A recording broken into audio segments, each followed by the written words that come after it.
Illustration of Hollywood. This video is purely for entertainment and does not infringe on copyrights or laws. The rights to the novel and image belong to the original author. We do not claim ownership. Don't like waiting and want to listen to this fanfic in full now? Subscribe to our Patreon, where you'll find the best fanfics. Chapter 651 Guarantee. Palisade, a traditional wealthy area in western Los Angeles. On the balcony of the master bedroom on the third floor of a villa halfway up the mountain, a man tilted his head and listened attentively to the phone. He held a cigarette in his other hand and took a puff from time to time. The two women sitting opposite him subconsciously remained silent. The atmosphere on the scene gradually became more and more solidified as the man smoked more and more frequently. In particular, Hall Barry, one of the protagonists, completely lost the joy of buying a new house, and her face was extremely complicated. "I know, let's do this for now." Wayne threw the mobile phone on the table and turned his head to continue looking at the scenery below the mountain. The cigarette in the corner of his mouth and his slowly narrowed eyes all showed that he was lost in thought at this time. The two women looked at each other and chose not to ask at the first time. Things are much simpler than they might have imagined. Through Jimmy's report on the phone, he has already had a rough guess about the whole thing. Now the biggest possibility is that the smoke bomb released by him and Bruce Resendblum has confused the entire Hollywood, while also confusing some people in Warner Brothers. When The Flash was screened for the first time internally at Warner Brothers, some discordant voices did appear, but both Wayne and CEO Jeff Robinov knew that this was normal. The story of The Flash is relatively simple, and the overall style is more commercial science fiction popcorn, which is indeed very different from his previous style. These are objective, but they are far less outrageous than the rumors circulating in the circle. The reason why those rumors were spread was entirely the smoker screen released by Bruce Resendblum, and in order to make more people believe that there were indeed problems with the film. After discussing with Wayne, the distribution department of Warner Brothers simply cancelled the scheduled media preview, and naturally there was no fan preview. In fact, both the core executives of Warner Brothers and Wayne himself knew very well that the attributes of this film were relatively simple, far less profound than Batman: The Dark Knight. The so-called preview was difficult to distinguish between the pros and cons, so it was better to keep quiet and maintain the mystery of the film to maximize the curiosity of fans. The benefits of doing so are obvious. They saw a lot more clearly through the fact that Universal Pictures suddenly hit them with Jurassic Park to the year before. Who knows if there are other competitors hiding in the dark waiting for the opportunity to stab them this year besides Godzilla. The fact is also obvious. Facing the seemingly controversial The Flash, Paramount really jumped out impatiently. There is one thing Bruce Resendblum and Wayne both agree on, that is, the enemy hiding in the dark is far less terrible than the competitor in the open. At least we need to know who is holding the knife that comes with fierce competition. Ding, ring, ring. Just as Wayne was still in a daze, Nina's mobile phone, which had just been put away, rang again. The ringing of the phone attracted the attention of three people in an instant on the spacious and quiet balcony of the villa bedroom. "Give it to me." Shaking his head slightly, Wayne waved to the assistant lady and suddenly grinned. Seeing that Paramount Pictures Collision Impact will be released on a large scale this weekend, The Flash will also begin intensive promotion throughout North America and will also compete fiercely with Godzilla.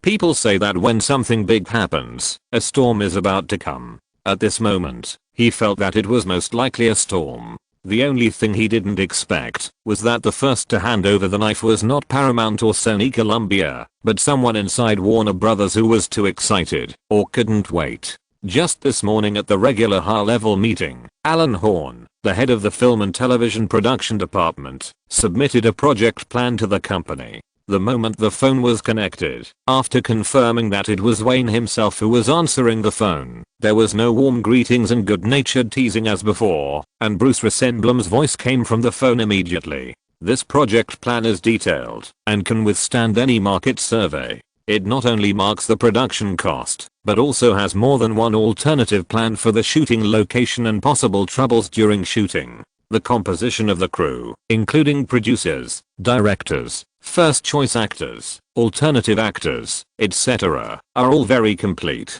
I carefully looked through the project plan and knew at first glance that it was written by the old fox Alan Horn. He was a typical producer in the industry back then. His production style was known for being pragmatic, detailed, and well prepared, and his film success rate was extremely high. However, he gradually transformed into management later. Listening to the low voice coming from the phone, Wayne almost instantly heard a hint of hidden panic in the other party's tone. He turned his head slightly, glanced at Black Pearl sitting opposite, and interrupted the other party with a smile. Catwoman. That's right. Although his narration was interrupted, Bruce Resendblum paused for a moment, but within 2 seconds, his affirmative answer came from the phone. Alan Horn, I remember. Wayne stood up in a white bathrobe, holding a mobile phone in one hand, and walked slowly to the edge of the balcony railing, saying, he asked me out frequently some time ago, but Nina rejected him directly. It seems that this executive wants to prove that even without my support, he can still get involved in the DC series and accumulate outstanding results. Yes. Bruce Resendblum's voice on the phone was still full of lowness. What surprised Jeff and me was that someone actually raised his hand to support his proposal of Catwoman at the senior meeting. Jeff is still in control of the current situation. The atmosphere at the senior meeting today was very bad. Listening to the other party's words, Wayne's mouth twitched twice. Both of them knew that, if there were enough senior executives and shareholders who expressed support, maybe Alan Horn's plan could really be implemented. Although submitting this project plan is like using a shit-stirring stick to disgust yourself, as long as Alan Horn follows the company's procedures completely and gets enough support at the senior meeting, even Jeff cannot forcibly stop a project that makes money for all shareholders. This is the operating rule of a large company. Everyone works within a limited power. Even if you are the CEO, you cannot do whatever you want. Every movie project, even the smallest investment, is worth millions. This amount of money is a lot of money, no matter where it is. It will not work without the shackles of power. What did Jeff say? Jeff asked me to tell you. Bruce Resendblum said helplessly to the phone. He said to take care of the things in front of us first. The so-called Catwoman will not be able to be completed in a short time. In the end, she still has to get through you. Yeah. Obviously, Jeff Robinov has been very sober all the time, and his reminder is undoubtedly the most correct choice. Wayne's voice suddenly became teasing, and he said, it seems that the success or failure of The Flash is really related to many problems. Bruce, Jeff is right. Now the first thing we have to face is the siege of Paramount Pictures' Collision Impact and Sony Columbia's Godzilla. In the end, everything depends on the box office, and it depends on success to shut up many people, right?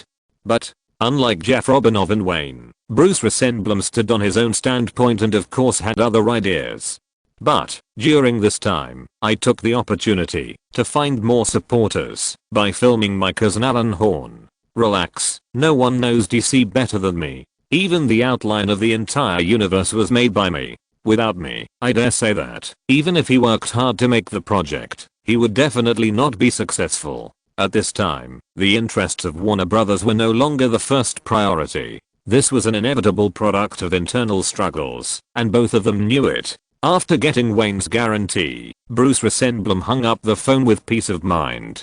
It has been like this since ancient times. When internal struggles begin, it is natural to take into account one's own interests first. As for whether Warner Brothers will suffer losses due to the struggle, no one will care. Wayne's final guarantee to the other end of the phone also has this subtext. We are all adults, so some things naturally don't need to be said too clearly. Even if Catwoman really spends a lot of money to pass the high-level review and enters the actual production, the final outcome will be failure. This is his biggest guarantee. As for whether the failure of Catwoman will cause Warner Brothers to lose money, and whether it will affect the subsequent DC movie universe, it is not what they need to consider. After all, the first rule of internal struggle is always to find a way to beat the opponent, and the rest are harmless trifles. Of course, Wayne holds a large number of shares in Warner Brothers, and he certainly does not want things to go this far.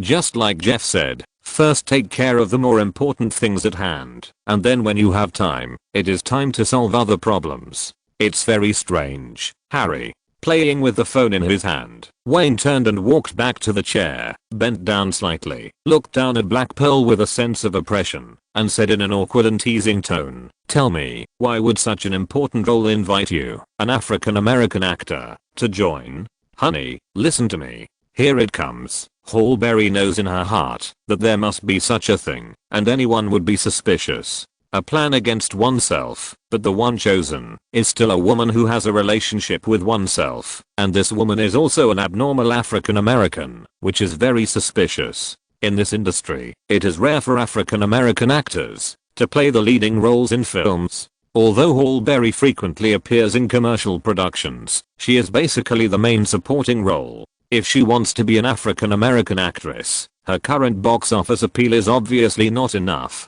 I swear to God, I never got any news about this before I received Jimmy's call. Chapter 650. To the higher you fly, the smaller you appear to people on the ground. Okay, I believe you. Waving his hand at the woman, who was explaining stammeringly, Wayne frowned slightly, sat down on the chair, and interrupted the other party's next words. Through this period of rapid thinking, he has figured out most of the things. Alan Horn, the film and television production director of Warner Brothers, who has always kept a low profile, is probably testing him. The appearance of Black Catwoman should be just a coincidence. If it is not with the intention of testing, then the other party will not take action against the insignificant Catwoman. After figuring this out, Wayne's face showed a strong mockery. If he was in Alan Horn's position, he would definitely not be so petty. Either he would not take action. Once he was sure of it, he would definitely aim at Clark Kent or Diana Prince. If he didn't play, he would play the biggest one, so as to achieve the maximum benefit of weakening the influence of others, and reflecting his own ability. Girl, you are not really attracted to Catwoman, right? Looking at the still nervous Black Pearl, Wayne shook his head and said jokingly. Seeing that the man's face had eased, Hallberry knew that she had finally passed this hurdle, and the other party should not suspect that she had made some small moves in private. She smiled and nodded, and said bluntly, "In Hollywood now, which actor can refuse the main role in the DC series? You don't know." I was really shocked when I received the call just now. If I were you, I would never be tempted. Smiling, he picked up the cigarette box on the table, put a cigarette in his mouth, and lit it, while tilting his head. Wayne muttered, "You have to understand your own position, Harry. Do you think that in this social trend, there will really be a large number of fans who will accept a Black Catwoman? You mean?" Unexpectedly, Hallberry reacted quickly, and grasped the key point of the question at the first time. "You mean, mainstream audiences will accept African Americans in the future? Right?" The finger holding the cigarette tapped the woman's forehead in the air, and Wayne smiled. "That's right, but you still need to wait patiently. Remember what I told you in Canada? Be patient, and I can let you get that damned little golden man, but the premise is that you have to be patient." It was still a little too early. He felt that Alan Horn had the same idea when he proposed Black Catwoman. In recent years, the social trends in North America have changed drastically. Black people are like naughty children asking for milk, and they have gradually begun to make their own voices in all aspects. Hollywood is no exception. In addition, some kind people with white skin and black hearts have been constantly looking for opportunities to advocate that white people owe black people, and they need to compensate. Now a big production starring black women has suddenly appeared, which will undoubtedly attract enough eyeballs, and, to a certain extent, represent some political correctness. Black women are very spiritual. They are both ethnic minorities and vulnerable groups in society. If they are not conservatives, this is in line with the tastes of some people. But there is one thing that no one can ignore. Social change takes time to brew. Conservatives are undoubtedly the mainstream thought in North America, especially in Hollywood. Not to mention this time, even if this woman won the Oscar for Best Actress in the early 2000s, she still got scolded for playing Black Catwoman with the aura of the Oscar for Best Actress. No matter how the critics and the media hype, they can never change the first factor, that the audience hates the film. Who the hell wants to watch a Black Catwoman? Even if this Black Catwoman is an Oscar winner, it doesn't work. Playing Black Catwoman is the beginning of this woman's decline from a world-renowned Oscar winner. Honey, I've always been very patient, I promise.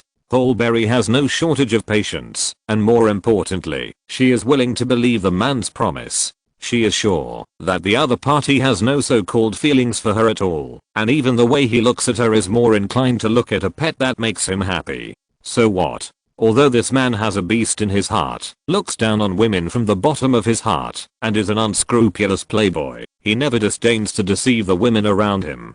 Basically, as long as he says something, he will do it. This is the most important thing. Black Catwoman. Go to hell with Black Catwoman. Isn't it better to make a lot of money honestly? Looking at the woman in front of him, Wayne muttered. As a special soul, there is one thing he knows better than anyone else. That is, this Black Pearl. Once it is connected with Black Catwoman, it is the beginning of bad luck in the whole life. 20 years later, a good-looking netizen made a summary. As the only African American actor who can unify the aesthetics of the East and the West in Hollywood in the late 1990s and the early 2000s, Holberry, who is at the peak of her appearance, has reached the peak of her career since she won the Oscar for Best Actress and entered the $20 million club. Then, starting from the movie Catwoman, her life seems to be cursed with bad luck.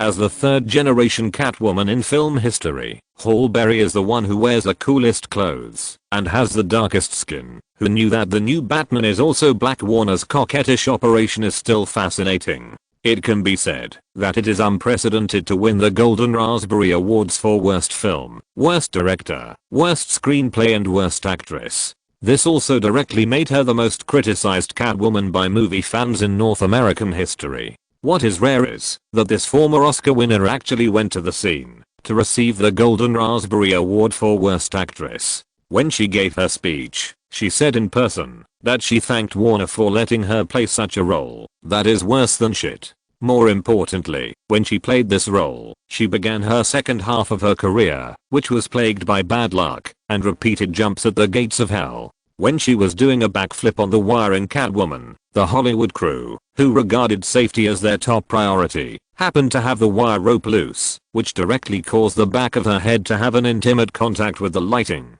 She was later sent to the hospital and had an intimate kiss with the god of death. When filming Cloud Atlas, she missed a step on the stairs, which directly caused a twisted fracture in her entire foot. When filming Ghost, she accidentally broke her arm, and it was a twisted fracture. In fact, these are still lucky. What's even more bizarre is that when filming Die Another Day, she accidentally choked and suffocated in a simple scene of feeding fruit to each other with Pierce Brosnan. If Pierce Brosnan didn't know the Heimlich emergency first aid method, she would most likely have been choked to death directly, because the entire crew was panicked at the time. Even if the Hollywood crew is filming, accidents are inevitable and cannot be controlled. However, these accidents are generally unrelated to the main characters.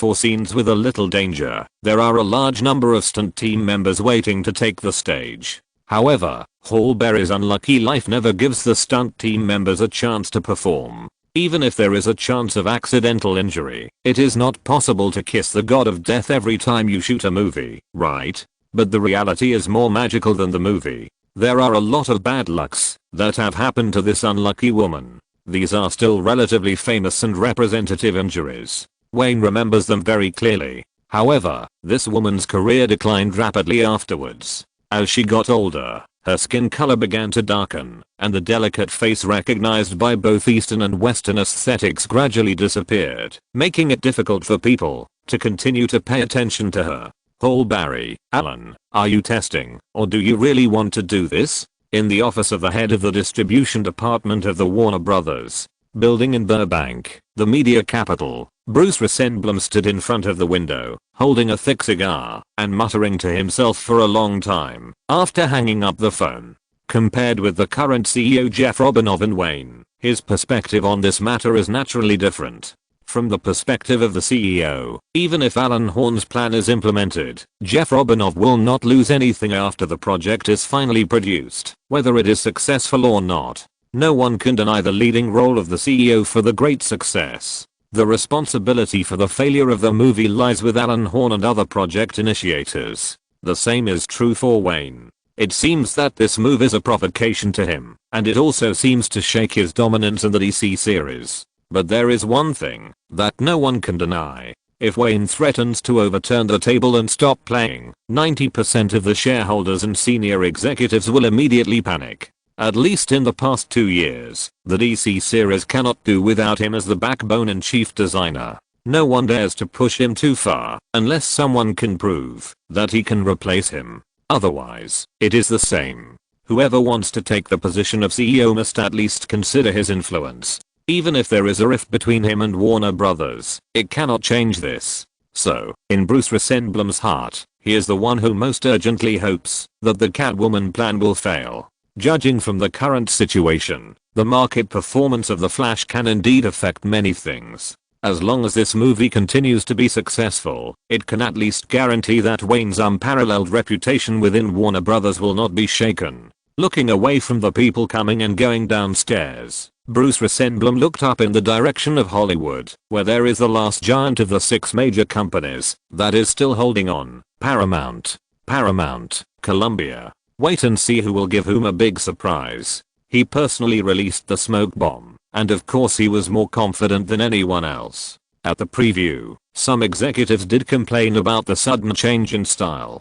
But after the preview, senior film selection experts headed by the 3 major theater alliances unanimously gave the film a high score silently, but no news of this was spread.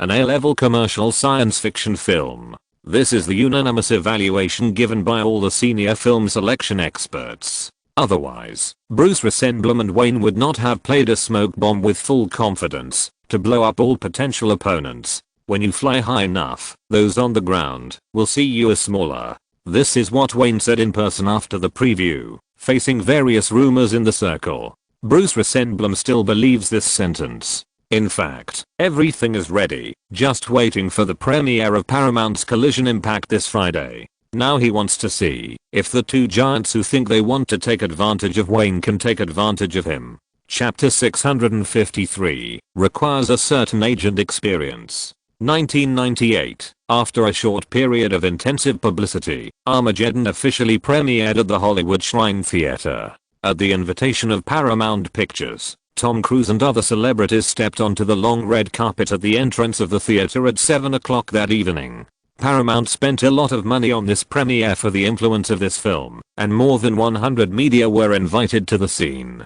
The fans who attended were happy. They frequently had close contact with the stars walking on the red carpet, and there were many lucky ones who got autographs. From the moment the stars walked on the red carpet, the premiere seemed to have officially ignited the flame of the summer season. The enthusiastic fans and media, everything symbolized that this year's movie-watching carnival would start from the Los Angeles Shrine Theater. At 8 o'clock in the evening, the highly anticipated summer science fiction masterpiece Armageddon officially began to be screened. At the same time, commercial theaters in major cities across North America simultaneously opened 2,300 advanced screenings. After all, the director is a woman, and some things are still. In the main venue of the premiere, the Shrine Theater, Tom Cruise, as a close partner of Paramount Pictures, was also invited to attend the show. The movie was already halfway through, and his sunny and handsome face was slightly frowned, and he shook his head gently.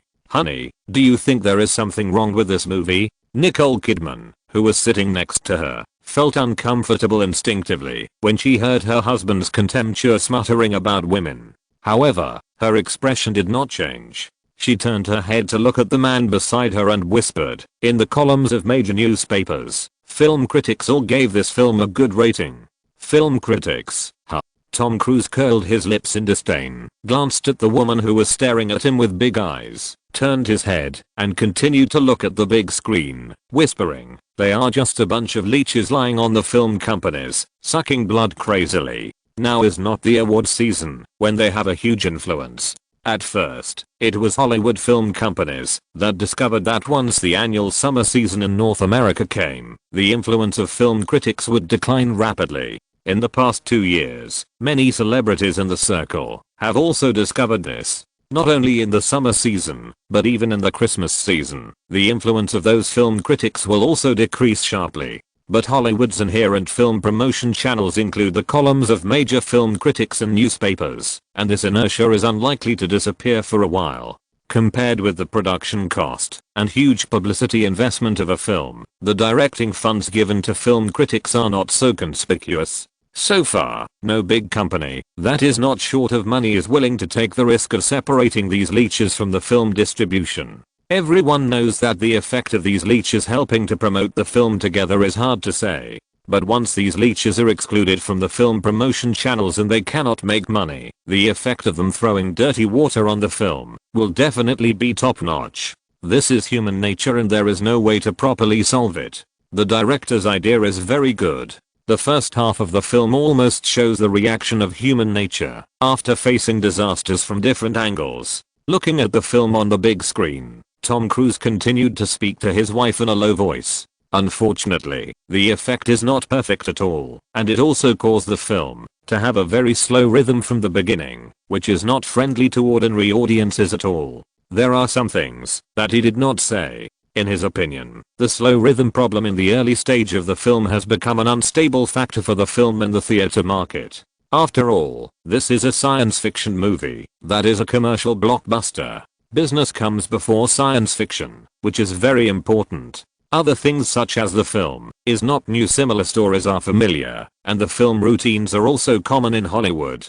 Compared with the above point, it seems that it is no longer important. In fact, many people at the scene know very well that such a production method that is basically impossible to find fault with, or a production method that is not new, is the first choice of a large company like Paramount, because at least the things that appear in the film now are elements that have been proven successful countless times by Hollywood. For large projects invested by large film companies, stability is the theme that overrides everything. They don't need the director to shoot anything new. With such a large investment, it is impossible for the director to take risks and play with new ideas. As long as the film can meet the mainstream market aesthetics, it is enough. Nicole Kidman took a deep look at her husband. No one knows better than her that the outside world's views on Tom Cruise, such as his arrogance, conceit, and quirks, actually conceal this man's smart mind and sharp market insight. Every superstar who can get to the top of Hollywood cannot be a real fool. Especially his sentence, "The director is a woman after all." Although she felt uncomfortable, she had to admit that wanting to express in a too delicate way in the film, which caused the overall story rhythm to drag, was the most common mistake made by female directors. These are rare advantages in independent art films, but once they are put into commercial popcorn movies, the effect is hard to say. Can't the senior management of Paramount see these problems? Nicole Kidman was stunned for a while and whispered to the man next to her, "Of course I can see that there is never a shortage of senior film experts in large film companies." After a long sigh, Tom Cruise's mouth was covered with a smile, but his tone of voice was full of unclear ridicule. Actually, if this movie is put in the whole Hollywood, the problem of a slightly slow rhythm is not conspicuous. There are many similar movies. The reason I say this is because it depends on whose movie it is compared with. Hearing her husband's words, Nicole Kidman blurted out, "Wayne Greenberg." "That's right." Tom Cruise moved his butt slightly, readjusted his sitting position, nodded slightly, and said, "If this movie is put together with Wayne's movie, the slow rhythm will become a fatal flaw.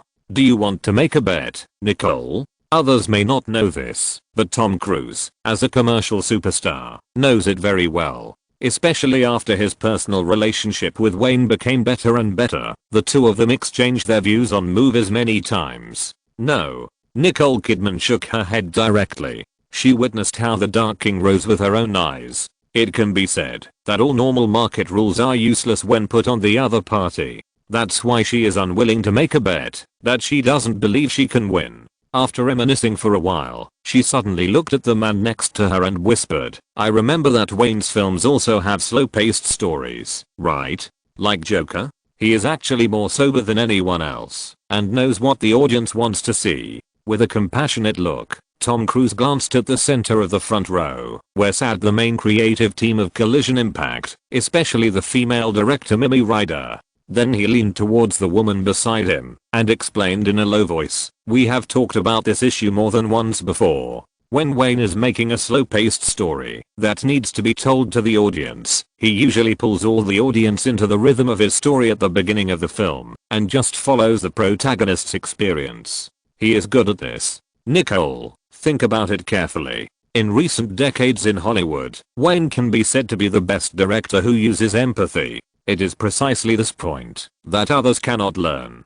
It depends entirely on talent. And when he started with the Batman series, he combined this unique talent with modern commercial element. In fact, if you are careful enough, you can see the effect from the Joker era back then. It is because of his natural storytelling ability, coupled with the increasingly fast pace of modern commercial films, that the great Batman, The Dark Knight appeared. Listening to the man's narration, Nicole Kidman nodded silently. Some things may be ignored if no one says them out loud. She laughed at herself. People only saw the shockingly strong dark style in the man's movies, but always ignored that he was a serious traditional academic director, the kind of traditional academic director who was the best at telling stories. Perhaps only by reaching the same level can we understand the thoughts of the Dark King, just like the top superstar in the circle next to her.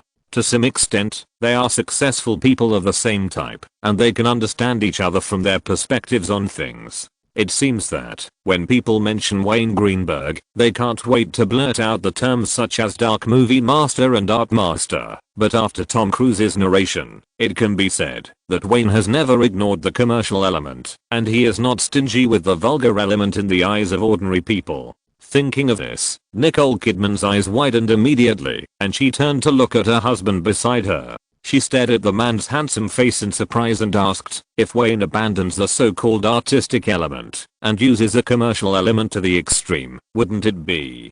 Don't doubt it, it's the Flash. Tom Cruise looked at his wife with deep admiration. There are not many people in the whole circle who can understand this. It seems that everyone has been misled by the rumors in the circle. A Dark King who suddenly changes his dark style will inevitably encounter the first Waterloo in his life, but Tom Cruise never thinks so. He always thinks that Warner Brothers is throwing smoke bombs. After saying this, with a hint of sarcasm on his lips, he continued to look at the big screen and no longer cared about his wife, who suddenly realized some things are actually very simple to understand, but the few people who can understand this are waiting to watch the fun, and no one is stupid enough to say it out, right? After the screening of Armageddon, Nicole Kidman saw the two sides of the man again. When Tom Cruise took her arm and came to the main creative staff to send his blessings, the man smiled and shook hands with director Mimi Ryder enthusiastically, saying loudly, "A great science fiction film that makes people cry."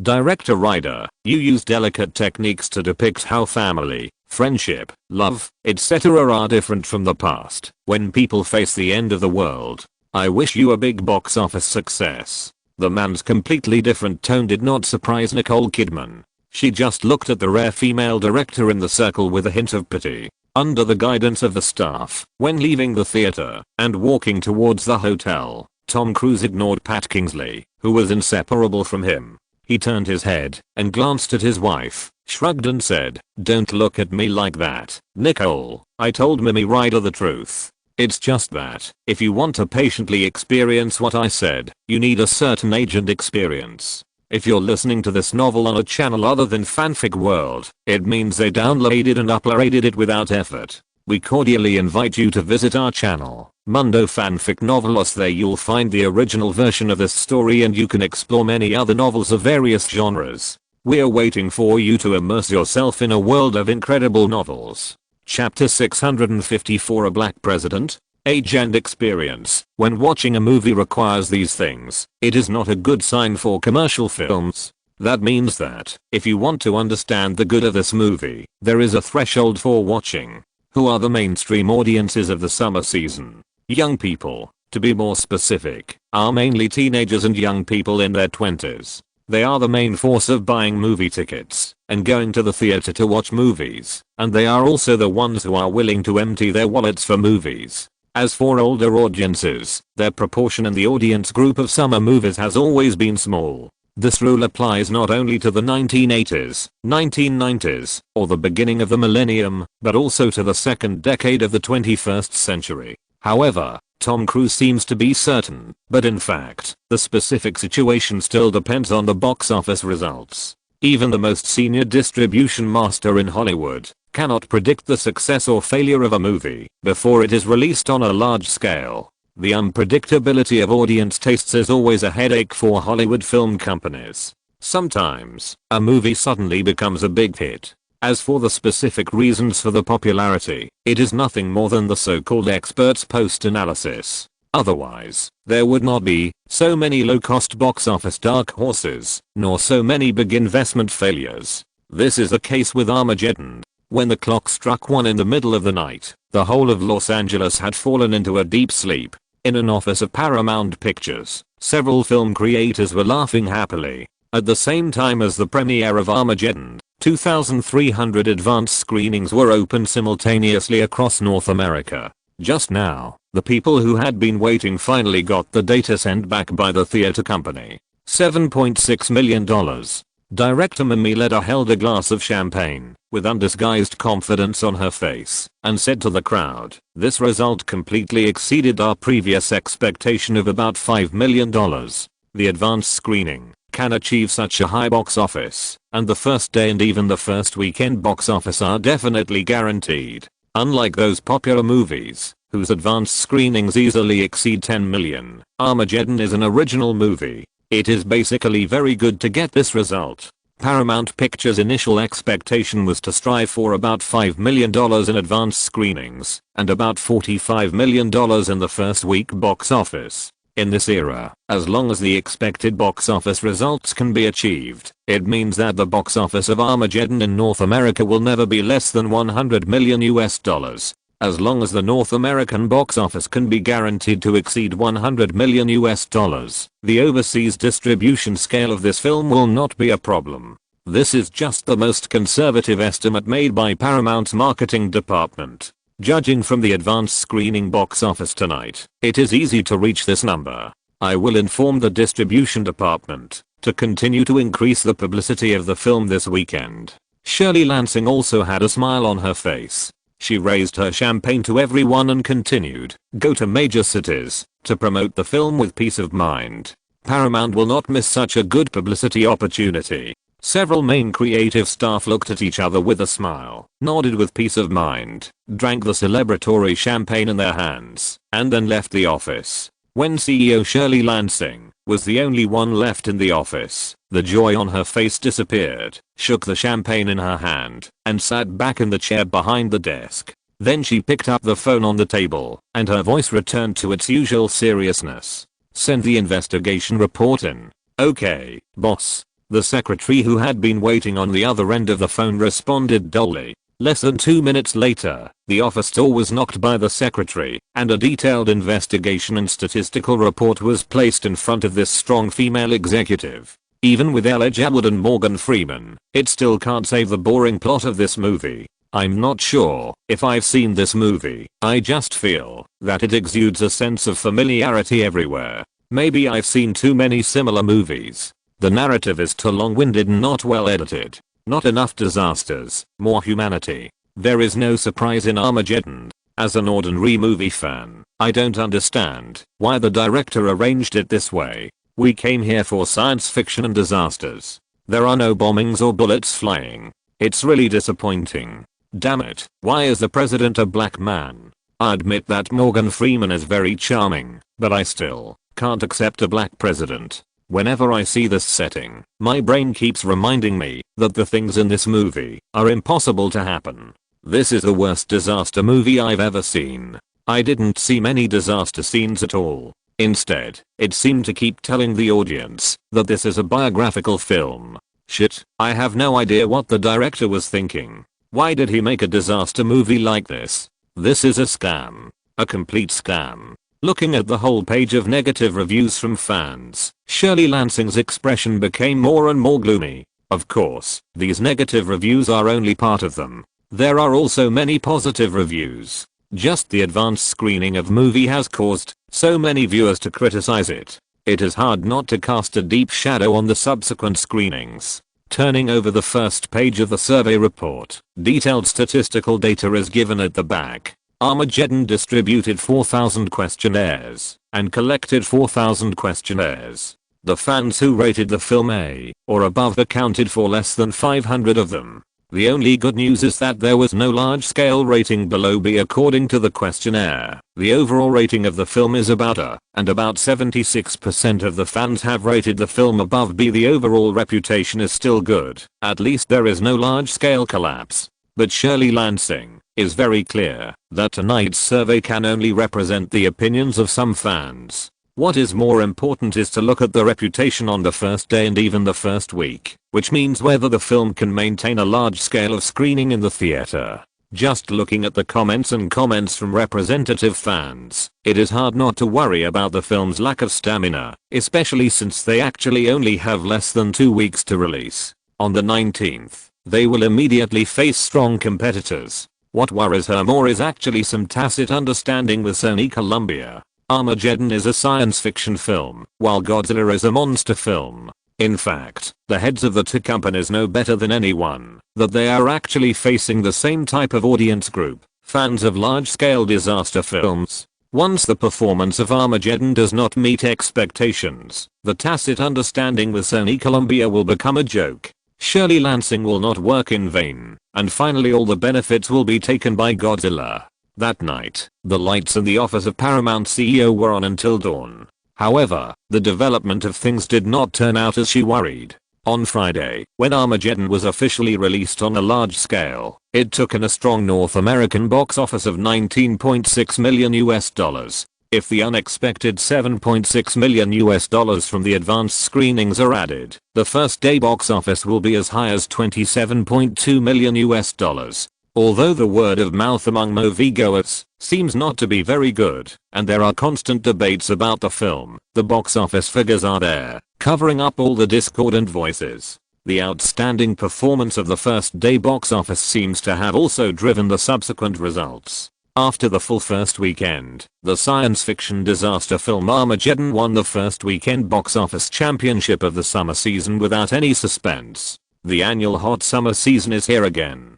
Hollywood movie giant Paramount Pictures took the lead. Armageddon, which was released on a large scale in North America last weekend, closed at $52.35 million in North American box office in the first weekend, and won the weekend box office championship. A new week of work has arrived. In the office of Warner Brothers' distribution director, Bruce Rosenblum frowned and threw the half-read Los Angeles Times on the desk. Then he looked up at Wayne, who was sitting opposite him, and said in a low voice, "Man, it seems that Shirley Lansing's cousin is going to win the bet. Don't worry, Paramount still has a week. I hope they can keep it up." Box office news like the Los Angeles Times filled all the newspapers this morning, and Wayne had read them early in the morning. But he was not in a hurry, and still came to Warner Brothers very calmly to discuss the premiere of The Flash. Thinking of the fans' complaints along with the box office of more than $50 million, Bruce Rosenblum nodded slightly. Even so, he still said with some emotion, even if the fans' reputation collapses on a large scale from now on, it should not be a problem for this film to make more than $100 million in North American box office. Then they have to hurry up. Wayne deliberately lowered his voice and reminded him, while tilting his head to light a cigarette. "I don't know if you've noticed, Bruce, that a large number of movie fans have expressed strong dissatisfaction with the appearance of a black president in Crash." Yes. Having been involved in film distribution for half his life, Bruce Rosenblum's eyes lit up instantly when he heard the tip. Looking at Wayne, it was as if he had seen a soulmate in life. "I see. You wait and see how it works in this regard." The two men tacitly smiled like foxes at the same time. Some things don't need to be said clearly. This is a life and death summer season. Nowadays, it's not wrong to use a black actor as president, but more mainstream audiences are still conservative white people. As long as someone desperately emphasizes a point, it is very easy to arouse the disgust of many audiences, the kind of disgust that can't be expressed clearly. It is precisely this method that has extremely low costs for media groups like Warner Brothers that own media, but it often reaps very gratifying results. Not to mention that there is a certain competitive relationship between the two parties. Normally speaking, even if there is no competitive relationship between the two parties, Warner Brothers would not mind taking any action, as long as it can cause trouble for the other 6 major companies. After all, everyone plays it this way, and no one should look at who is despicable. Chapter 655, Chinese Kung Fu Superstars, landing in the summer movie season together. In mid-May, You're the Flash will be released, and at the same time, there is also a big project called Godzilla, which is our main competitor. Warner Brothers' next schedule cannot be too close to The Flash, and The Flash is our key project this year. Listening to Bruce Rosenblum's narration, Wayne gently scratched the stubble on his chin with one hand. Some things are obvious. This year's summer season is more crowded than in previous years. Not only are 20th Century Fox's big projects lined up for release, but Warner Brothers is also the same. Following closely behind is the chaotic Walt Disney. Although this media giant is in the midst of a fierce internal struggle, their output has not decreased at all. On the contrary, various medium and large projects are more than in previous years. This has caused this year's summer season to enter the rhythm of a big fight since June. All big companies understand that competing with each other will only result in more losses for both sides, but there are no so-called comfortable weekends in the entire summer season. Starting with 20th Century Fox's Dr. Dolittle in mid-June, at least 2 medium-sized or larger projects will be released every weekend thereafter. At this point, Bruce Rosenblum and Wayne both knew that the key point had come. He paused for a moment before continuing, I have analyzed it carefully. The best release date for Charlie's Angels produced by your studio is late June. Wayne, this is a film composed entirely of women after all, and no one knows what the market prospects are. I personally feel that the longer it is delayed, the more disadvantageous it will be for this film. There are too many projects from major companies later. Nodding silently, Wayne looked at Nina, who had been invisible all the time, frowned slightly, and said, I will urge the post-production progress of Charlie's Angels to ensure that it will not delay Warner Brothers' publicity and promotion plan. What the other party said were all objective situations. Regardless of whether he personally had more confidence in this Charlie's Angels, it now seemed that it would be most appropriate to schedule the film in late June. Of course, this will inevitably face the subsequent squeeze of Dr. Dolittle, but compared with the later schedules, this is already a pretty good arrangement. Seeing that he had no objection, Bruce Rosenblum secretly breathed a sigh of relief. Apart from other things, the excessive crowding of this summer schedule also gave the distribution master a headache. In early July, it will be Warner Brothers' traditional sequel series Lethal Weapon. This is already the 4th in this series. The previous ones have always performed quite well. Wait. Hearing this very familiar movie name, Wayne subconsciously raised his hand, tilted his head, and looked at the Warner Brothers distribution director, and asked uncertainly, is there a Chinese Kung Fu superstar in this movie? Ha, I almost forgot that you are a senior fan of Eastern culture. Looking at his appearance, Bruce Rosenblum patted his thigh, nodded affirmatively, and teased, yes, your previous trip to the East allowed Warner Brothers to see more possibilities, so, this Lethal Weapon 4 did invite a Chinese Kung Fu superstar to participate. You know Wayne, Kung Fu has been very popular with North American audiences in the past 2 years. Speaking of Warner Brothers' traditional sequel series Lethal Weapon, it may not be familiar to people, which is why Wayne has never thought much about it. But another translated name of this film is much louder than Lethal Weapon, called Lethal Weapon.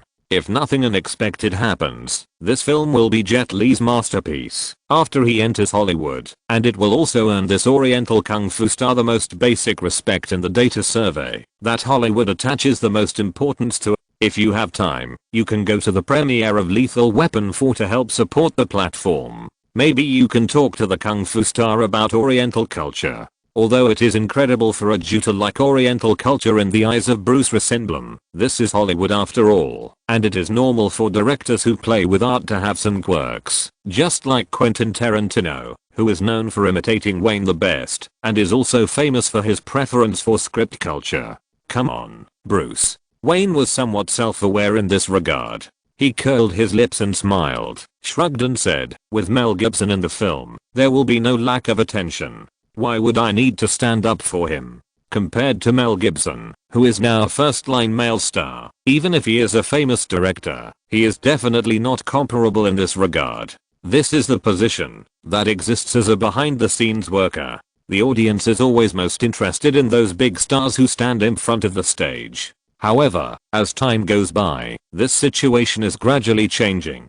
With the popularization of the internet, people's speed of obtaining information has accelerated and become easier. It has become inevitable for directors to step into the front stage. It's just that it's still a little early now. No matter how famous the director is, he can't compare with the appeal of first-line male stars. Hey, man, the words you said yourself, even Mel Gibson himself may not dare to say them. Bruce Rosenblum raised his hand and pointed at Wayne in the air and shook his head with a smile. It seems that those first-line stars have greater influence, but no big star in the circle dares to underestimate the name Wayne Greenberg. You know, New Line has become a wholly owned subsidiary of Warner Brothers. Speaking of the Oriental Kung Fu superstar, Bruce Rosenblum seemed to suddenly remember something, crossed his hands, and placed them on the desk in front of him, looked at him and said, "This year, New Line also has a movie, and it also has an Oriental Kung Fu superstar." Hearing this, Wayne smiled and asked, "Jackie Chan?" "Yes, you have heard of him?" "Of course, but I haven't seen him." 1998. Wayne suddenly felt that it was too coincidental. If nothing unexpected happened, Jackie Chan also relied on this rush hour to officially open up the situation in Hollywood. Although Jackie Chan had other works before, they were far less influential than this rush hour. In his memory, this movie had a very good box office. More importantly, this movie made Jackie Chan's comedy kung fu style really have a large audience in Hollywood.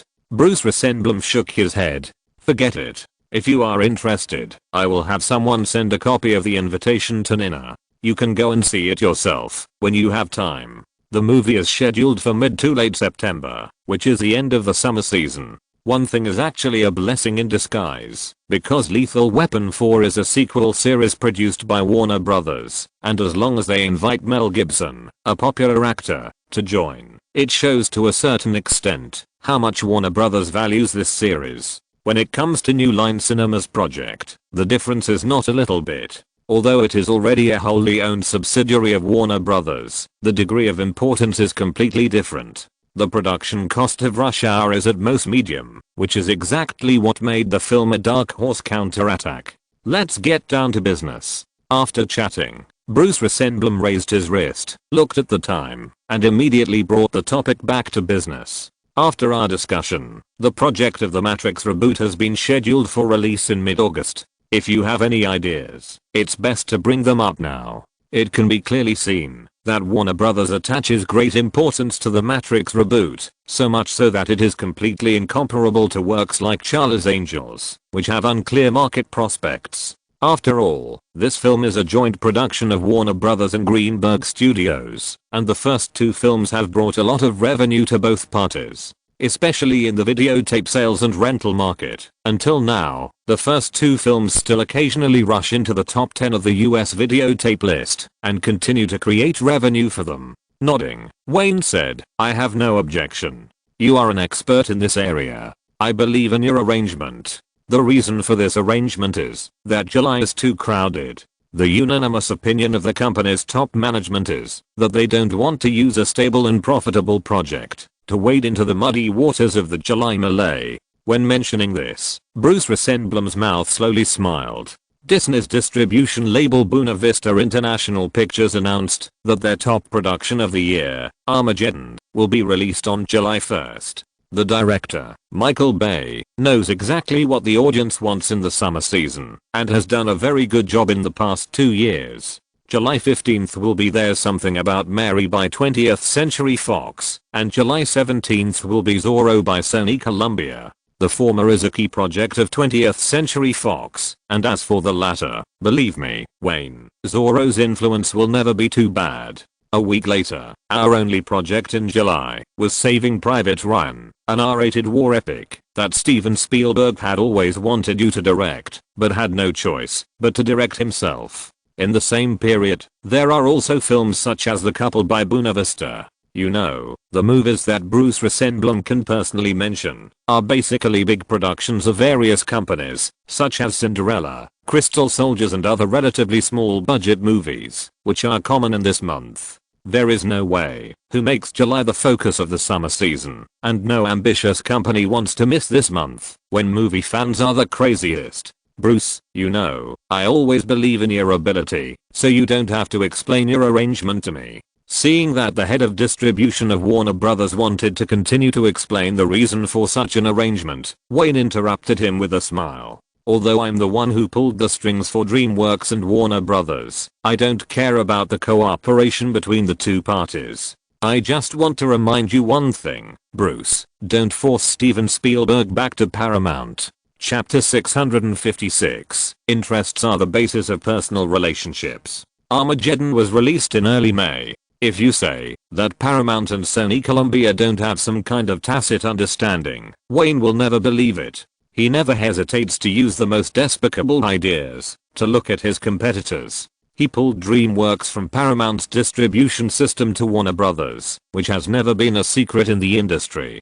It is impossible that the iron-fisted female CEO of Paramount has no idea in her mind.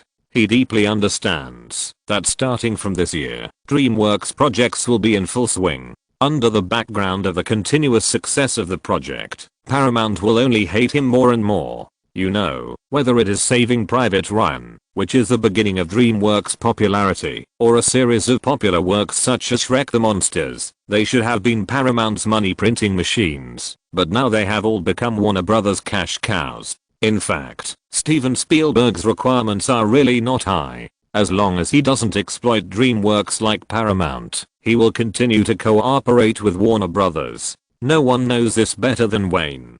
Don't worry, Wayne, I know Steven Spielberg's value too well. Bruce Rosenblum smiled and nodded. Of course, he would not let DreamWorks go easily. Although the ambition of this good guy in the circle is very great, at least now, the other party's ambition is the source of his performance. If he wants to become the head of Warner Brothers, these performances are extremely important. In fact, many people in the circle know that the CEOs of the six giants have had more than one private meeting specifically for the problem of DreamWorks. This has also caused DreamWorks to be exploited, no matter which giant it faces.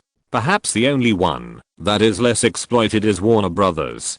Being sucked dry in project distribution is only a small part of the situation that DreamWorks needs to face. It can be said that this ambitious company that wants to become the seventh giant in Hollywood will be suppressed from all aspects at any time at the beginning of any project. After 2 years of development, the three giants have adapted helplessly. For example, after the film is completed, it must first be sent to the MPAA for rating. This is completely the backyard of the six giants, and all kinds of difficulties are common. Every DreamWorks project sent here has never been able to walk out happily. It is a new thing that it does not shed a layer of skin. Wayne. Seeing that the young man sitting opposite him wanted to end the conversation, Bruce Rosenblum pondered for a moment, looked at Nina who was silent, and couldn't help but say, I know it's a bit too early to say this now, but Wayne, after I'm done with this period, I need your support. Wayne, who was sitting opposite, raised his eyebrows and looked at the distribution master who cooperated with him tacitly.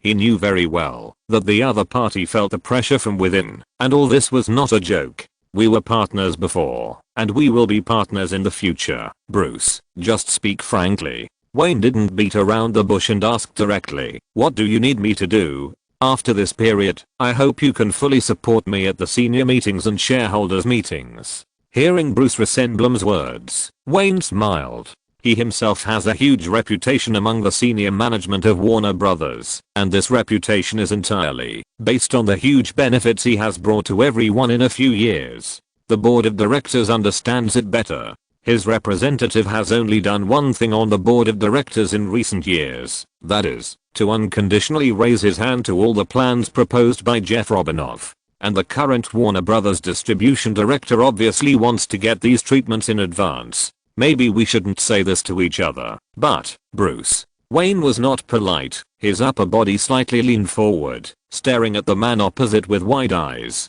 If I do this, you know what it means, so, what can you bring to me? He can support Bruce Resembling, and now he has the same attitude. Many people are aware of the relationship between the two parties, and there is nothing to hide. However, once you speak out in a formal and public occasion, such as a shareholders meeting or a high-level meeting, the meaning is completely different. Jeff Robinov received these treatments because the other party is the CEO of Warner Brothers and a CEO who stands on his side at all times. Bruce Resembling does have a high status in Warner Brothers, but this is a commercial company with a complete system. Who knows if there will be other accidents in the future? Some things can only be done when he has a matching status. I know you, just as you know me. Bruce Resembling had prepared a draft in his mind and said slowly, I can promise that when you want to increase your share of Warner Brothers shares in the future, I will help you deal with all the objections from the senior management. Smart man. Wayne smiled and nodded, stood up neatly, and stretched out his right hand. With a snap, the two men with a huge age difference hit their palms together above the desk, and both of them showed a meaningful smile on their faces at the same time. So far, Wayne still holds only a little over 7% of Warner Brothers shares. Of course, this is enough to ensure that he is still the largest natural person shareholder of the giant Warner Brothers. Over the years, even if he has plenty of cash, he has never tried to increase his shareholding in large quantities. Seeing that the share price of Warner Brothers is rising day by day, he has never tried to do so, as if he is fully satisfied with the shareholding in his hands. In fact, it is this share that has always been hovering above the bottom line in the hearts of most shareholders that just guarantees the stability of the Warner Brothers board of directors. He has never shown his ambition to further obtain greater benefits to the shareholders. Even if his reputation in the company is high and the benefits he can create for the company are great, he has not tried to change it at all. Bruce Resembling doesn't think so. Through the close contact between the two for several years, he knows very well how ambitious this young man is. It is impossible for him to be willing to share benefits like a fool. The reason why he has been content with the status quo is that there is only one possibility, that the other party thinks that the right time has not come yet. Bruce Resembling didn't know that it was not easy to analyze the specific plan between Jeff Robinov, Kevin Suhara and Wayne just by guessing. The two of them did have a great personal relationship, but Bruce Resembling knew that talking about friendship with someone like Wayne was all empty talk. What he could bring to the other party now might not be impossible for others. Alan Horn was just the first to jump out. Who knew if there were any people waiting for the opportunity inside? A few years ago, he had felt from Wayne that the actual role of this young man had long been transformed into a capitalist. Talking about friendship with a capitalist is never as safe and reliable as talking about interests. This has been proven countless times in the circle. Only interests are the basis for permanent binding of personal friendship. There is a philosophical truth in the ancient East that not all cultural people want others to have culture. This truth also applies to Hollywood. Not all capitalists want others to have money and capital. He didn't know when Wayne would increase his equity and gain absolute say in Warner Brothers. However, based on Bruce Resembling's understanding of the young man's ambition, this time will definitely come in the near future. At that time, there will definitely be countless people who support Wayne now, trying every means to obstruct him, and what he can bring to the other side is to firmly become a knife to cut off resistance. If you want others to tie you to him clearly, you must stand on the other side's position to seek benefits. Paying and returning have always been the code of conduct in Hollywood, and this will never change. And the first thing Bruce Resembling did after the conversation was to secretly hand a knife to Paramount. Is Armageddon a sci-fi disaster film? After watching the movie, I just want to talk about my true feelings. This movie seems to have all the element, but it lacks more than a little. I watched the whole movie with my head held high, and only after walking out of the theater did I realize that, whether it is special effects or creativity, or those forced sensationalism, they are all too old-fashioned. Just when Armageddon won the first weekly box office championship and ushered in the test of the first working day, a senior fan posted a message under the film section of the IMDb movie database. The most unacceptable thing is the black president, as if he is always reminding me that everything in the movie has nothing to do with reality. Everything is fake. As soon as this message was released, it immediately attracted the approval of countless fans, especially the last reason, although most people dare not say it clearly, but it really exists. For ordinary people in this day and age, a black person becoming the president of the United States is completely a fantasy. Not to mention the white people in the mainstream society. Even those minorities feel that this matter has nothing to do with reality. A black president? That's really nonsense. That's right, the president is actually a black man.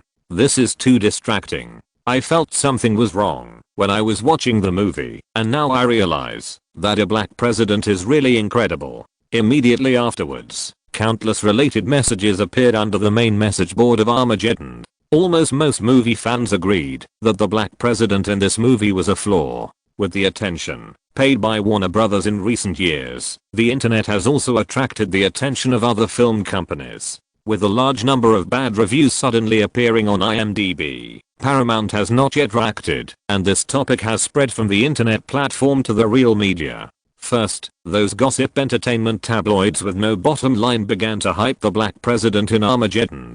Later, although the mainstream entertainment media did not go as far as the gossip tabloids, they also talked about whether this character setting was reasonable. Basically, everyone in the industry understands that there is no reason for a character in a science fiction movie, but the popularity has risen, and the media doesn't care whether the movie is a movie or not. The media sent reporters to interview a large number of ordinary movie fans about this issue, but the result cast a deep shadow on the subsequent box office of Armageddon. No, my friends and I will not go to see a movie with a black president. A black president is ridiculous. I heard that the movie is very boring, so we decided to save our pocket money and wait for other blockbusters. I have a friend who has seen Armageddon. He regrets it now. I'm glad I didn't go to watch this movie. With the film's reputation taking a sharp turn for the worse, Armageddon spent 5 working days in controversy. The latest box office statistics report and related data analysis were placed on the desk of Paramount CEO Shirley Lansing. It was this statistical report and box office news that made this Iron Lady CEO swear in the office for the first time and smash her beloved coffee cup.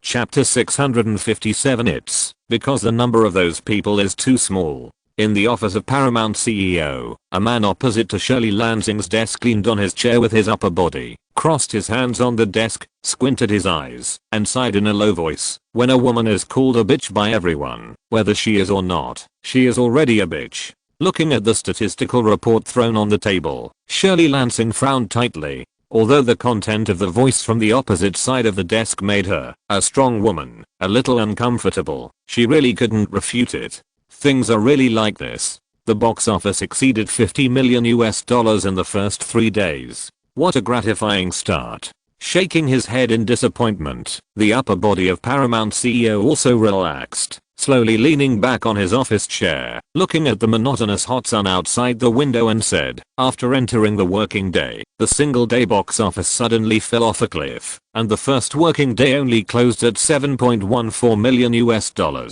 This is the damn summer season. If it was just a sudden drop in the box office, there would be at least more than $7 million per day, and Shirley Lansing would not have burst out with swearing so early in the morning. The key point is that Monday's $7.14 million became the highest box office day of the week. This number is only the starting point of the cliff-like decline, not the end point. On Tuesday, it suddenly fell by more than 50% again, and the box office closed at $3.52 million on that day, $2.75 million on Wednesday, $2.45 million on Thursday, and $2.5 million on Friday. A series of bloody numbers, like a knife, reminded everyone that it was not that the box office had stabilized, but that it could not fall any lower.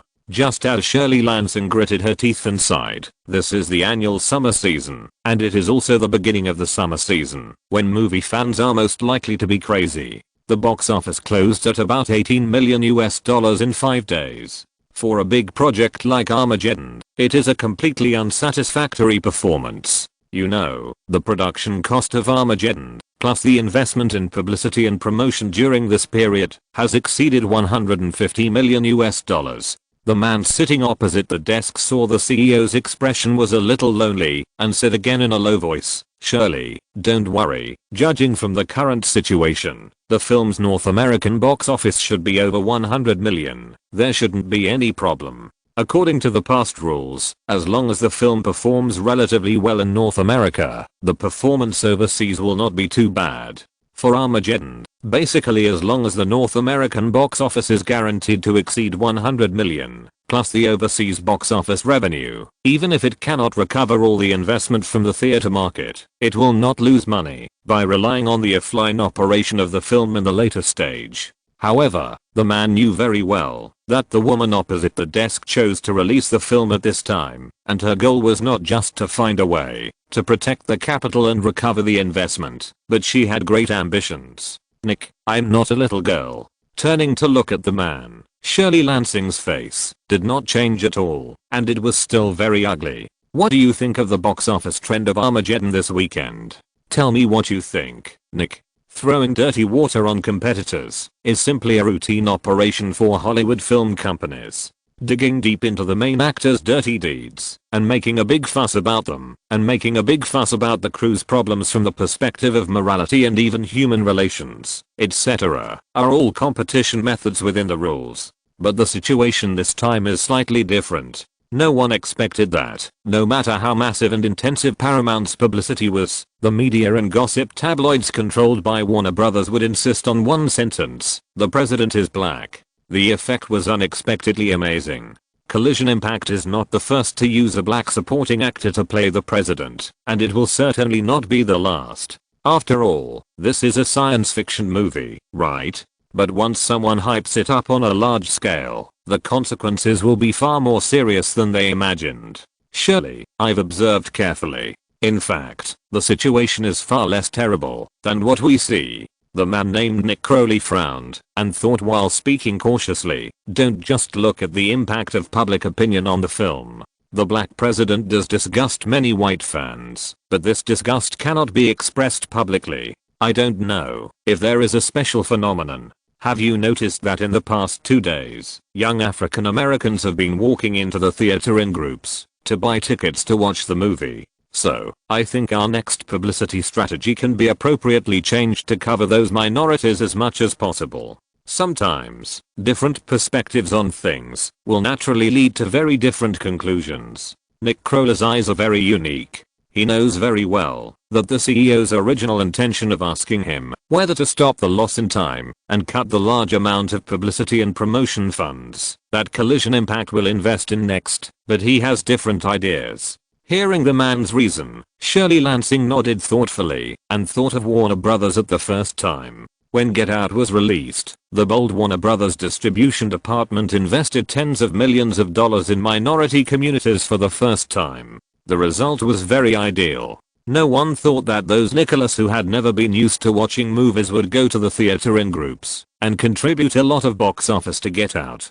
There is still a chance. Shirley Lansing whispered softly and looked at the young man across the desk seriously, with admiration in her eyes. Nick Crowley, Paramount's new global marketing and distribution director, is mainly responsible for the distribution, sales, marketing promotion, and advertising strategy design, development, and implementation related to Paramount's global theater screenings. After leaving the chaotic Walt Disney and coming to Paramount, it took him only a very short time to secure the position of distribution director, proving his ability to the board of directors and senior management again and again. It was like fate, because Nick Crowley had been in the position of Paramount's distribution director for 10 years. Originally, there should have been a Mr. Goodman who would have jumped ship from Universal Pictures to become Shirley Lansing's right-hand man. Unfortunately, Mr. Goodman left Hollywood in 1991 because of some troubles. It was precisely this Nick Crowley who successfully took over and became the CEO of Paramount, but that was more than 10 years later. Increased publicity to minority communities across North America. Nick. Shirley Lansing immediately gave up the idea of cutting losses in time and ordered Nick Crowley, "We don't have much time left.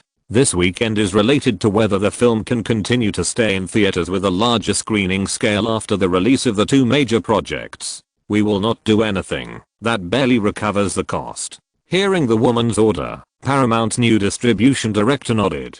No problem, you don't have to worry about the publicity and distribution work, but don't worry about other things. In Shirley Lansing's heart, she had basically given up some of the arranged plans, but after adopting Nick Kroller's idea, she decided to continue to implement them. It is definitely not enough to just focus on promoting your own film. None of the six giants will not fight back after being beaten.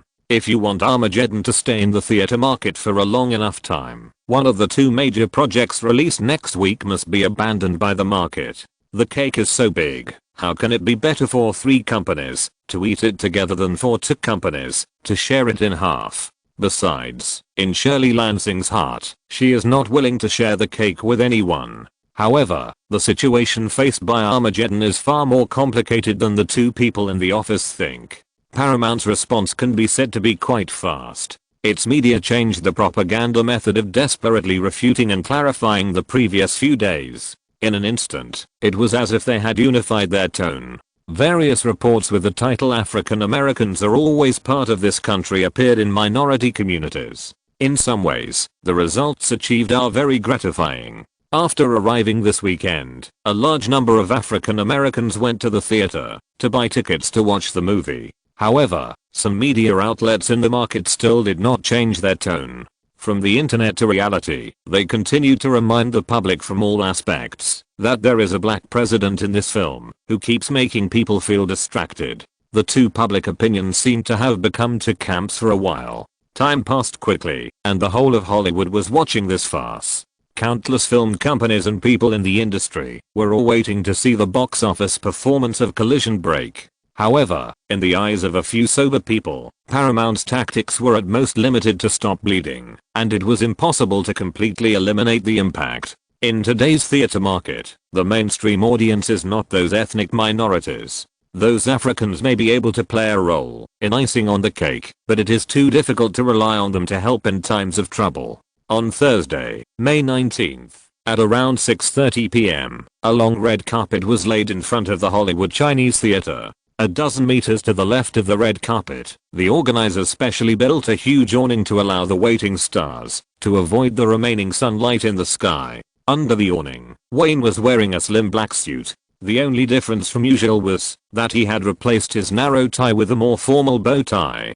Compared to his usual low-key dress, Naomi Watts looked much prettier tonight. The white evening gown style short skirt just brought out her 2 long, white, and slender legs. There was not a single button on the whole dress. It was completely sewn by the Channel couture designer who was invited to the manor before departure. Her hair was piled high, as if it had invisibly raised her figure. On her slender neck, or thin necklace, hung a huge diamond. Apart from this necklace, she had no other jewelry on her body. It could be said that she had carried out simplicity thoroughly. Minorities. Why are they called minorities? It's because the number of those people is too small. Wayne smiled lightly, threw a copy of Premiere into the arms of the woman next to him, and looked up at the busy red carpet on both sides. His gaze only stayed there for a few seconds, before he immediately looked in a farther direction. A dozen blocks away, a premiere of almost the same scale was about to begin in full swing. Chapter 658. Once suspicion arises, the crime is established. Although the discussion about Armageddon is all over the entertainment tabloids, in fact, the mainstream media has always been optimistic about the box office prospects of this film. In any case, this is also a science fiction blockbuster with a box office of over $50 million in the first weekend. Even if the box office trend is not good in the future, the North American box office should still be guaranteed to exceed $100 million. However, the actual situation has slapped countless people in the face. After a full week, the box office of Armageddon has exceeded $70 million. After the second weekend, the situation that emerged was beyond everyone's expectations. The box office for the 3 days of the second weekend was less than $15 million, and the single day box office on the working day of the second week fell below $1 million. After 2 weeks of release, the North American box office of Armageddon is still less than $100 million. Despite these numbers, Naomi Watts has watched them many times today, but she still enjoys watching them. Paramount and Sony Columbia's joint encirclement and suppression can be said to have fired a dud at the beginning, which is hard not to be surprised. A science fiction film that has grossed more than $90 million in North America in just 2 weeks of release can be called a hit in any period, no doubt about that. However, for Armageddon, it was precisely the beginning of the summer season that caused Paramount to fall flat on its face, because with the premieres of the two highly anticipated big projects The Flash and Godzilla tonight, no one believed that a large number of moviegoers would choose to watch this film. Get ready to watch the fun, Wayne. Bruce Rosenblum hurriedly walked into the awning with his secretary. Both of them had beads of sweat on their heads, which showed that the breeze in Los Angeles at night did not blow away the heat of the day. The distribution director of Warner Brothers nodded to Naomi Watts, sat down next to Wayne, took out a handkerchief, and wiped his sweat, and said quickly, "I just talked to the theater company on the phone. Starting tomorrow morning, The Flash will be screened in about 300 theaters on top of the 3,250 theaters in North America." This is absolutely good news. The moment Wayne heard it, a smile also appeared on his face. For Armageddon? That's right. Bruce Rosenblum took the cigar handed over by the secretary and threw one to the man next to him, with a sharp look in his eyes. It should be difficult for Warner Brothers alone to get the theater companies to agree to cut the screening scale of Armageddon early. I can guarantee that Paul, the old Fox and Sony Columbia's distribution department, has also put a lot of pressure on the theater alliance behind the scenes. It is obvious that Armageddon has a screening scale of nearly 3,000 theaters in North America and can only produce more than $1 million in box office every day, which is definitely not in the interests of the theater companies. If the screens for Armageddon were given to films with greater market potential in advance, it would be understandable. Everything is a commercial act. However, Bruce Rosenblum did not think he had the ability to reduce the screening scale of Armageddon by half. He concluded that there must be other companies behind the scenes. There has always been a tacit understanding in Hollywood that there is no need to wait for so-called evidence and investigations. As long as you look at who the beneficiaries are, 90% of the time it is whoever did it. This time is obviously the same. The reduced screenings for Armageddon were given to The Flash and Godzilla by the Theater Alliance in a 60:40 split. There is no doubt that Sony Columbia also gave a heavy push behind the scenes. The two men tilted their heads and lit their cigars. After looking at each other, Wayne shrugged and teased, "Well, now that woman Shirley Lansing will definitely hate Sony Columbia as well. The Big Six have always been like this."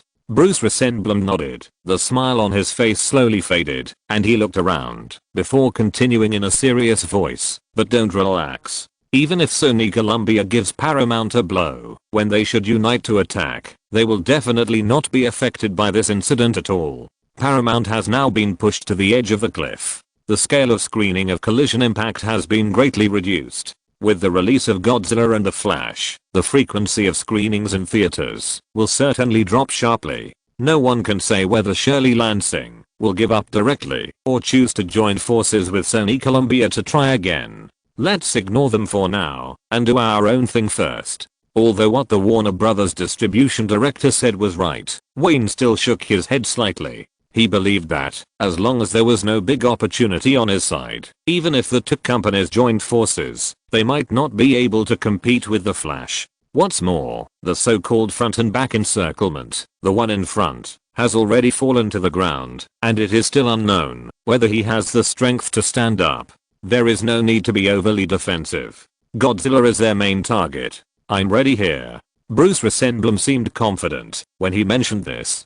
Tomorrow morning, I can guarantee that along with the large-scale release of Godzilla, Sony and Columbia will also be in a mess. By then, they won't be able to take care of themselves, let alone other things. Okay. Nodding, Wayne laughed softly. The scene of the two men holding cigars and whispering to each other, Naomi Watts felt a chill. In her eyes, the two big men looked like two old foxes preparing to steal chickens, each full of vulgarity. Not to mention them, Australian actresses all know the next move of Warner Brothers. They killed the so-called black president a few days ago, and the effect was unexpectedly good. Even if Paramount turned around in time and launched large-scale publicity in minority communities, it still couldn't save the situation of mainstream audience loss. If nothing unexpected happens this time, Bruce Rosenblum will still use the same trick. I'm afraid that dozens of media newspapers under Warner Brothers have already prepared the draft. There is only one theme, that is, Godzilla is a book monster, which has nothing to do with North America and the West. It is not their own culture at all. With the world's first xenophobia of North American audiences, she believes that the effect will definitely not be bad. The entire public relations department and network water army department under the distribution department of Warner Brothers are ready to bite this topic to death. No matter what happens at that time, they will bite this crazy hype to death. This is Hollywood, the place that is best at summarizing the factors of success. Since this trick worked well for Paramount some time ago, Bruce Rosenblum simply overturned the original plan and prepared to continue playing this trick. Wayne also agreed with this approach, just like he agreed to bite the black president to death some time ago. Huaqiang Liu, a famous botanist in the East, once said that, when you doubt whether a melon is raw or not, the melon is no longer ripe in your heart. Whether you split it or not, it actually has no meaning. Once the doubt arises, the crime has been established. Of course, all this must be based on the fact that The Flash can be accepted by the general fans. No matter how complicated the means of competition are, the box office results will ultimately depend on the quality of the film. The other guests will be here soon. Nami and I will go in first. We will talk later. Raising his wrist to check the time, Wayne put the cigar in the ashtray, raised his hand and patted Bruce Rosenblum's arm and said, "Okay." As the host of tonight, many guests came to support him entirely for Wayne's sake, so he must go in first to greet the big names who supported him. Bruce Rosenblum pointed to the passage behind the Chinese theater, motioning that he would go in and wait for him, and got up first with his secretary and walked out of the awning. "Come on, dear Ms. Watts, let's go and be baptized by the media cameras." Shrugging his shoulders, Wayne stretched out his left arm in a gentlemanly manner, motioning Naomi Watts to hold his arm, and walk together on the red carpet that everyone was looking forward to. The Australian actress rolled her eyes, handed her personal belongings to Nina, stepped on the man's arm, and the two walked together to the waiting car. The media had actually become accustomed to Wayne's pace walking on the red carpet. No matter how loudly they shouted, the two had no intention of slowing down and completely ignored their requests for photos. The fans on one side of the red carpet did the same, holding posters, but also did not receive autographs or greetings. Just as they had just entered the media interview area, another group came to the end of the red carpet. Tim Burton, wearing a baggy suit, walked onto the red carpet with Johnny Depp from the Bentley. The two pairs walking on the red carpet had completely different attitudes towards the media and fans, especially when facing the enthusiastic fans. Johnny Depp strode into the fan center and signed autographs for those enthusiastic people.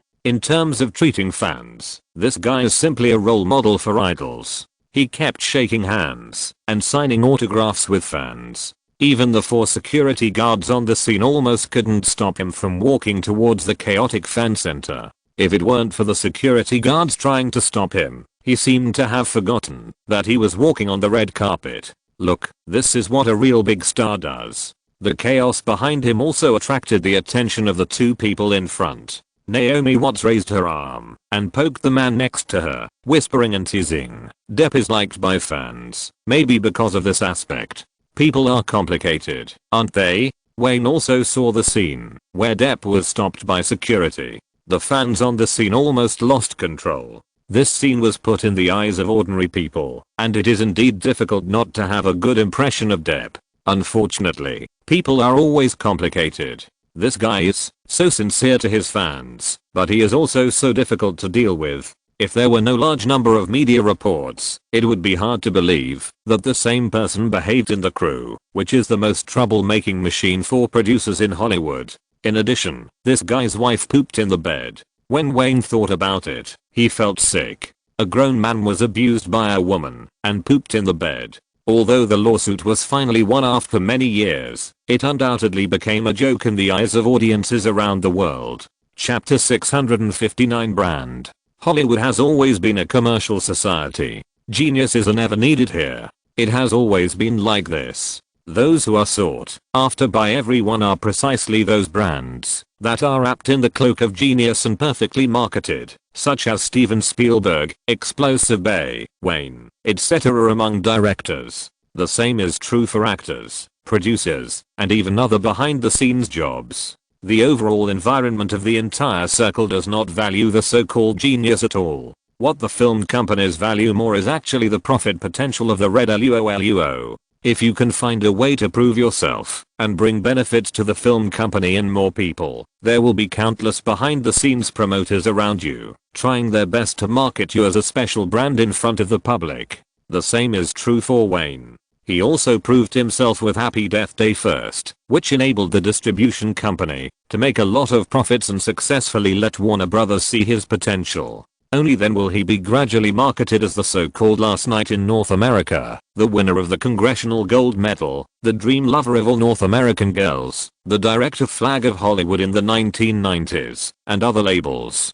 It seems that everyone who mentions him must first praise him as a master of black art. However, the fact is that he can be packaged by the world's top 3 media groups, which has nothing to do with film art, but because his films can bring huge profits to capital. The Captain Jack who caused confusion among fans on the red carpet is also the same in Wayne's view. Many film companies in the circle are aware of his ridiculous on-set style, as if he is born with a trouble-making physique, but they are still willing to package him in front of the public as an idol in the eyes of fans. As long as the name Johnny Depp can make a large number of ordinary people willingly take money out of their pockets, such packaging will not stop, and this name will gradually become a brand. It should be noted that this is the genius that Hollywood film companies have been looking for. Wayne is like this, Johnny Depp is like this, Tom and Tom are like this, and Jerry Bruckheimer is also like this. These geniuses are not limited to the big stars standing on the stage, but more represent the brand potential that can appear on their own.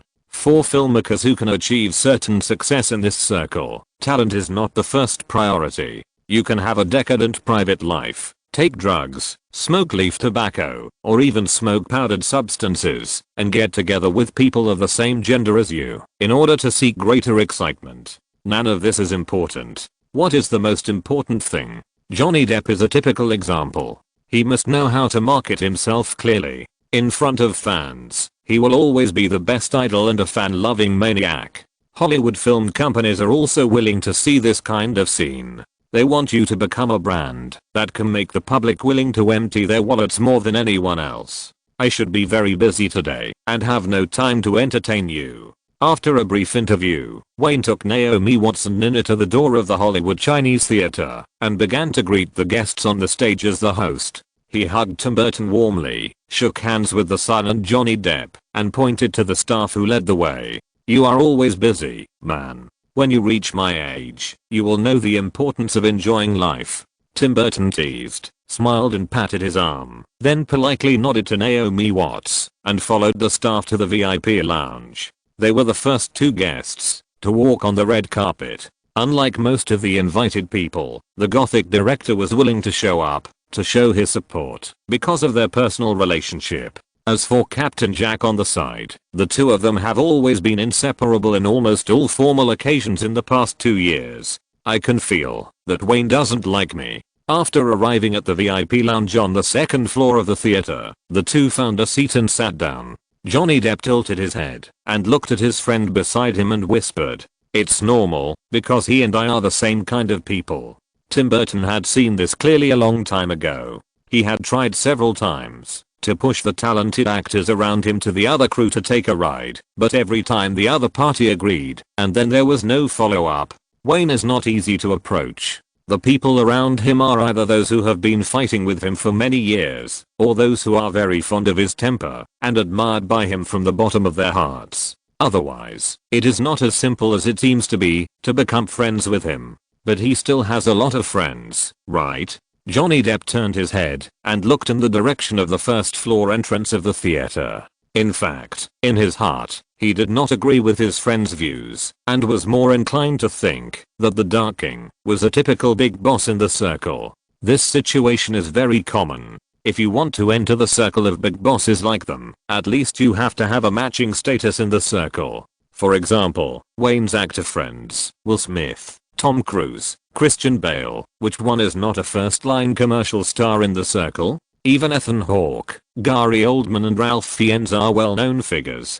Man. Tim Burton smiled and shook his head, lowered his voice, and said, "This circle has always been like this. Most people follow the code of conduct to flatter the powerful and trample on the weak. From private means in those days, to Edward Scissorhands, A Different Sky, Edward Later, or Born to Love, and the adventures of young heroes in the past 2 years, Johnny Depp can be regarded as an out-and-out literary and artistic person. Of course, his style has won the praise of countless people, including Tim Burton. But literary and artistic people are far less popular in the circle than those commercial people. In fact, everyone knows some things. If you want to improve your status as soon as possible, go to the front line and join a large commercial project. It is the safest way. But there are a group of people like Johnny Depp who exude literary style from inside to outside.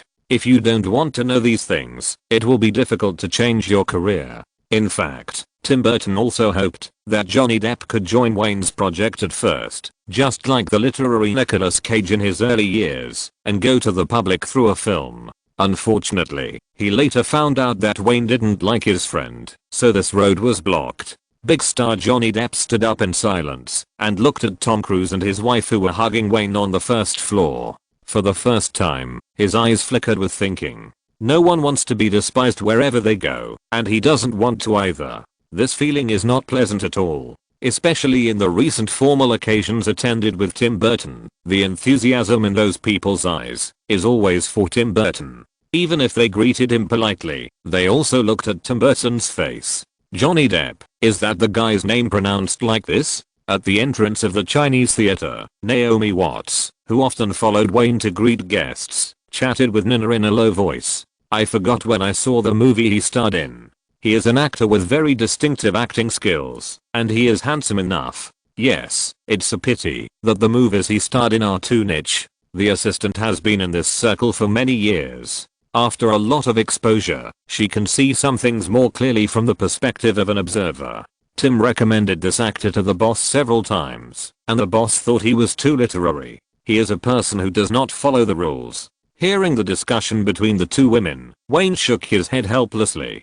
Captain Jack, who will be popular all over the world in the future, is of course a good actor, but he knows very well that this is a guy who is unwilling to accept constraints. Actors who do not follow the rules are the type he is most unwilling to cooperate with, even if they can bring a lot of benefits. When the contract can no longer constrain the professional attitude of the actors, the only thing left is to coax them to film. He has no such habit at all. Let Disney and Jerry Bruckheimer do it. The guests present today were mainly Wayne's friends in the circle and those who had a good relationship with Warner Brothers.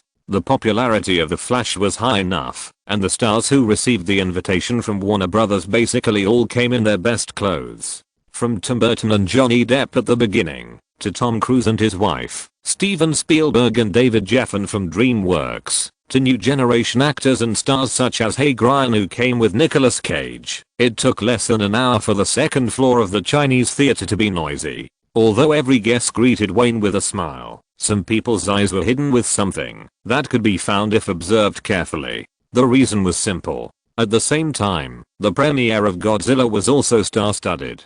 After all the gossip during this period, many people wanted to know whether The Flash would be his Waterloo. When it was close to 8 o'clock in the evening, guests, media representatives, film critics and thousands of audiences sat in the screening room one after another, all waiting for the highlight of the night, the official screening of The Flash. "Hey, I saw Hagrid Ryan slipped you a note." Entering the screening room, Wayne greeted people along the way. When he walked to the second row, he was grabbed by Tom Cruise who was waiting.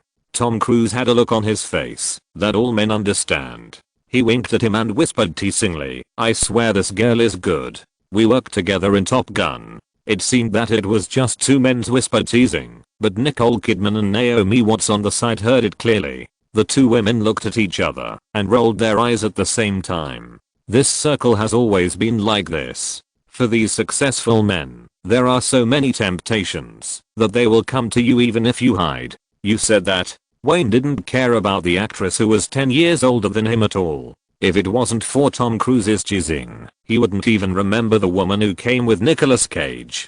He hooked his finger at the assistant lady beside him, took the stack of small notes, and looked at Tom Cruise. "Do you want them? Forget it, I'll give them all to you." As he said that, he threw the stack of small notes to Tom Cruise, shrugged and teased, "Brother, if I were you, I would pray now. Pray that Nicole will let you go to bed tonight." "Hey, shit." Looking at Wayne, who turned around and left after speaking, Tom Cruise opened his mouth, looked at the stack of love numbers in his hand, looked at the expressionless Nicole Kidman, and angrily threw all the small notes at his feet. Chapter 660, The Ultimate Commercial Film. As a famous director with a reputation as a playboy throughout North America, Wayne received countless small notes whenever he attended formal occasions. In the first 2 years, he would look around with great interest and carefully look for any big stars he liked. When things became a normal thing, he lost his gossiping heart. To put it bluntly, everyone was collecting stamps from each other. After realizing this, he was not very interested in the love numbers that were handed over. What's more, Hagrid Ryan, who Tom Cruise teased, looked sexy on the surface, but was actually 10 years older than him. That was the first actress who worked with Tom Cruise in Top Gun. Who knows if anything happened between them. Wayne doesn't have the habit of walking the same path as his brothers. After greeting everyone along the way, Wayne returned to the middle of the first row, where the crew was. At 8 o'clock in the evening Eastern Time in North America, the flash officially opened the mysterious curtain. The unchanging Warner Brothers title flashed by, and the DC logo familiar to fans in the past 2 years appeared on the big screen, followed by a routine line of letters, the work of Wayne Greenberg. Without any verbosity, the first picture was a close-up of James Franco's face, and then the camera slowly pulled away. Against the background of the street, the forensic technical investigator he played was squatting on the ground, checking the traces left at the scene. With Barry Allen's quick analysis, a simple line and a street scene, Wayne used the most direct way to concisely show the audience the character background of the Flash. Smart, motivated, likable, and handsome. This is the first feeling of most people after seeing this scene. At least from the perspective of character, image and setting, it will not make the audience feel disgusted. A simple street scene investigation and scene flashed by, and Barry Allen in his youth became a child. It was from here that the film began to formally introduce Barry Allen's growth process. Compared with the typical timeline and a lot of foreshadowing in Wayne's previous works, this film is much more simple, without any pretense. It goes back to Barry Allen's childhood and tells all the audience the origin of the young man. On the big screen, Barry Allen, as a child, has been running to avoid being bullied. Home is his best harbor, and a happy family can always make him forget the pain brought by his peers. Gentle and loving parents are also a candy for this child's beautiful childhood.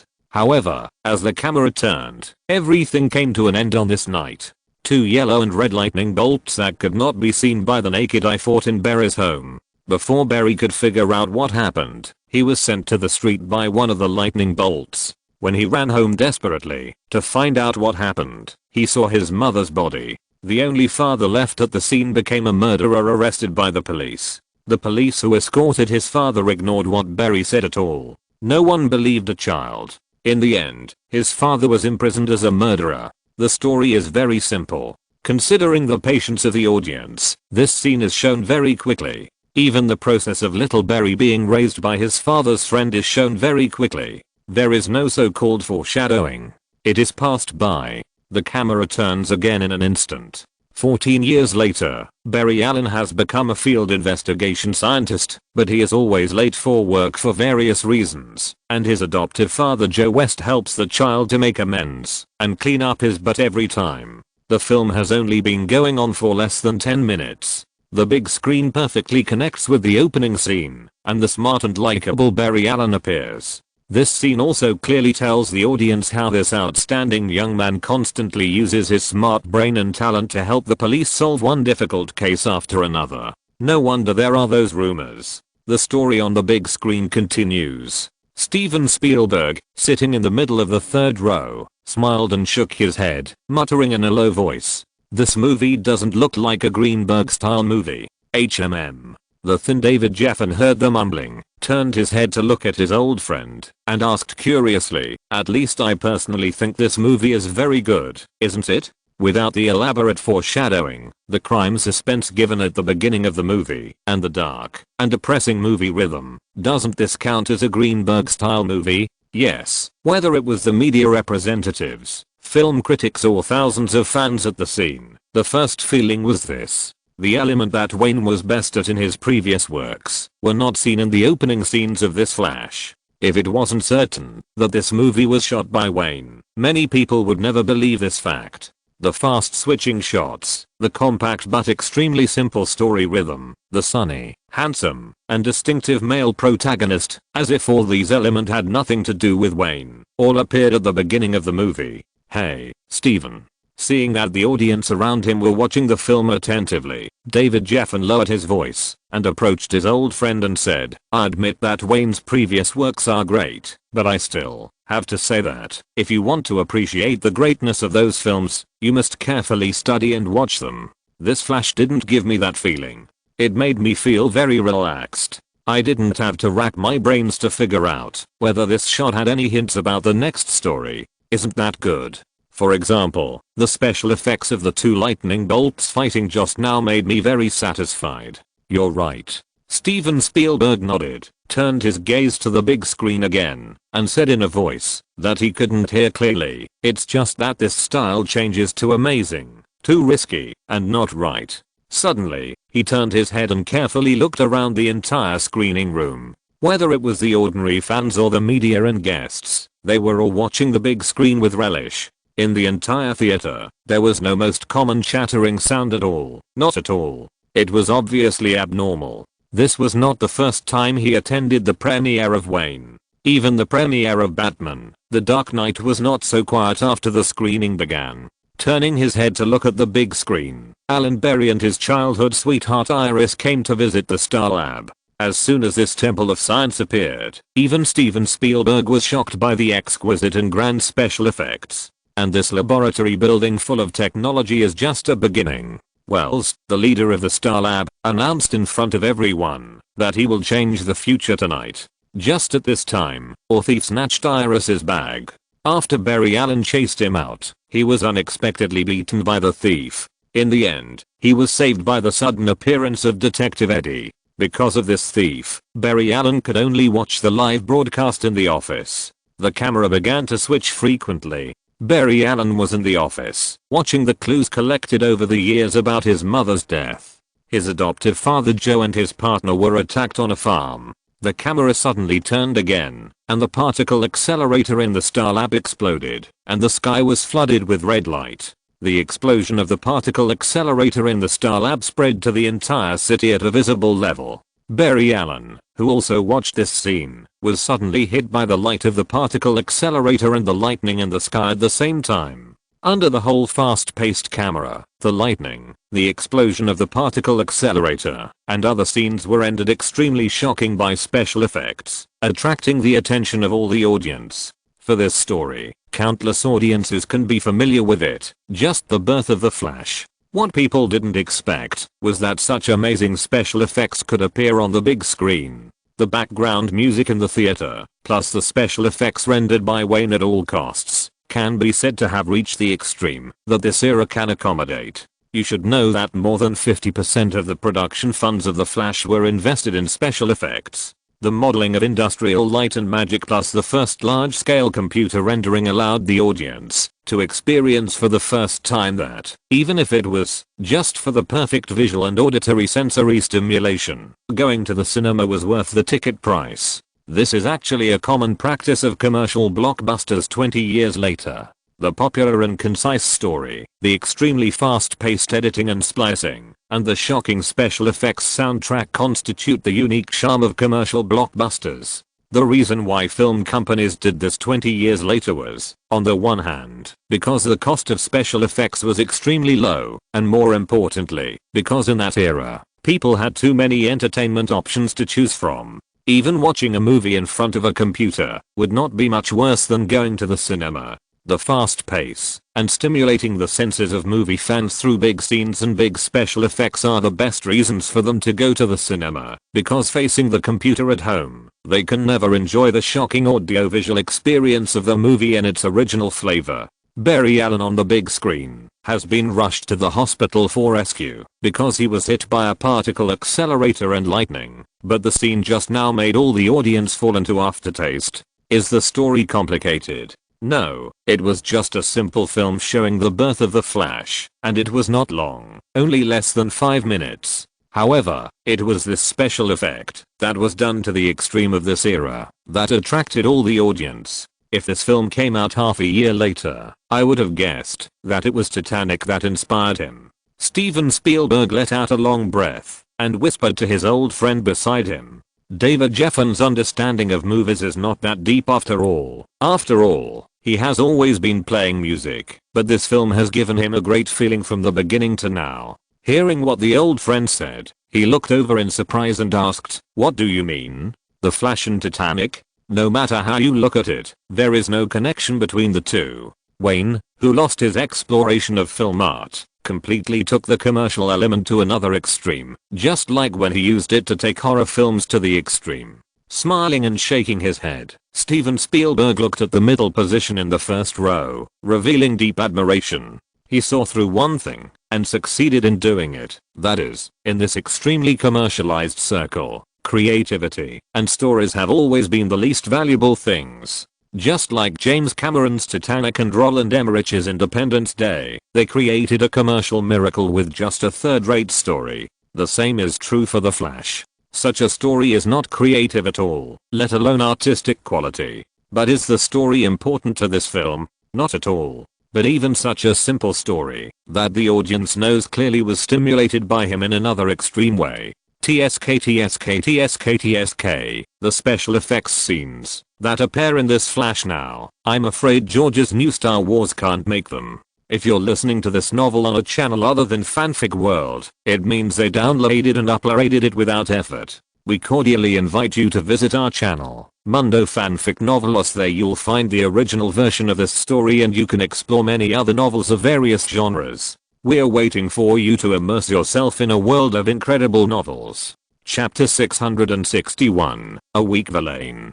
Hollywood is always like a contradiction, just like the situation Wayne faced back then. As a new director, you have never proved yourself in business, so naturally you will not get the opportunity to be invested.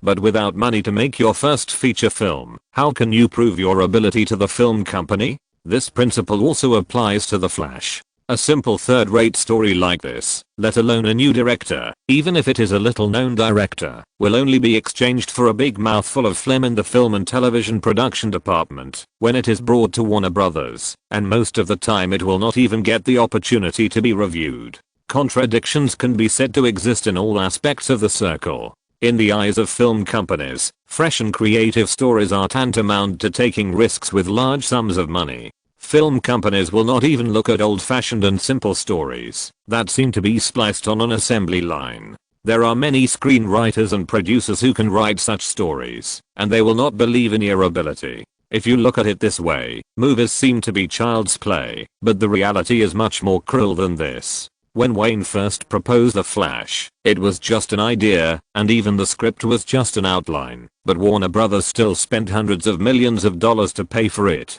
Even when the preparations for The Flash were in the later stages and the main actors were about to be selected, the script was still being overturned and rewritten again and again. All these situations show that such a film has nothing to do with novice directors in the circle, or even some well-known directors. In particular, The Flash is almost the same as Titanic in terms of story structure, simple, straightforward, and old-fashioned. Can't Wayne or James Cameron write a sophisticated story? Obviously impossible. Directors of their level know very well that simple stories often require more directorial skills. A tragic love film can become Titanic if it is well made, and there are countless examples of failures otherwise. At the same time, a simple story undoubtedly means removing all the barriers to watching movies.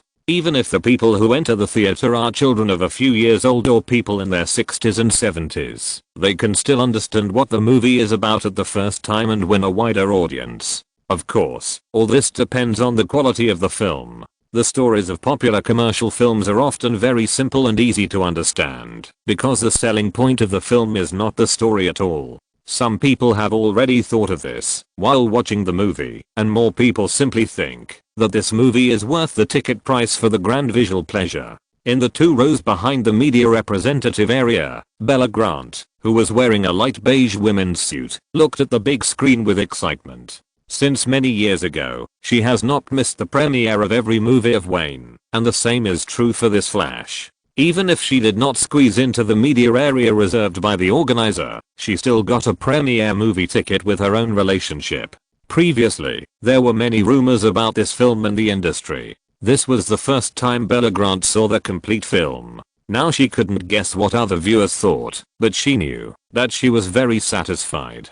This was the first time she watched that man's film without using her brain, and she was in a state of relaxation and enjoyment. In the past 2 years, paparazzi reporters have focused most of their attention on those female stars who have intersected with Wayne. Bella Grant, who has gradually climbed to the top of the Los Angeles Times, has gradually lost the paparazzi's follow-up and the gossip tabloids hype about her bombshell figure because she has been hidden behind the scenes. But the relationship between the two of them has not been broken. Occasionally, on weekends off, she can be seen in and out of Greenberg Manor or Beverly Four Seasons Hotel. Even Wayne has a very special feeling for this woman because she is the only woman who does not get money and opportunities from him.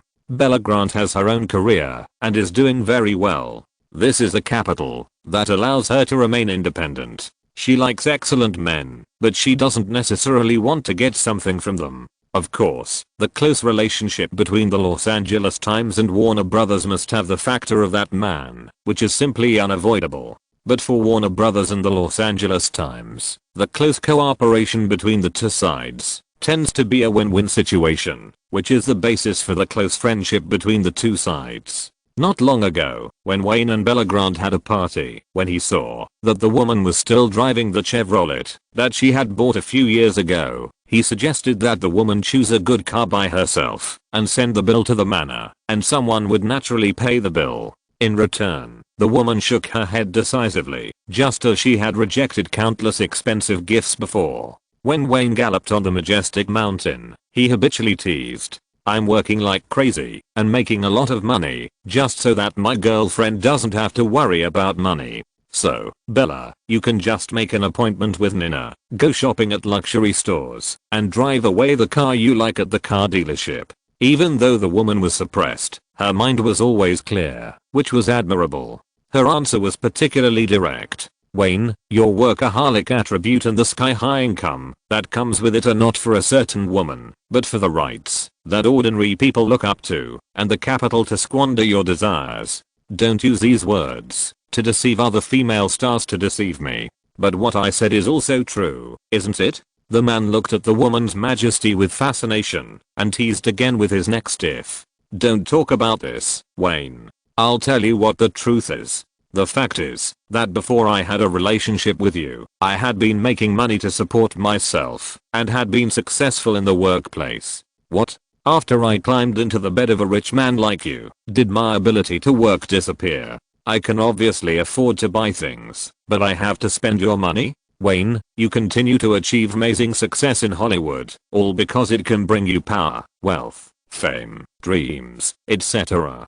Countless reasons are supporting your growing ambitions, but don't throw these dirty water on me. You are attractive to me only for one thing. You are an excellent man who is more than 99% of your kind. Only this."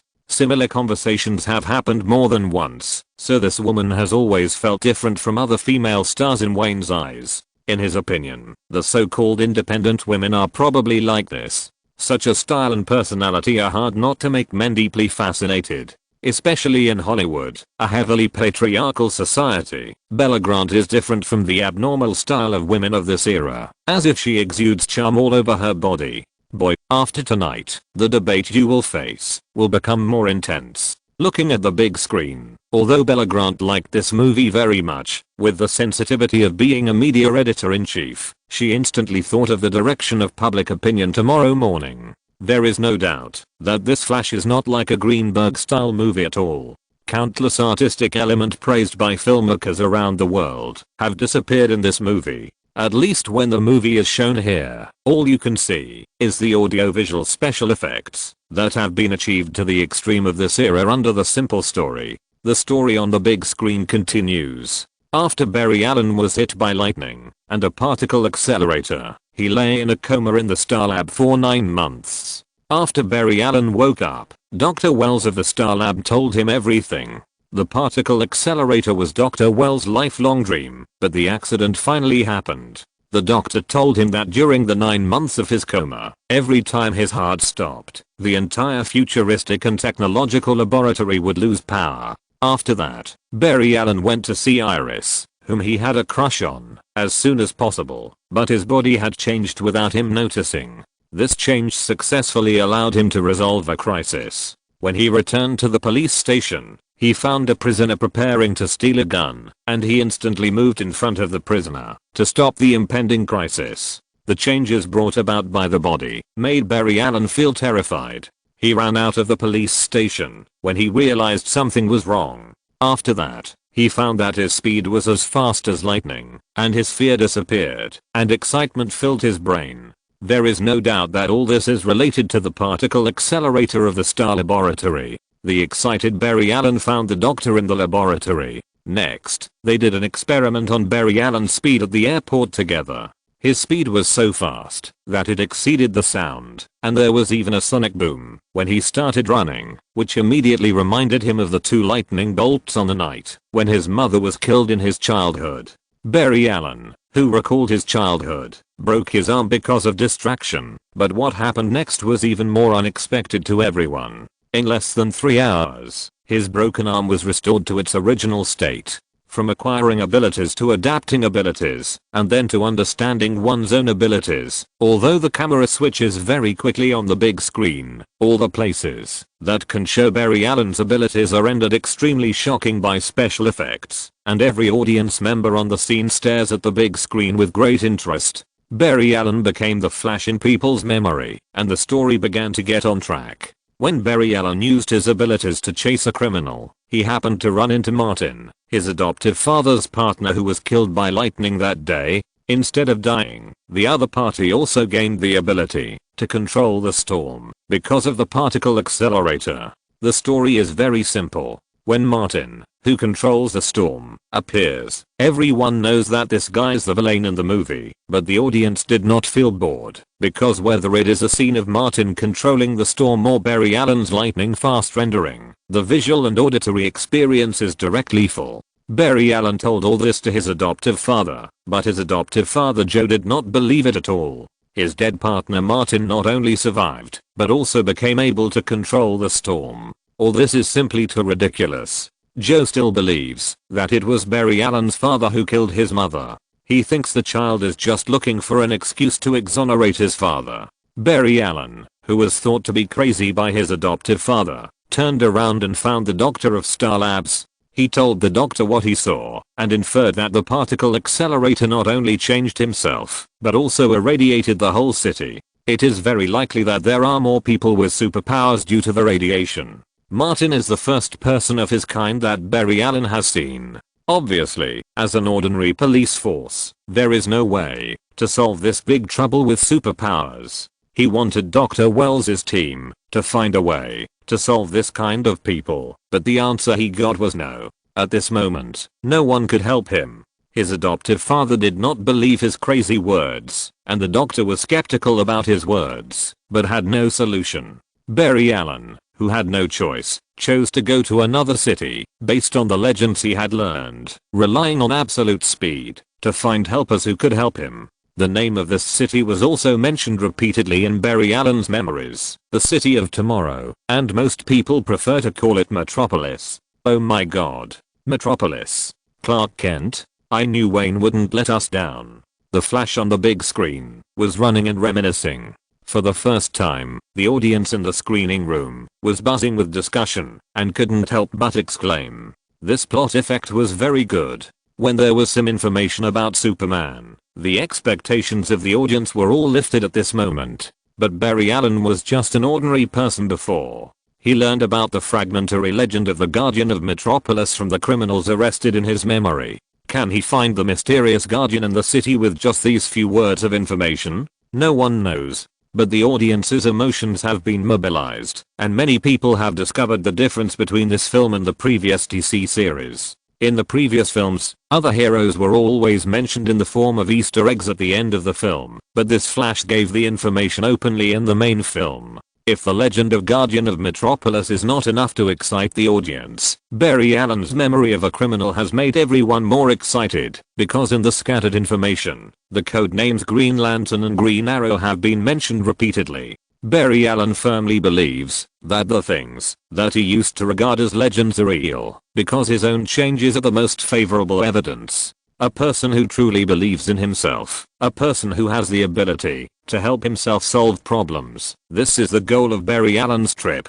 because he knows very well that Martin, who controls the storm, is probably just the first one to be exposed. The whole city is irradiated by particle accelerators, and it is unknown how many similar ambitious people are hidden in the dark. The prosperity of the metropolis at night did not make Barry Allen linger a little. At this moment, he turned into a red lightning, flashing wildly in the metropolis, looking for his target. Without any twists and turns, when the red lightning ravaged the metropolis, it was successfully stopped by a strong figure hidden in the shadows on the top of a building. You were not struck by lightning casually, Kit. Lightning chose you. The strong figure in the shadows knew everything. After a long silence, a low voice came out from the shadows. Kit, you must believe that you can use your abilities to protect your own city. Since lightning has chosen you, then turn into lightning and do what you should do. The tall and strong figure did not give Barry Allen a chance to continue explaining.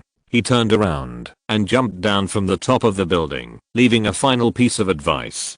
Kit, don't forget to wear a mask. Although this sentence is still low, the tone of speaking is full of ridicule. At this point in the movie, many things are no longer hints, but Kailualuo's explicit statement. There are countless supernatural powers in this world, and it is very likely that those who possess supernatural powers have communicated with each other. Superman, Green Arrow, Green Lantern, plus the protagonist Flash, which hero's information will appear next. Bella Grant is not a die-hard DC Comics fan, but these well-known superheroes, even if she is a girl, are still very familiar. These fragmented information that appear in the movie is enough to make ordinary people scream with excitement. As a Hollywood insider and a senior film media practitioner, she has a very clear feeling that the DC series will speed up its pace after several successful works. This Flash is using a simple story background and grand audio-visual effects to prepare audiences around the world. Bella Grant can even guess the next part of the movie. It's nothing more than Flash returning to his city and defeating Martin, who controls the storm. As she thought, Barry Allen returned to the Star Labs, and they designed and made a set of battle clothes for him. This suit can prevent him from spontaneously igniting due to excessive speed, and Catherine also found the location where Martin released the storm. The camera turned, and Barry Allen's adoptive father Joe also chased here. There was no accident. The two ordinary policemen were no match for Martin. The storm controlled by Martin destroyed the farm, the building, and everything around. Joe was simply unable to resist this inhuman ability. Just at this moment, Barry Allen, wearing a new battlesuit, turned into a bright red lightning and rushed to the scene. Martin controlled the storm and still had no intention of stopping. The storm was spreading to the center of the city. He wanted to destroy the entire city. Barry Allen had no time to think. He rushed into the storm alone and started running in the opposite direction, hoping to use his own speed to break the storm. But Martin's ability was stronger than he thought. The moment he rushed into the storm, he was knocked out. If the previous special effects only appeared intermittently, the grand scene, that time was the limit of special effects in this era. Martin controlled the hurricane-like storm, and Barry Allen, who was kicked away, got up and made a signature posture ready to run. Barry, run. You are good at this. Run. Barry, Dr. Wells, adoptive father Joe, and others in the movie were all looking at Barry Allen nervously until he turned into lightning this time and cut directly into the storm. The collision of speed and speed, the collision of lightning and hurricane, the fierce sparks seemed to overflow the big screen. Wayne believed that using a green screen to shoot this performance of the superpower confrontation between the two was the right choice, at least in this era. In the fierce collision, Barry Allen used his fastest speed to successfully reverse the storm that was about to enter the city and successfully prevented the disaster from happening. In the end, at the moment when Barry Allen destroyed the storm, his adoptive father Joe decisively fired 2 shots to solve Martin. At this time, Joe finally believed everything his adopted son said and realized that he had misunderstood him and believed his adopted son's description of everything that happened in his childhood. After this incident, Joe saw the incredible ability with his own eyes and finally was willing to help Barry Allen to testify that his father was not guilty and that the murderer of his mother was someone else. The film has gradually come to the end. In fact, the story is obviously not finished, but this is a style of DC movies. The audience is used to leaving suspense and waiting for the sequel to continue telling the story. The camera on the big screen turned, and Barry Allen sat in front of the prison visitor glass and made a promise with his father. He vowed to protect the city in the dark in the name of the Flash and to pull out the other superpowers who are still hidden. At the same time, the voiceover sounded. Barry has never caught up with anyone in the first half of his life, but now he is the fastest man in the world. He will use the name of the Flash to follow the footsteps of those legendary superheroes to protect the world. When the voiceover fell, the big screen suddenly darkened, and a huge line of letters appeared. With great power comes great responsibility. Power has never been an accomplice to trample on the truth. The background music at the end of the movie sounded together, and the end credits rolled, accompanied by a burst of intense applause. This movie is so exciting. My god, I never thought that movie special effects could really be this good. Great job, Barry. Run, Barry, you're good at this. The audience was not only clapping vigorously, but also screaming loudly with the clapping, with nowhere to vent their excitement. Amazing special effects, incredible extreme. Todd McKenzie, a well-known Los Angeles film critic, also clapped vigorously with the fans, smiling and shaking his head and muttering to himself. In fact, he is just a die-hard fan of Wayne. If it were any other film critic, the comments on this film would probably be all vulgar, unoriginal, and a collection of vulgar routines in the summer season. There is one thing Todd McKenzie is still worried about, that is, the villain of this movie is too weak.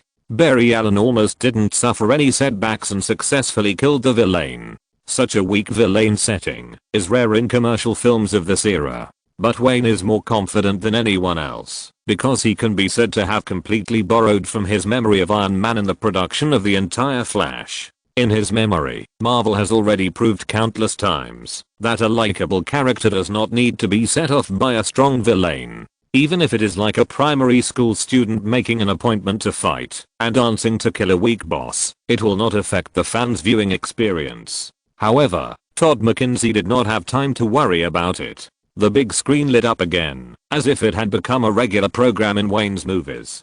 The Easter eggs began to appear at the right time, and the deafening applause in the screening room also stopped at this moment, and everyone's eyes were cast on the big screen.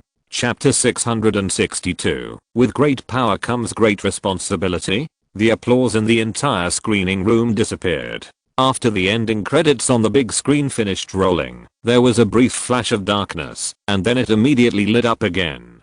Everyone's eyes were firmly attracted to it. Many people noticed at a glance that the camera that lit up again was switched to the perspective of the metropolis, still on the roof of the tall building, and still the tall and strong figure hidden in the shadows. As if the director was trying to whet everyone's appetite, the camera in The Dark Knight had no intention of letting this figure come out. That child solved everything.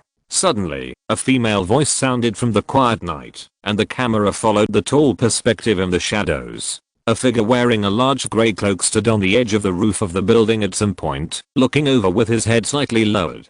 Seeing that the tall figure in the shadows remained silent and did not express anything, the female voice came out of the cloak again. The trouble in that city is not just a small person playing with hurricanes. The trouble that the child has to solve is just the beginning. The man in the shadows finally spoke, turning his body slightly and looking at the woman in the cloak. It was lightning who chose him. The meaning of this sentence is very clear. Since it was lightning who chose him, he must grow up in the test. I know, what is important is never whether it is worth it or not, but what he believes in. The cloaked woman shrugged slightly. While speaking, for the first time, she revealed her long hair covered by the cloak in front of the audience, and vaguely saw her beautiful chin and sexy lips.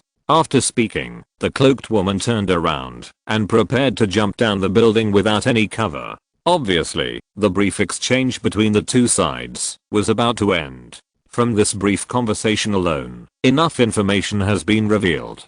Barry Allen came to Metropolis, not without gain, but Barry Allen himself did not know that someone was watching him in secret. This cloaked figure is undoubtedly the insurance for him to deal with the enemy. At this time, the cloaked woman is telling the figure in the shadow that she did not use her insurance. The child who had just been recognized by lightning has handled everything alone and also understood his mission. The greater the ability, the greater the responsibility. This has always been the mainstream idea, that superheroes can gain recognition from the public, and Wayne is naturally not going to change it. In this era, the greater the ability, the greater the responsibility is the most recognized winning magic weapon by the audience. Diana, did the child see you? Just as the woman was about to leave, the tall figure in the shadows finally moved forward 2 steps, but the camera did not follow the figure. It was precisely these 2 steps that exposed the tall man's back to the audience for the first time, as well as the dark red cape behind the man.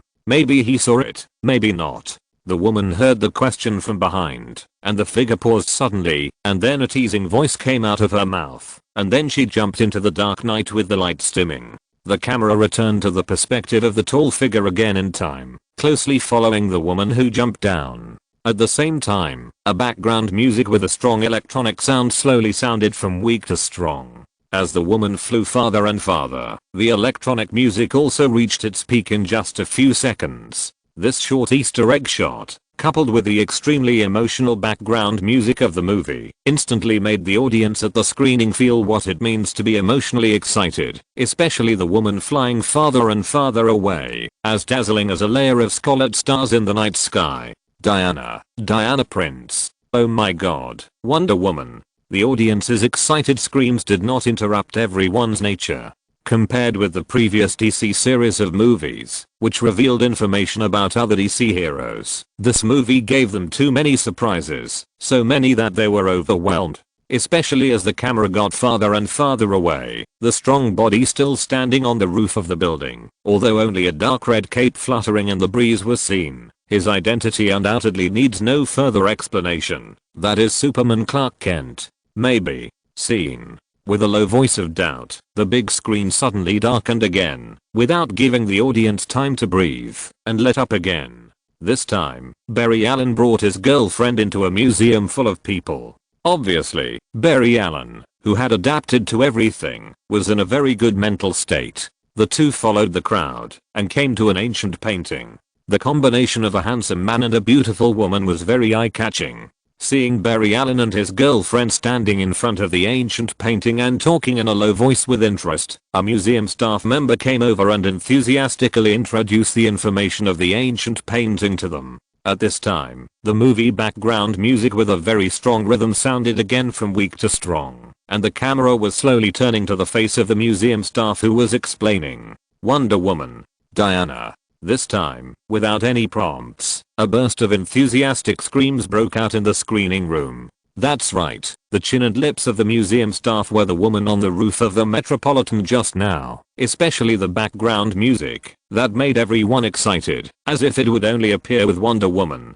Click. There was a slight sound of the old projector, and the lights on the ceiling of the screening room lit up together, and the big screen returned to darkness. At this point, the movie officially ended. Wayne, well done. I swear, this is the most beautiful Wonder Woman I've ever seen. In an instant, the applause, screams, and excited shouts of the fans almost overturned the ceiling of the screening room, especially when Wayne led the crew to the big screen and began to bow to the audience. The screening room became as lively as a concert. Facing the fans who stood there and clapped their hands wildly, Wayne was not embarrassed at all. Anyway, he was the only one in the theater who knew that he had once again shamelessly plagiarized a short section of Issue with You. There was no way this piece of background music with a simple and distinct rhythm, but it was so exciting. As soon as it appeared, it would naturally pop up in his mind, as long as he thought of the term Wonder Woman. The only pity for him was that the image of Wonder Woman that he loved most in his mind was still an Israeli girl. Although that image was criticized at the beginning, and countless fans complained that her breasts were too small, but it was also this group of fans who didn't drool at the sight of those long legs. Coupled with that face that can satisfy both Eastern and Western aesthetics, it is not an exaggeration to say that she is the most successful Wonder Woman in history. Unfortunately, time does not allow Wayne to wait any longer. Looking at the applause that has lasted for 10 minutes, even if Wayne led the crew to bow several times, he could not calm the audience's excitement. Looking at these audiences, he now at least affirmed one thing, that is, the slight worry in his heart was slowly put down. Congratulations, Wayne. Congratulations in advance on your box office success. Thank you. This is simply a masterpiece. Director Greenberg, thank you.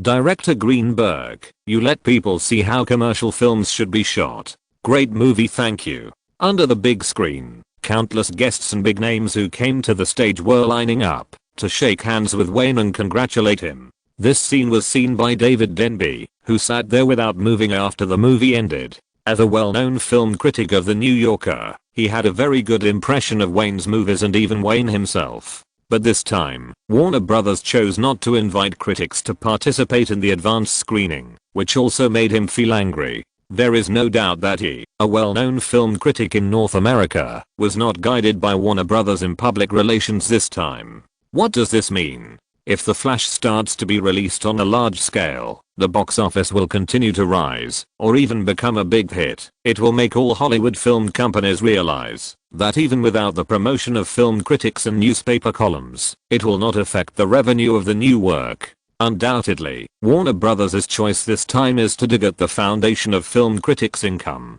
Not only David Denby thought of this, but many well-known film critics also thought of this. However, most people are waiting for the opportunity, waiting for an opportunity that can make The Flash Waterloo. Now all film critics know that The Flash must not be allowed to succeed without obstacles. Otherwise, this time it is only Warner Brothers, and next time there may be more film companies that choose to save the cost of public relations film critics, which is related to the revenue trend of the entire industry. However, David Denby did not wait passively. He got the premiere ticket of The Flash early. After arriving in Los Angeles, he immediately contacted the well-known local film critics. In his opinion, this is a matter of life and death for everyone in the future, and all the elites in the industry should unite together. But something happened that made him feel disappointed. After a simple investigation, he found that, whether it was Todd McKenzie of The Hollywood Reporter or Kenneth Turan of Los Angeles Times, the latest generation of well-known film critics in North America all seemed to have received the tacit understanding of Warner Brothers and had no intention of joining them. The specific reason is nothing more than money or other interests. There will be no deviation in this. David Denby dared to swear that, if the benefits behind it were not given enough, several well-known film critics in Los Angeles would never refuse to communicate with him. However, several film critics of the younger generation are only a minority in their group after all. As soon as the premiere of The Flash started, he had already sat in the screening room waiting. No matter what he wanted to do, he had to understand the film, right? Although David Denby was sitting among the fans, he still followed his habit and took out a notebook and pencil before the movie started and put them on his legs so as to record his views and feelings about the movie in time, whether good or bad. But after watching only the first 15 minutes of the movie, as a confident and cultured film critic, he almost couldn't help running to the first row of the screening room and spitting a mouthful of thick phlegm on Wayne's tough face. Is this a Greenberg-style movie? It's just a collection of vulgar element in the summer season. David Denby is very sure that this is the most common template commercial film in Hollywood in decades. There is no thinking about the bottom of society, the portrayal of vulnerable groups, the discussion of legal issues, humanistic care, dark art, etc. But the fans around him watched it with relish, and from time to time they were excited by the designed special effects scenes. It seems that the simple story, coupled with the top audio-visual experience of this era, makes the movie have a huge magic, and it firmly attracts the attention of all the audience with magic.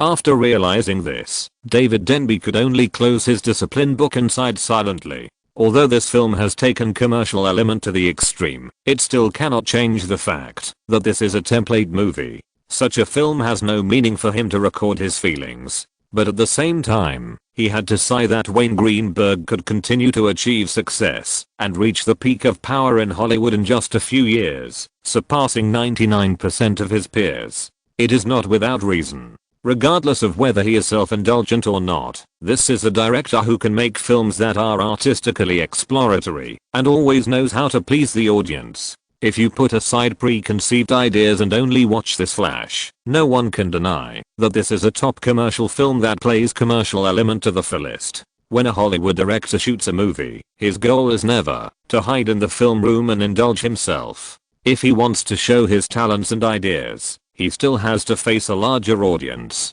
David Denby has always understood this truth, but as a film critic, he has always ignored it. If a well-known film critic who represents high-end art aesthetics has the same aesthetics as the general public, how can he show his unique artistic vision? Especially in his heart, he has always regarded Wayne as the director who is best at combining art and business. But this director suddenly abandoned the talent given by God and played a pure business with all his might. What else is that if not self-degradation? He could have done better, but he chose a mediocre path.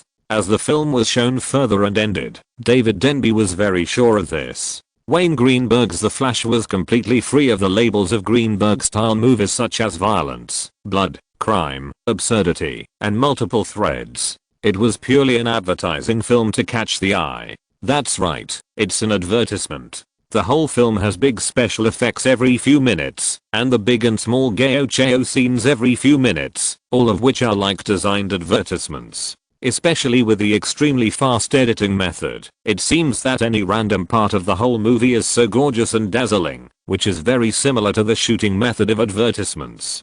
David Denby took a deep look at Wayne, who was surrounded and praised by countless celebrities. He opened his notebook and wrote the words vulgar advertisement on it, raised his hand and pressed the hat on his head, turned around and walked out of the theater in a low-key manner. The premiere of The Flash ended, and the premiere of Godzilla Not Far Away also ended at the same time. At the same time, the advanced screenings in major commercial theaters across North America also ended. The main creative members of the crew led by Wayne are still accepting interviews from hundreds of media reporters. The atmosphere at the press conference for The Flash is very hot, especially James Franco, who has experienced the taste of being chased by dozens of reporters for the first time. If nothing unexpected happens, his name will follow the film and become popular all over the world in a few weeks. The press conference was still being held, and various press releases related to the film were also being prepared. Compared with the reaction speed of traditional paper media, the fans who had just watched the movie had another information platform with faster transmission speed: the internet. As one of the most senior members of the Wayne fan organization, the African-American youth Schroeder still maintained his movie-watching habits over the years. That is, as long as Wayne's new film was released, he would immediately go to the theater to watch it. Even if there was a group viewing activity organized by the fans the next day, he never interrupted this habit. After leaving the theater and returning to the apartment, the first thing he did was to turn on the computer and log into the IMDb movie data database. When he saw that in a short period of time, 1,525 people participated in the evaluation of the Flash section, with a score of 8.8, he couldn't help but smile and split his mouth, revealing a mouthful of white teeth. He was originally worried that this Flash would disappoint the hardcore fans because of Wayne's bold transformation. Now it seems that all his worries were in vain. Most people, like him, enjoyed this top-notch audio-visual feast very much. Wayne seems to be telling the world that, even if he abandons the strong personal attributes on which he relies for survival, he can still shoot good movies that excite fans. From the first second of The Flash, I was deeply attracted by this no-brainer movie. The pictures are shocking and brilliant enough, the sound effects are immersive enough, and the obviously compact editing rhythm makes it difficult for people not to feel refreshed after watching the movie. This time, Wayne Greenberg chose to stand on our side. Compared with all his previous works, I prefer this The Flash, because this movie is very suitable for watching with family and friends. I have ordered 6 tickets for tomorrow night and plan to bring my family to enjoy this rare visual carnival. After I walked out of the theater and returned home, I was still excited. I have to say that when Wayne Greenberg abandoned his own style, the result was that all the fans followed the movie carnival together. I have to say that I was conquered by the ultimate audio-visual effects. The appearance of Wonder Woman Diana Prince gave everyone a huge surprise. Oh, and there was also Superman Clark Kent. In my opinion, this Flash not only allowed me to see what a dream scene is on the big screen for the first time, but also clearly conveyed to me part of the values of the DC World Universe. The greater the ability, the greater the responsibility. Schroeder grinned, and his fingers could not help but scroll down the web page, carefully reading the opinions expressed by other fans one by one. Almost all the fans who were able to leave messages at this time gave the film a high score. You know, as a purely commercial film, 8.8 points is an absolute high score on IMDb. Although the score is destined to slowly decrease as more fans vote and time passes, as it seems now, no one can deny that this is a good movie that has been recognized by most people. Damn it, Wayne kept me awake tonight. He brought all those scenes I imagined to the big screen. It's unbelievable. I never thought that one day someone would make a movie that would give me the same shocking feeling as when I first watched Star Wars. Damn it, I have decided to take a day off tomorrow morning and go to the cinema to watch this movie once, no, twice. Oh my god. It's an unprecedented visual enjoyment. Even if you only look at those unprecedented and exquisite special effects, it is completely worth the ticket price. The dream-making machine of film has been fully driven by Wayne Greenberg. This time it has allowed people to see another possibility on the big screen. This is a movie that can only be fully enjoyed by watching it in a theater. Believe me, watching it on videotape at home cannot be compared with this top-notch visual feast. Schroeder slowly closed his eyes after reading all kinds of good reviews from fans. He didn't know when he fell asleep in front of the computer. When he was woken up by the alarm clock, the bright sunshine of Los Angeles had already shone through the gap of the curtains of the apartment, and he subconsciously covered his eyes with his hands. Today is Friday, and a new day is about to begin. Schroeder walked into the bathroom quickly to clean up his personal hygiene, changed into a set of freshly washed clothes, stood in front of the mirror, nodded with satisfaction, then turned around and locked the door of the apartment and walked towards the Emperor Cinema, which was a block away from the apartment. When he rushed to the lobby of the cinema in the center of Burbank, the scene in front of him almost made him drop his jaw. Schroeder subconsciously raised his wrist and looked at the time. Yes, it was just after 8 o'clock in the morning, but there were at least 400 or 500 people gathered in the lounge of the entire cinema. Damn it, Schroeder, come and help. Just as he was staring at the noisy crowd, a white boy in his 20s waved his arms and shouted at him frantically, "Hey, this way, come and help buddy. Here we are." Schroeder looked at the sweaty Austin and quickly squeezed towards him. The two of them were the leaders in organizing today's fan activities, and they were both senior members of the Wayne Fan Organization. Such group viewing activities, due to the rapid expansion of fan organizations, are now carried out around theaters according to the areas of residence. Senior members of fan organizations like them will contact the theaters in advance to book the theaters. This kind of activity is a win-win for theaters, and they are usually very willing to provide convenience. Damn it, didn't they say that there are only 156 people in our area? After organizing the fan members who rushed into the hall and letting everyone line up in an orderly manner to wait for admission, Schroeder rarely swore, wiped the sweat from his head, panted and whispered to Austin. "Austin, look, does it look like there are only more than 150 people? I just roughly counted it, and there are already about 230 people now. There is still a while before the movie starts at 9:15, and the number of people must be far more than this number." I asked, and many people didn't go to work or class today. Austin's flaxen hair was also stuck to his forehead by sweat. He frowned, looked at the people who had already lined up, and whispered, "No, this will cause trouble. Schroeder, you just watch first." I have to call the big sister and ask her to discuss with the theater manager through Warner Brothers. One hall is definitely not enough. We need at least 2. Bullshit. Didn't they say that this time's The Flash is full of controversy? Doesn't this look a bit like there will be controversy? Fuck. Chapter 663, The Calm Before the Storm. Compared with Schroeder a few years ago, he has changed a lot now. Schroeder used to rely on a security uniform to remind people around him and himself that he had a legitimate job, unlike those African Americans who like to get something for nothing. However, as the Wayne fan organization grows stronger, coupled with the public relations department of Warner Brothers and Wayne's representative Nina, who continue to promote the fan organization behind the scenes, although it is inevitable that his pure love for movies has become less pure, it has turned his hobby into a career, which can be said to have gains and losses. From the earliest leader Daisy, to the need to organize people to watch Batman, The Dark Knight for a long time last year, and the activities held from time to time for cohesion, Schroeder and other early members simply quit their jobs and regarded this as their own career. Indeed, one thing is very important, that is, the amount of income. When these things, that were previously done on a voluntary basis, can bring you a salary far exceeding your normal job, I'm afraid that few people can refuse. At least now Schroeder no longer needs to rely on a security uniform to show that he is harmless.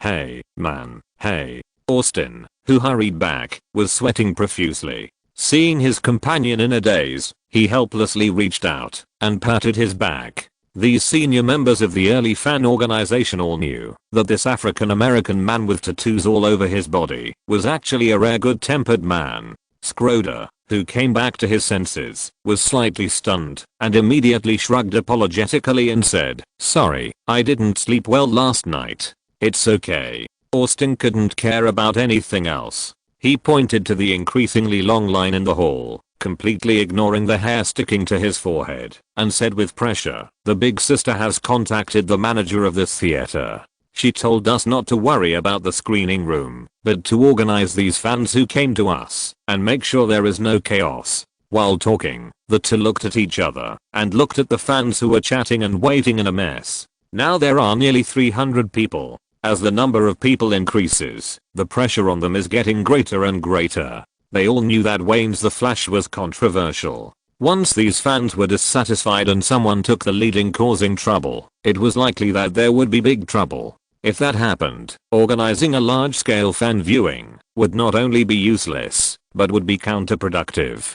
Just take a look and you will see that 99% of the fans who came through the IMDb Wayne movie discussion section were young people around 20 years old. It was precisely the North American youth of this age who did not understand what the rules were and were born with the gene to cause trouble. I figured out why so many people suddenly showed up.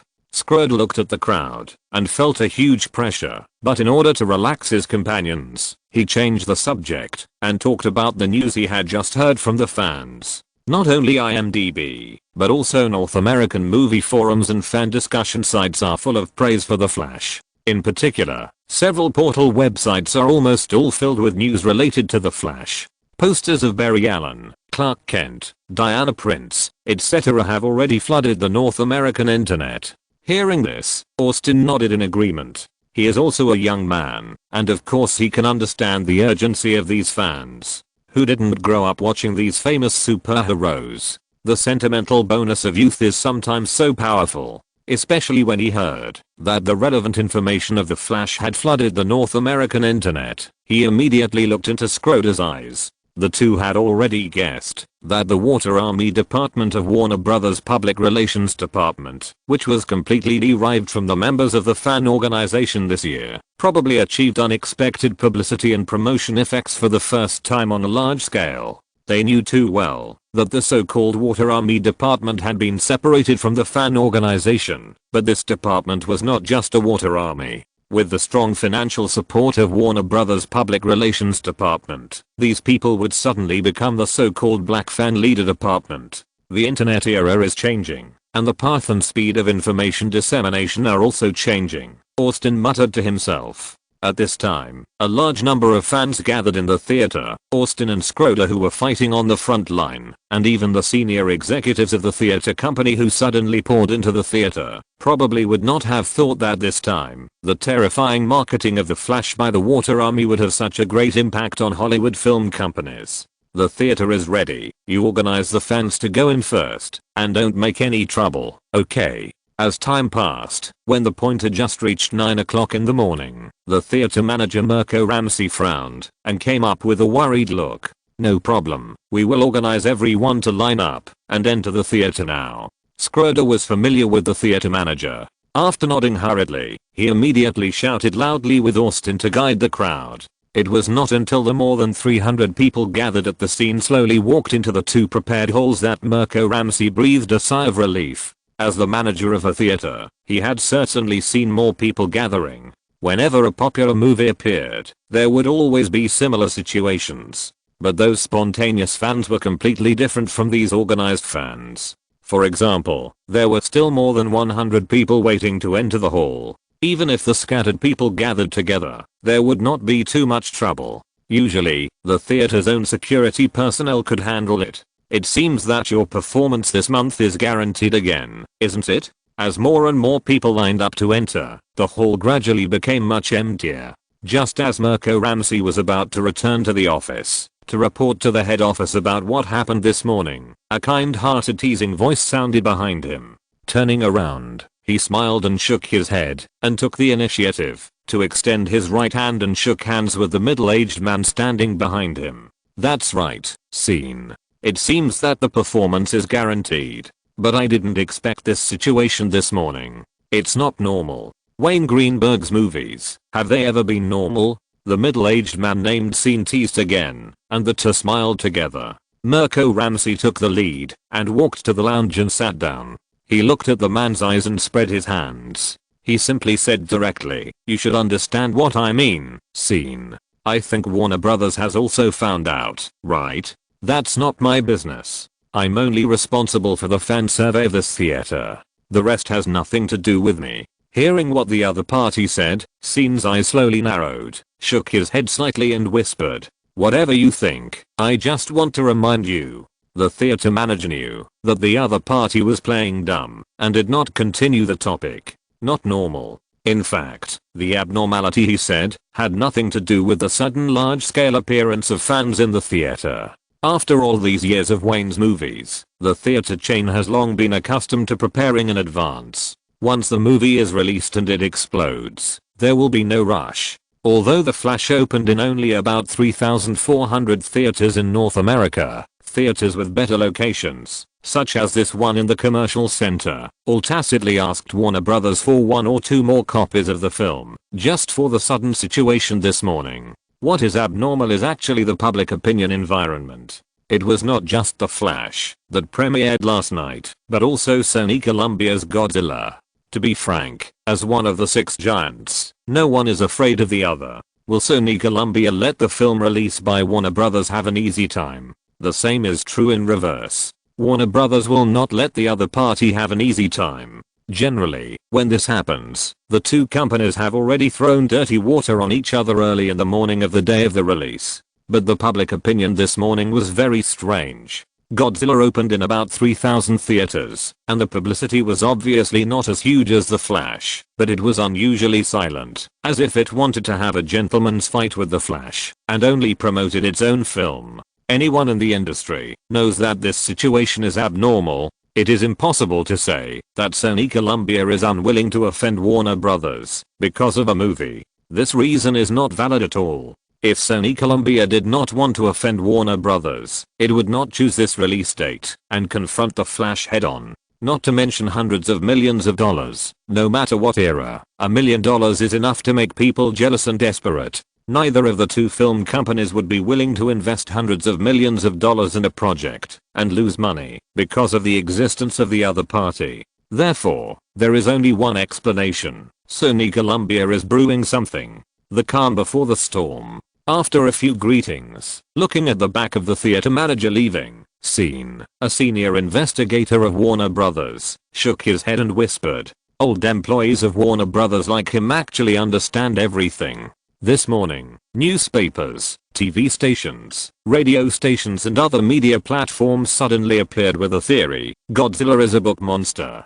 This is like a kind reminder to movie fans, constantly telling them through various media channels that this monster has nothing to do with our country. There is no doubt that this is Warner Brothers' first wave of competitive memes. Although it is just some soft article hype, the effect will definitely not be bad, because ordinary people in this land are too xenophobic. If this argument becomes popular, I'm afraid that except for those monster fans, most passers-by movie fans will choose to give up this movie. The strange thing is that no matter whether Warner Brothers sticks to this topic or not, Sony Columbia, in addition to the regular promotion of Godzilla, has no reports on The Flash at all, as if Warner Brothers punched a cotton ball. Chapter 664, Why the Cinema Loves Wayne So Much. Boom. At 10:50 in the morning, a round of applause that seemed to overturn the cinema came through the closed door of the screening room. Warner Brothers investigator Sean skillfully patted a pile of questionnaires and a bunch of pens at his feet, ready for the work he was about to face.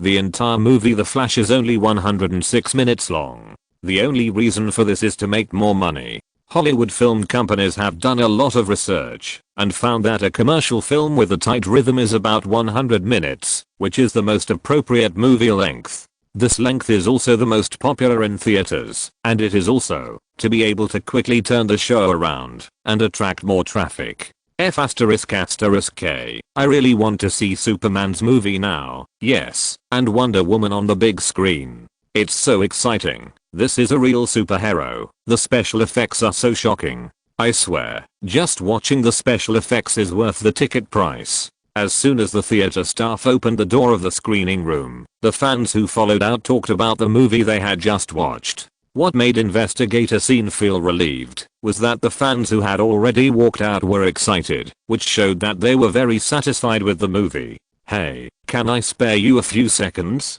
Seeing that the crowd had already begun to line up and slowly walk out, Sean hurriedly went up to them and waved the questionnaire and pen in his hand to the three young people in the front. Of course, I mean no problem. Almost all movie fans who have a long-term habit of watching movies have encountered this. The three young people skillfully took the questionnaire and pen, filled in the ratings on them neatly, and returned them to Sean again, and then continued to talk excitedly about the plot of the movie as they walked out. As long as they are satisfied with the movie, the fans are usually very easy to talk to, which is the most favorable situation for the investigation. In less than 10 minutes, a large pile of completed questionnaires was piled up at Sean's feet again. This kind of work will be repeated more than a dozen times today, and this is the inevitable process of Hollywood movies and the main means for Hollywood movie companies to obtain first-hand data. Well, it seems that the fans' opinions on this film are completely different from some of the previous public opinions.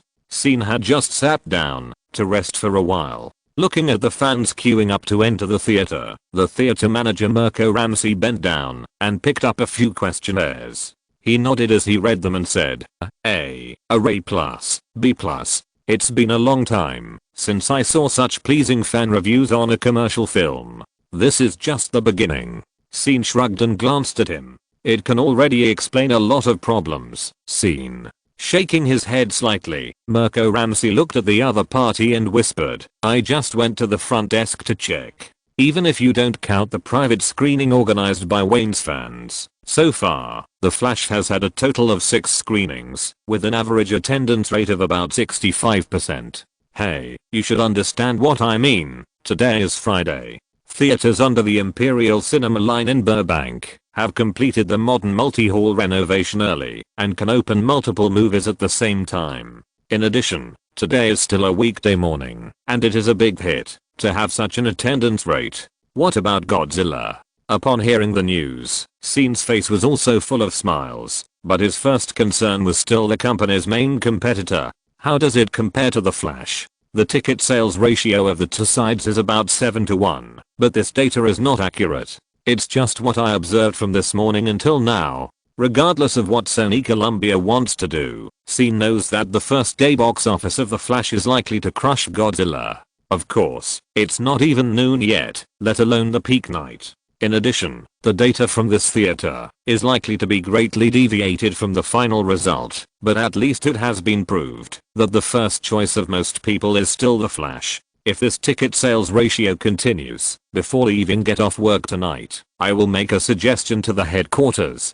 to reduce 1 or 2 theaters showing Godzilla and give it to the Flash tomorrow. The copy has been applied for in advance. Before returning to the office, Mirko Ramsey patted Scene on the shoulder and said meaningfully, "In fact, for the big projects of large film companies, in the early stage of release, the theater companies can hardly make any money from the box office. The reason why they agree to sign such a box office sharing contract is for the traffic. The screening agreement that theater companies usually reach with the distribution company not only includes the period of screening of the film in the theater, but more importantly, the box office sharing terms of the film. The most common box office sharing ratio in Hollywood is 90-10, which means that, after deducting the operating expenses of the theater, the distributor gets 90% of it, and the theater gets the remaining 10%. The operating expenses of the theater will be negotiated specifically for different films, and will also change with the influence of both parties.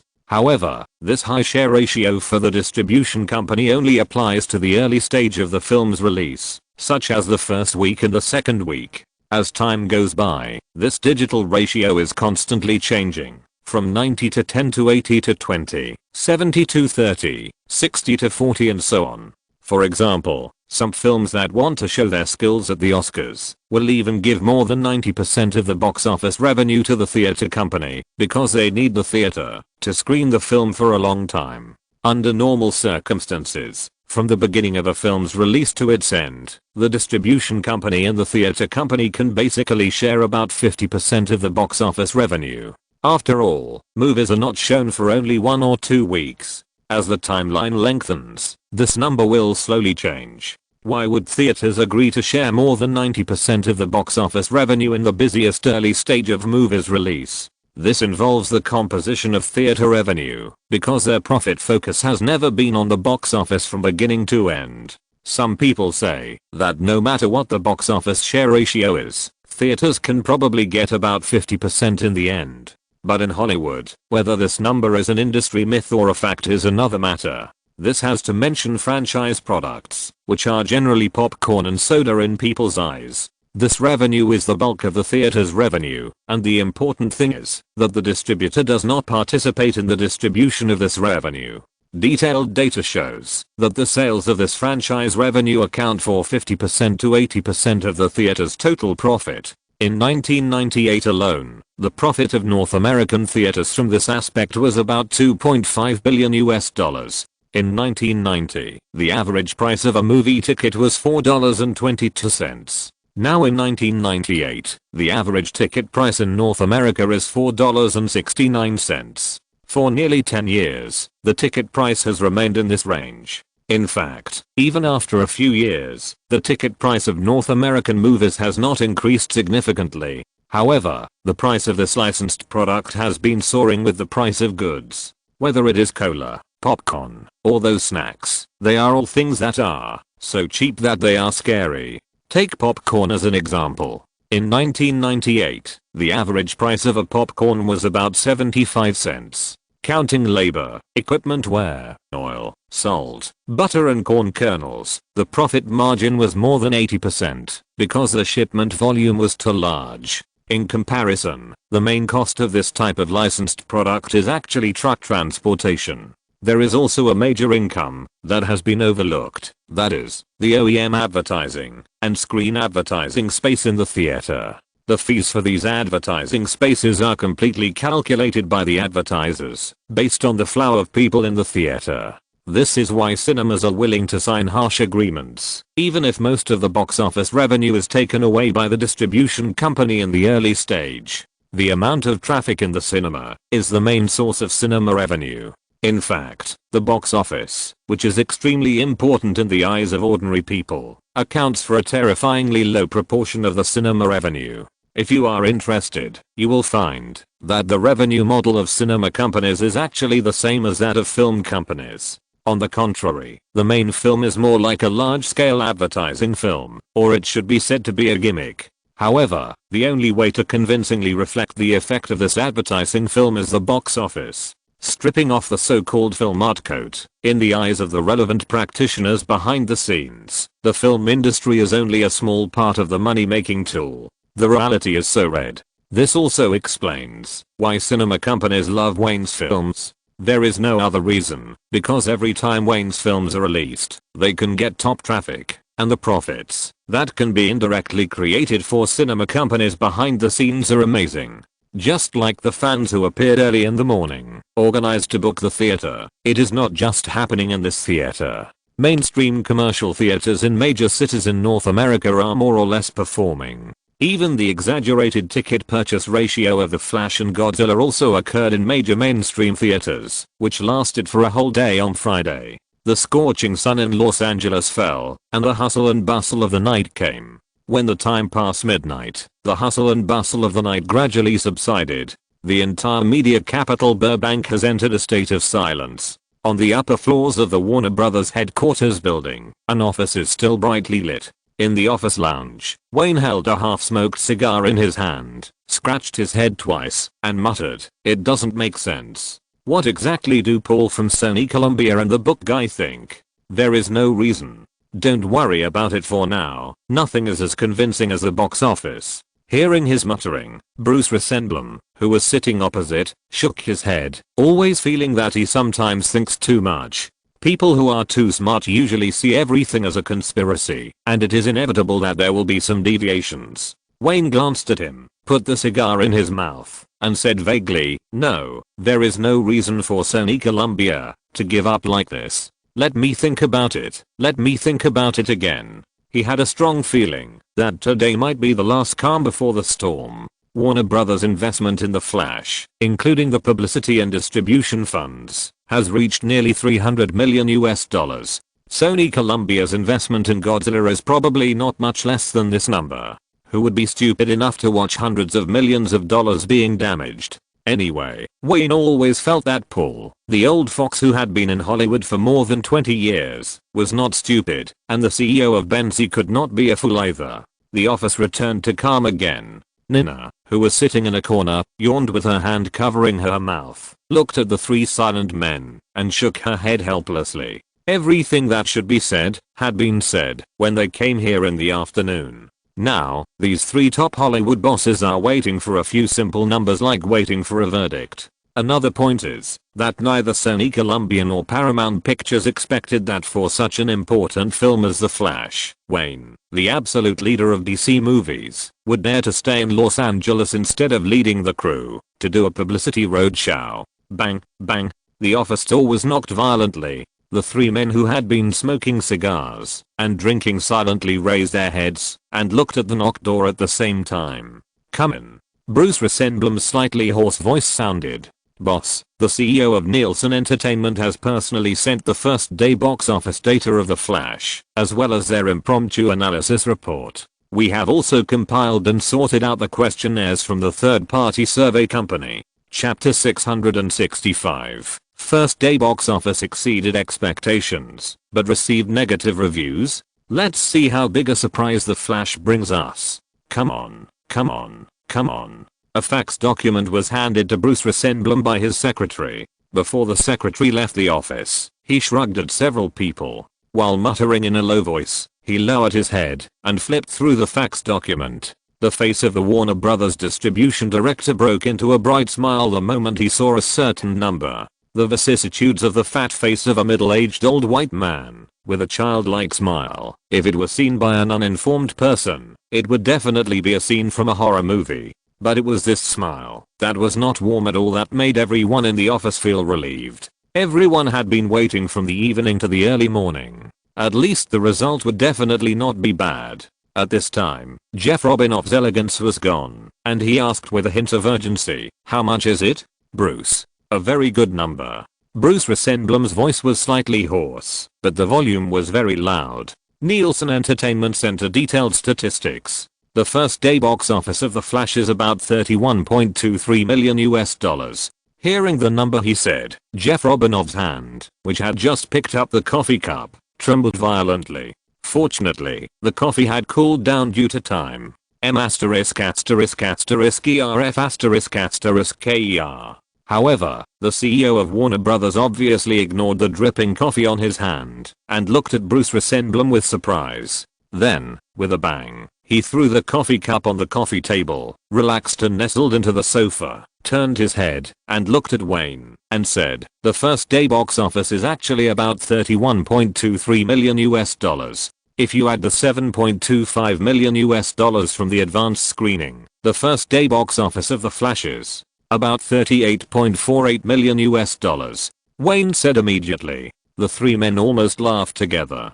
This number is far more than the prediction made by Warner Brothers marketing department on the eve of The Flash's release. Of course, even the most authoritative box office statistics company Nielsen Entertainment has deviations in the data urgently counted due to time constraints. But the reason why Warner Brothers asked Nielsen Entertainment to help was because the statistics of this company, even if there were some minor errors, never exceeded $100,000. $7.25 million for the advanced screening, $31.23 million for the first day on Friday. Wow. The serious atmosphere in the office that had been maintained all night was instantly broken by the laughter of three men. Bruce Rosenblum was full of passion. He reached out and patted Wayne's shoulder twice and turned to his desk. "We must have a drink, we must." Several people knew in their hearts that with a first day box office of nearly $40 million US, the rest of the fan survey reports, box office analysis, etc., have become less important.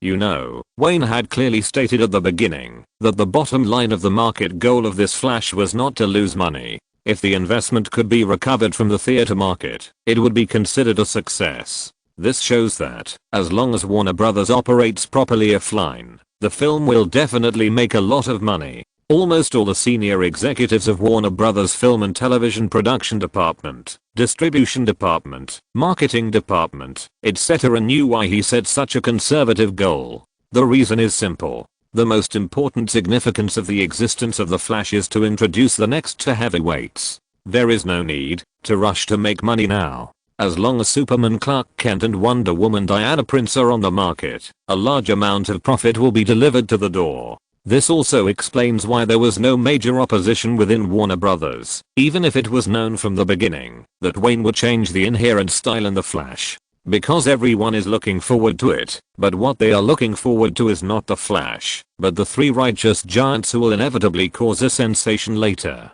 Ding. 4 champagne glasses filled with golden champagne touched each other, including Nina. Several people all smiled and raised their heads to drink the champagne in the glasses in one gulp. Let's see what happens next. Bruce Rosenblum sat on the sofa, crossed his legs, picked up the fax paper again, then looked up and glanced at the other people, cleared his throat, and read. According to detailed statistics from Nielsen Entertainment, The Flash opened in 3,400 mainstream commercial theaters across North America on Sunday morning. The average attendance rate on the first day of the movie was over 70%, and the box office per theater on the first day was about $11,317 US.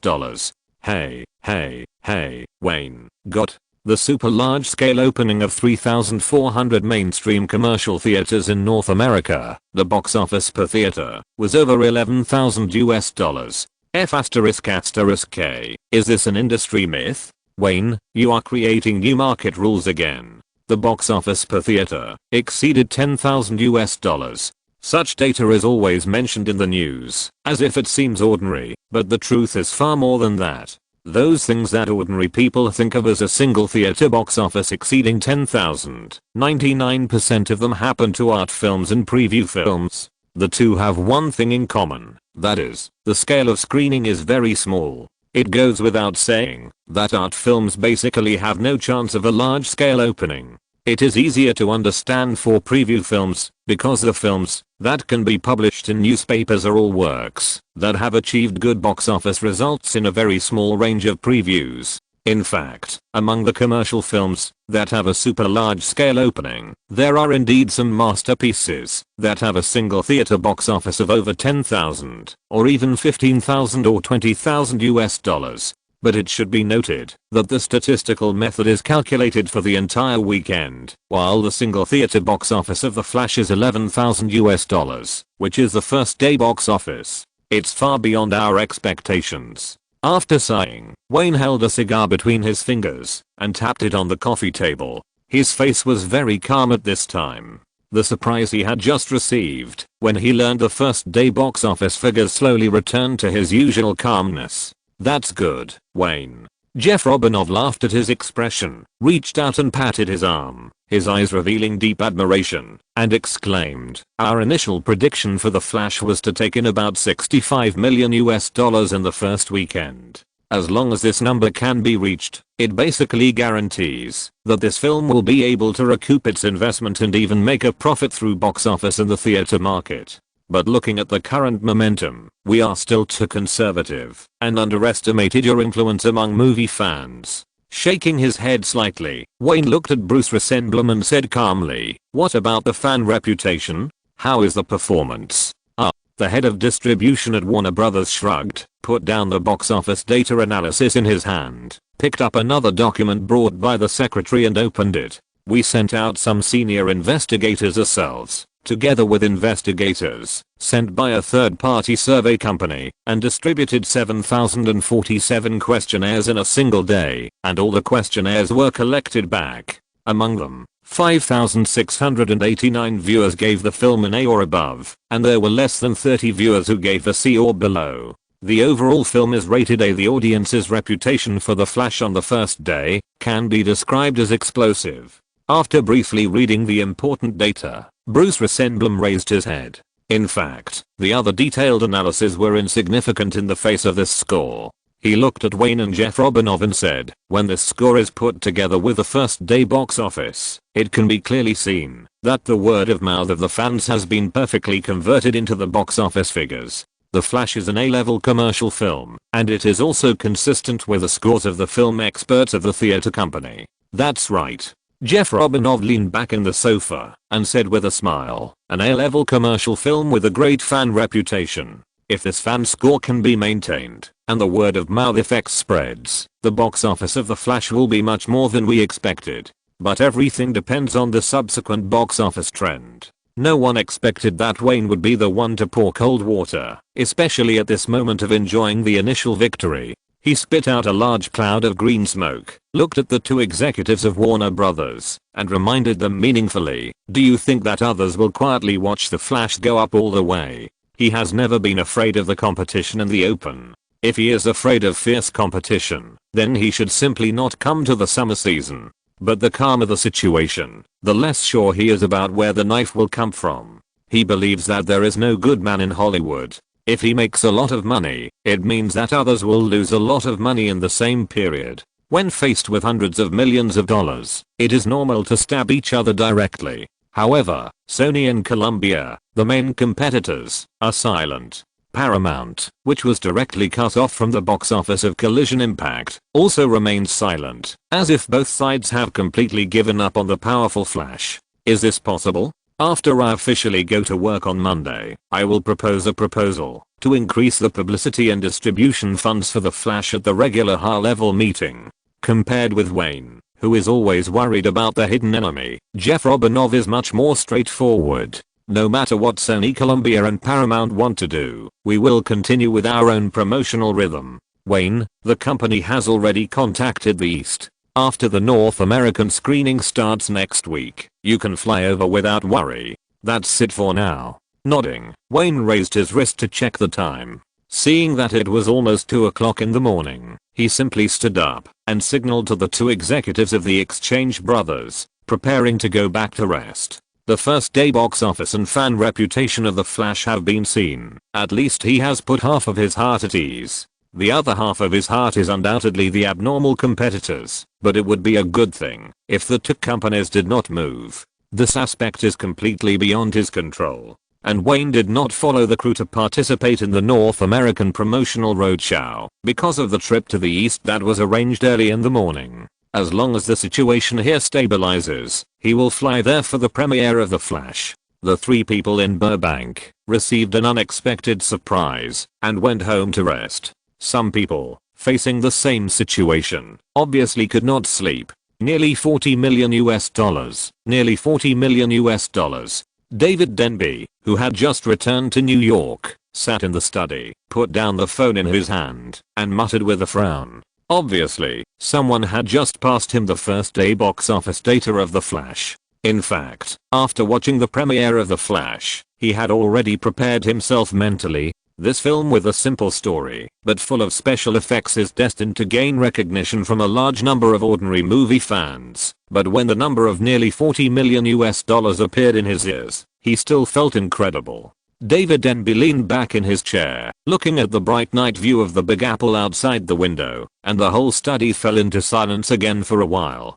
Ding-ling-ling ding-ling-ling. A rapid phone ring sounded, instantly breaking the silence in the study. After shaking his head vigorously, David Denby looked at the phone on the desk and hesitated for a moment. Thinking of the first day box office performance of The Flash, he reached out and picked it up. "Hello, this is David Denby." "David, this is Frank." The owner of the voice on the phone was David Denby's agent Frank Round. After confirming that it was David Denby himself who answered the phone, he said directly without any hesitation, "I received a directing fund of $400,000 US." After saying this, the phone became quiet. Neither party continued to speak, and only each other's breathing could be heard. Reply to the other party, "I know what to do." After nearly 2 minutes, David Denby spoke to the microphone. "Okay. Some things obviously don't need to be said too much. Both parties understand each other's meaning." After hanging up the phone, the famous film critic of the New Yorker took out his movie viewing record book and began to bury his head in writing a film review. Not only in New York, but also in major cities in North America, almost all well-known film critics have received more or less directing funds and have also learned about the first day box office performance of The Flash through their personal connections. In a villa far away in the suburbs of Chicago, Roger Ebert, a Pulitzer Prize winner who is already suffering from cancer and is known as the leader of all North American film critics, is also listening to the report of his agent. "Roger, the money has arrived. I understand. Regular chemotherapy has made this Pulitzer Prize winner extremely thin. His face, which was not plump to begin with, is now sunken in the cheeks. In particular, a pair of small round glasses has turned his former elegant image into a funny and pitiful one. It's getting late. I'll go back and rest." Seeing that his client's spirit seemed to suddenly become excited, the agent secretly curled his lips in his heart, stood up and said, "Call me anytime, Roger." He was almost the one who contacted the whole thing. Whether it was the tacit understanding with other film critics or the contact with certain company leaders, basically all of them had to go through his hands. From the whole thing, his client can be said to have fully demonstrated greed. You know, at the beginning, this Pulitzer Prize winner client was the most active one, but when the time came, he simply gave up. Before seeing the number on his account increase, it seemed that he had completely forgotten everything he promised. At this time, Roger Ebert was in a very good mood. He didn't care about his agent's opinion of him at all, and he was only thinking about watching the excitement tomorrow. You know, when the agent left, he didn't leave empty-handed. He also took away a long film review for his special column in the Chicago Sun-Times tomorrow. The Flash, Wayne Greenberg's biggest failure since his debut. The next morning, this shocking headline appeared prominently in the Chicago Sun-Times. Although the influence of film critics becomes dispensable during the commercial summer season, as a veteran film critic, he still has a large number of followers who regularly buy newspapers to read the comments of the Pulitzer Prize winner before watching a movie. From a fair point of view, every work that Wayne Greenberg has shot since he stepped out of school is full of thought-provoking and cautionary art.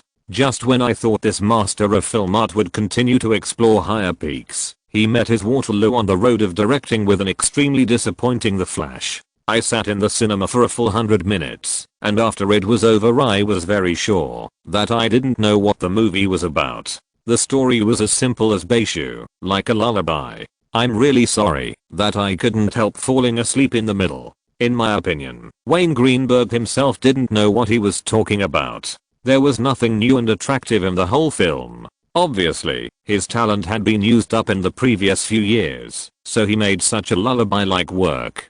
Speaking of movies, the protagonist Barry Allen is too thin. It's simply too thin for a new actor to play this thin character. It has brought an even greater disaster to the already extremely simple story. This is even more true for the villains, not to mention the mask-like supporting characters. I have to say that I haven't seen such a great animated fairy tale in many years, since I was in the first grade. The Flash helped me relive the feeling of my childhood. From this point of view, Wayne Greenberg is indeed successful. The film is not only childish and brainless, but the overall editing rhythm also has big problems. There are more than a dozen loopholes in the front and back. And the most important point is the abuse of special effects scenes. It seems that the $200 million given to him by Warner Brothers have been tossed on special effects, but these abused special effects have not played a role in making the film better. The choice of movie characters is not matched, the editing rhythm is chaotic, the story is as simple as white water, and the abuse of special effects scenes makes this Flash completely unattractive. Wayne Greenberg spent $200 million to create the worst film in his directorial career. The entire film review was acrimonious and criticized The Flash from every aspect. Although it seemed to be a review of the movie, some parts were personal attacks. However, the Chicago Sun-Times and Roger Ebert were not the most special on Saturday morning, putting them in newspapers issued by major North American media early in the morning. It can only be said that the language was sharp. Early on Saturday morning, the media's comments on The Flash were completely different from the calm on Friday. Almost all the columns of well-known film critics had comments on The Flash. The content of the film reviews was almost all negative.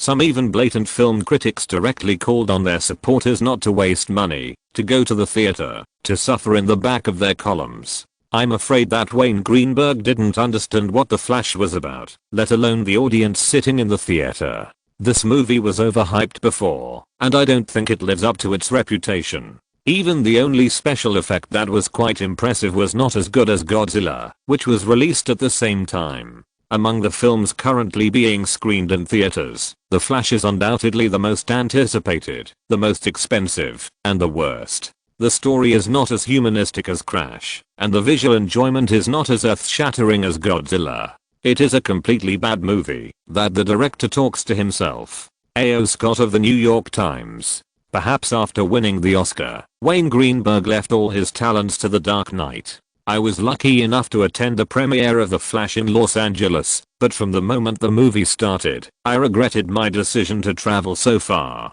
Not to mention movies like The Dark Knight and The Joker. Even Wayne Greenberg's graduation work Happy Death Day is much better than The Flash. It can be seen that he wants to pursue a purely commercial perspective that he has never tried before. Unfortunately, this not only loses his strong personal style, but also fails to achieve the results he wants. If I have to give The Flash an adjective, I would use advertising film to describe it. The whole movie is stacked with special effects, just like a perfume commercial. But Wayne Greenberg should understand that making commercials and making movies are completely different things. Maybe he taught all his talents to Zack Snyder, but learned how to make commercials from him?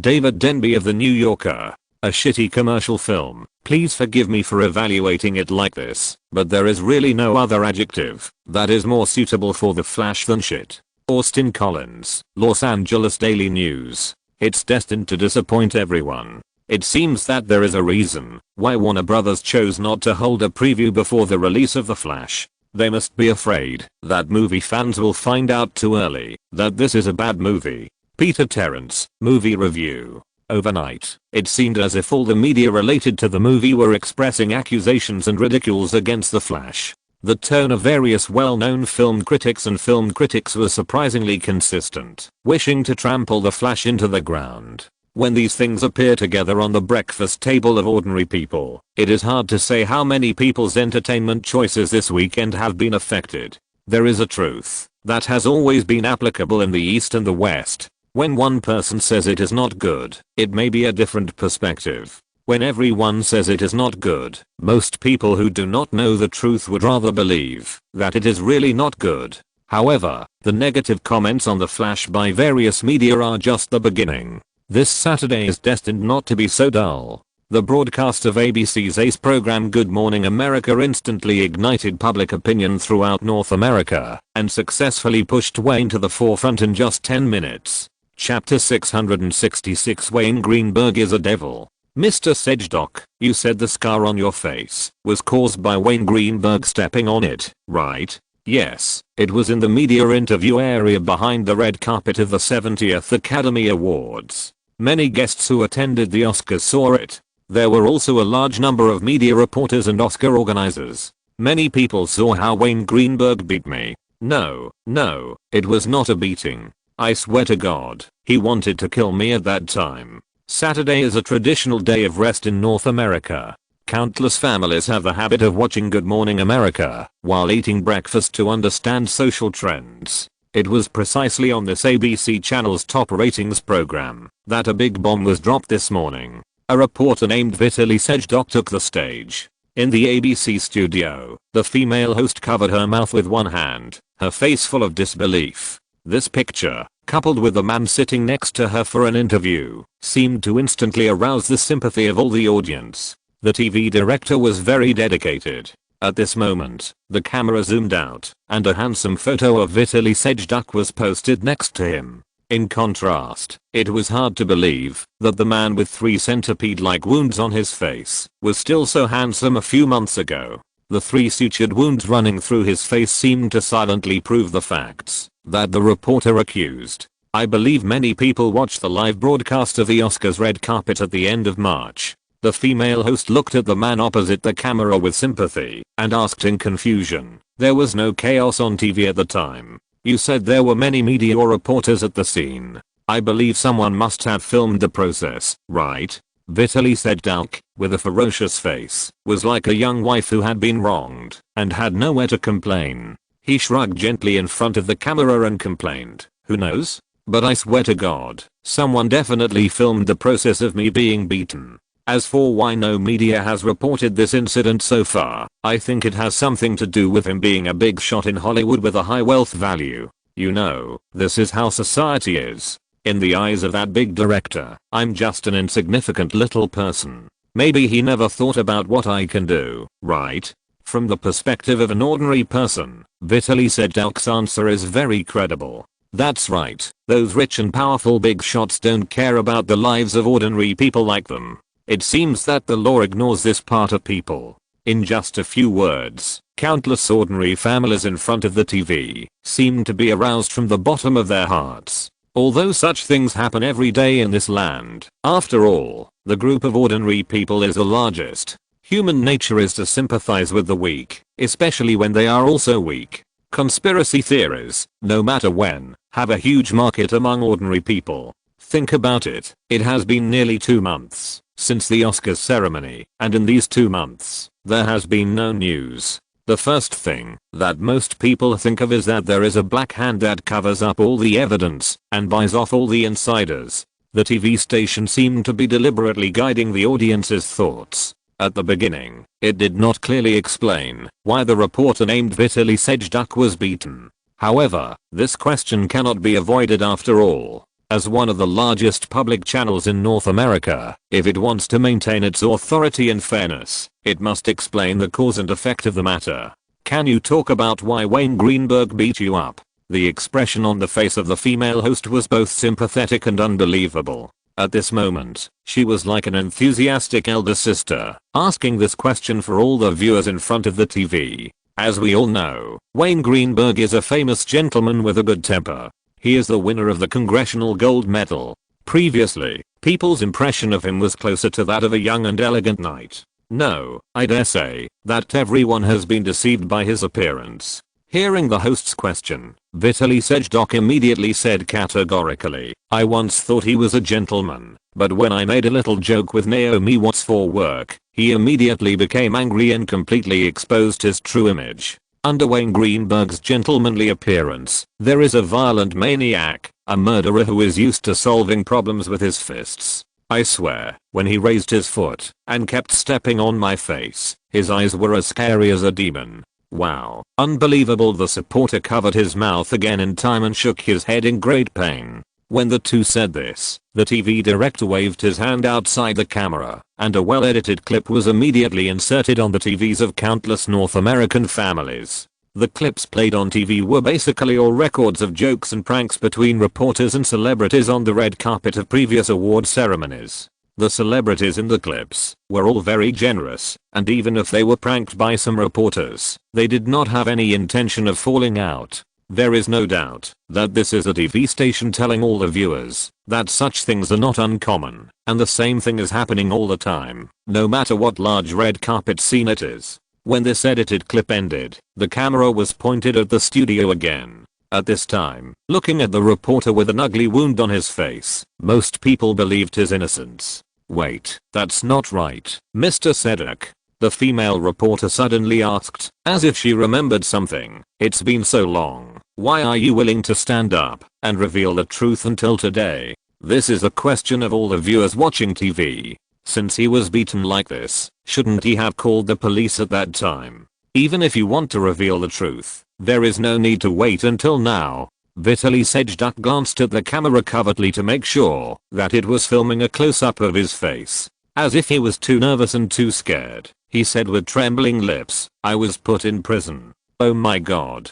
The host screamed, as if he was frightened. "What did you say? You, the victim, were actually put in prison?" "Yes." After a slight hesitation, Vitaly Sejduk mustered up his courage in front of the camera and continued with obvious gritted teeth. "I don't know what I did wrong. After a rough treatment by the doctor that day, I was directly sent to the state prison on charges of molesting and harassing women. I was not released until 3 days ago." The picture on the TV was like a show, and countless viewers sitting in front of the TV were filled with anger in their hearts. Especially when the victim personally said that not only did he not receive proper treatment, but he was also thrown into prison. Most ordinary people felt the same sense of powerlessness as the weak. The reporter who is being interviewed on TV is like a hero in the eyes of many people, a hero who bravely reveals the truth, a Don Quixote-like character. The reason why this time I came out of the danger of being retaliated is to expose the devil of Wayne Greenberg to all ordinary people who do not know the truth. I hope the public will not continue to be deceived by his appearance. I think many people have seen his movies. From this point of view, those cruel stories may have happened in him. Maybe it is his inner real. I want to remind my colleagues here. Be careful when interviewing Wayne Greenberg. It is best to write a suicide note at home. Who knows when he will attack again and make you look like this. As perverted as his work, he was not worthy of the public at all, and he liked it. Seeing that Vitaly Sejduk stood at an angle of a weak man, he was more and more powerful. The director of the TV station frowned and waved to the host. "Mr. Sejduk." The host received the signal and also felt that it was a bit too much, so he immediately interrupted the other party's plan to continue. "Have you thought about how to deal with this matter? I won't just let it go, otherwise, there will be more innocent people like me who will be persecuted by big shots like them." Knowing that the show has come to an end, Vitaly Sejduk cleared his throat with a determined look on his face and said loudly to the camera, "I will sue him. No matter how powerful he is, I will not choose to succumb to the darkness. I want to tell everyone that having money does not mean you can do whatever you want. If you do something wrong, even if you are a world famous tycoon, you must pay the price. At the same time, I also warn you." Snap. In the living room of Greenberg Manor at the end of Mulholland Drive, Naomi Watts turned off the TV angrily. She felt sick when she saw that ugly face. This son of a bitch, F***K, what does he want to do? It was very rare. The always elegant Australian actress cursed, and her face turned pale with anger. "Wayne, he wants to destroy you. Damn it, he wants to destroy you." Wayne leaned on the sofa, holding a cigarette and shaking his head, saying helplessly, hey, don't get excited, dear. It's not that simple. Just now, the wonderful monkey show. Even as a director, he really thinks that the reporter on TV has good acting skills. When he should show pity, even his eyes exude innocence, and when he should show courage, he looks like a warrior who is about to be executed. Sure enough, no one who can make a living in Hollywood has bad acting skills. The coffee table in front of him was piled with messy newspapers, all of which were bought by Sergey early in the morning. Coupled with the show on TV, it only took one morning for Wayne to feel that he had walked to the opposite side of the public. It was ridiculous. Chapter 667 The Lost Inventions of the 90s. Wayne has always been more worried about the calm sea surface with hidden whirlpools, because he doesn't know when and where those hidden turbulences will surge out. When the enemy who has been hiding in the dark came out of the darkness and attacked, he felt relieved. The rest is nothing more than countering the moves and then finding a way to deliver his own fatal blow. "Boss," Bruce called. The moment the TV show ended, before Wayne could say anything more, the phone in the living room rang. Nana picked up the phone immediately, muttered a few words softly, and tilted her head to look at her boss. "Give it to me." Waving to the assistant lady, Wayne took the phone and put it to his ear. "I'm Wayne. Bruce, it seems you also watched Good Morning America. What do you think?" "Shit, what time is it to joke?" Bruce Ressenblum's hoarse voice came from the microphone. Undoubtedly, a good breakfast time on a rest day was interrupted by a TV show. "Listen, it's best not to tell the media anything now. It's best not to ask anything. I'll take care of the public opinion. As for that little guy, don't worry. Warner Brothers has its own lawyers. Let him sue. This time, I will never let him stay in jail for more than a month. The lawsuit has been filed, Bruce." Wayne smiled and shook his head, saying something meaningful. Since that guy dared to stand up at this time, there must be someone behind him. Warner Brothers does have its own lawyers. Don't other companies have them? He can imagine that this lawsuit will not last long. If the other party does something too much and imposes a restriction on leaving the country, I'm afraid that my trip to the East next week will be delayed. Everything still depends on the theater market. That's right. Just as Bruce Ressenblum lamented, in fact, the lawsuit is not the main thing, and the things he hyped are not the main thing. The most important battlefield is still in the theater market. No matter which movie wins in the next few weeks, after the competition in the theater market is over, who will care about the life and death of that little guy? It seems that someone has forgotten what kind of personality I have. F***K. This matter is not so easy to resolve. Wayne, you were right not to lead the team to promote this time. I didn't expect Sony Columbia to use a combination punch. It doesn't matter. Compared with the current situation, I would rather not wait passively. The voice of the phone was very loud. The two women sitting next to them could even hear the conversation between the two. Wayne looked at the TV that had been turned off and continued thoughtfully, being on TV, if he can, why can't I? Bruce, help me arrange a show as soon as possible. I understand what you mean. Don't worry, I will arrange it as soon as possible. However, don't have too high expectations. This kind of thing cannot be clarified at all. Ordinary people are only willing to believe the so-called victims, the victims in their eyes. I hope that these bad things will not affect the perfect box office start of The Flash too much. There is no way. There will definitely be an impact. Let's do this for now. Let's take a look at the situation first, and then decide how to deal with it. Before the phone was hung up, everyone in the living room heard Bruce Ressenblum's angry muttering. F***K. I won't let you have it easy. F***K honey. The moment the phone was hung up, Naomi Watts reached out and held his arm with a worried look. Listen to me, in a situation like this, the most useful way is to remain silent and let Bruce handle the public opinion. This is the most common way used by people in the circle. We need time. If you stand up now, it's like adding fuel to the fire.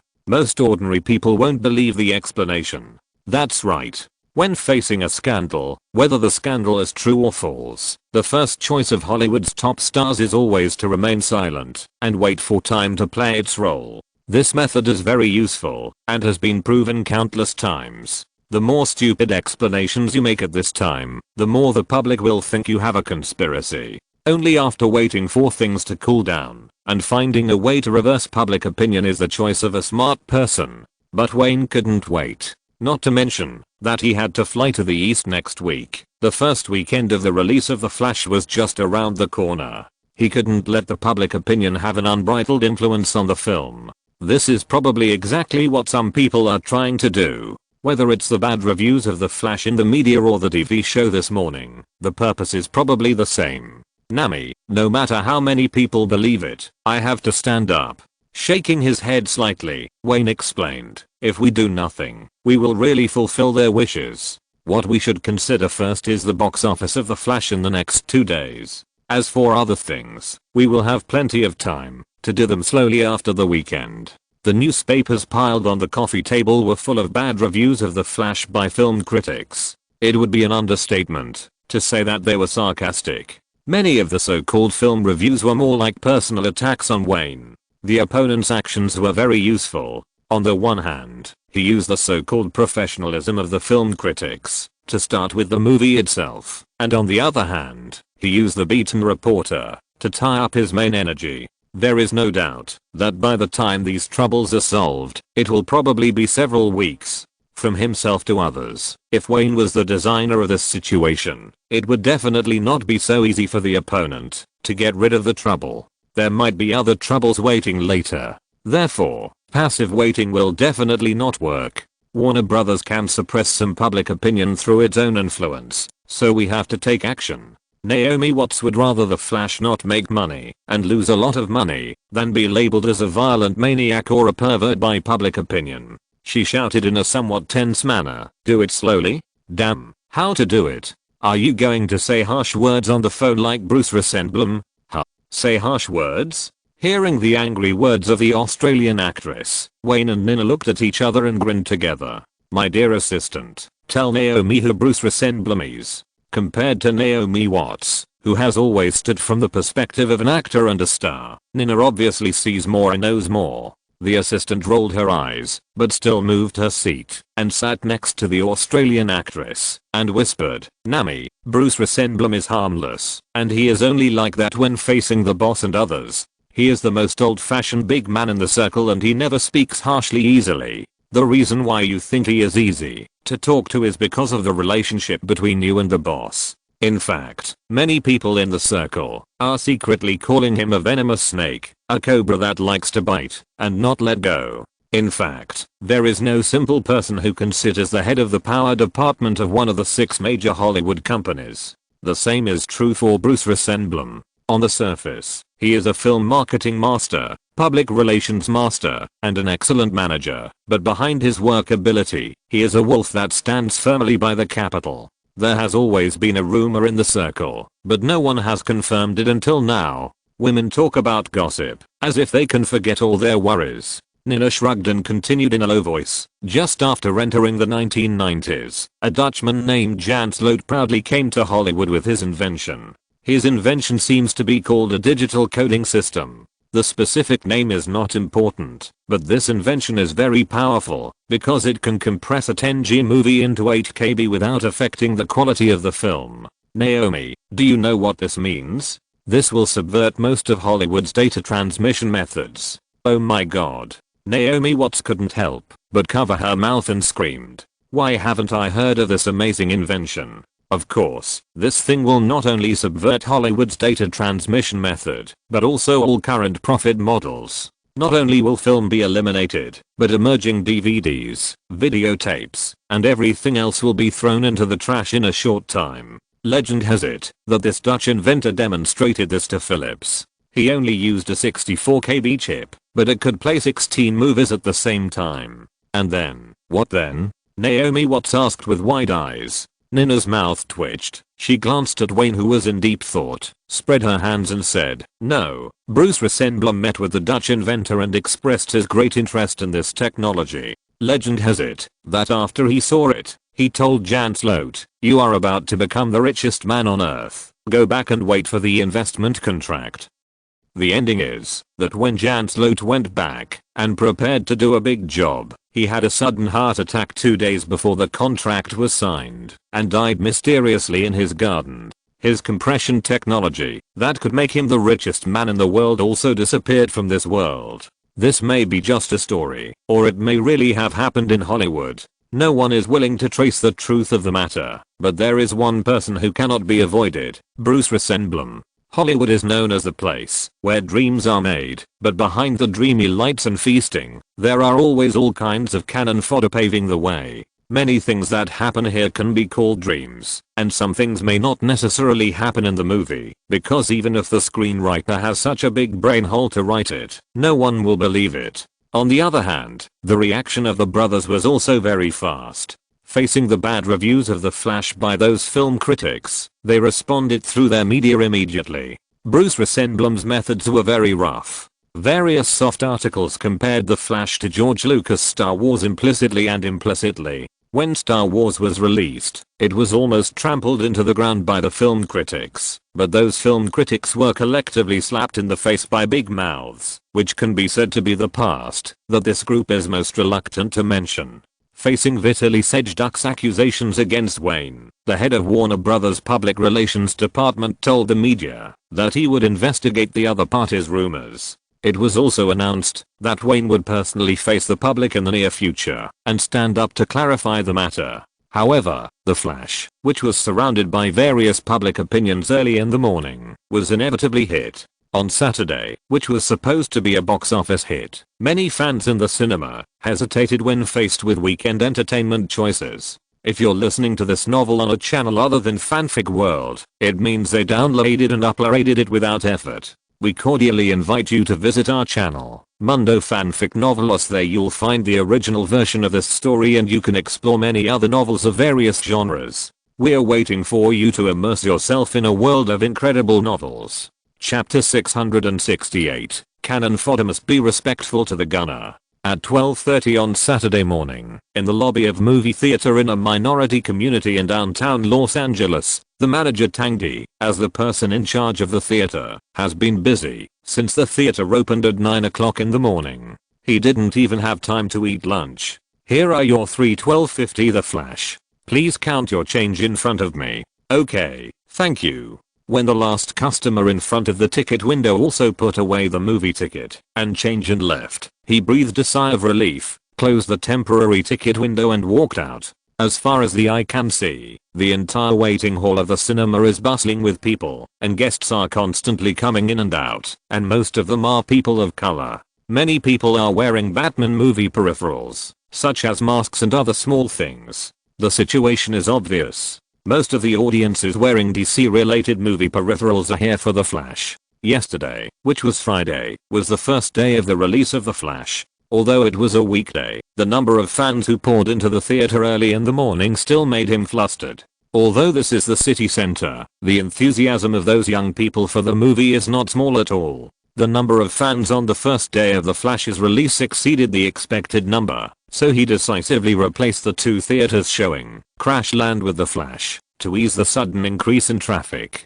So early this morning, the theater was fully prepared to welcome a larger crowd of moviegoers. However, the development of things was unexpected. From the beginning of the morning, the media's verbal criticism of The Flash, coupled with the highly rated TV program, put the theater company in a dilemma for a while. After considering the opinions of most theater managers across North America, the company headquarters held a temporary telephone conference and decided not to change the screening plan. Although many ordinary people who did not know the truth outside were cursing Wayne, they did not change this decision. After half a day of screening, Tangdi is now very grateful for this decision. Many of the fans who came to the cinema to buy tickets to watch the movie did have doubts about Wayne and the film, but the impact on the ticket sales of The Flash was obviously not as great as imagined. According to the news he just received, from morning to now, the attendance rate of The Flash in all the theaters under the Imperial Cinema line is still as high as nearly 60%.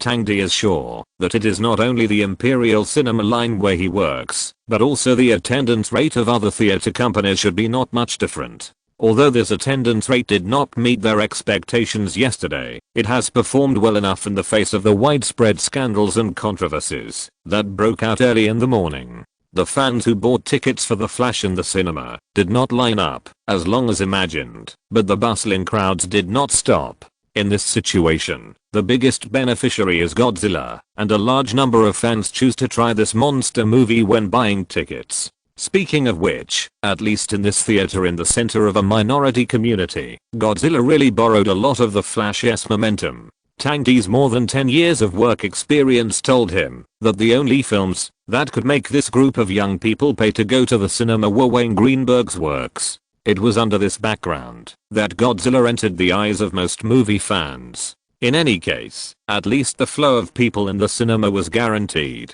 Whether it was The Flash or Godzilla, as long as someone paid to come in, it was his achievement. Tangdi, who was busy all morning, did not have time to eat lunch when he walked out of the ticket window because there was still trouble waiting for him. Although The Flash was not as popular as it could be, many goods in the surrounding stores were sold out after one morning. He had to contact the relevant departments of Warner Brothers as soon as possible, and it would be best if he could restock before the peak viewing time in the evening. Fortunately, this theater is located in downtown Los Angeles. Relying on the advantage of the distance from the Warner Brothers headquarters, at 4 o'clock in the afternoon, a truck loaded with the Flash peripheral items drove to the back door of the theater.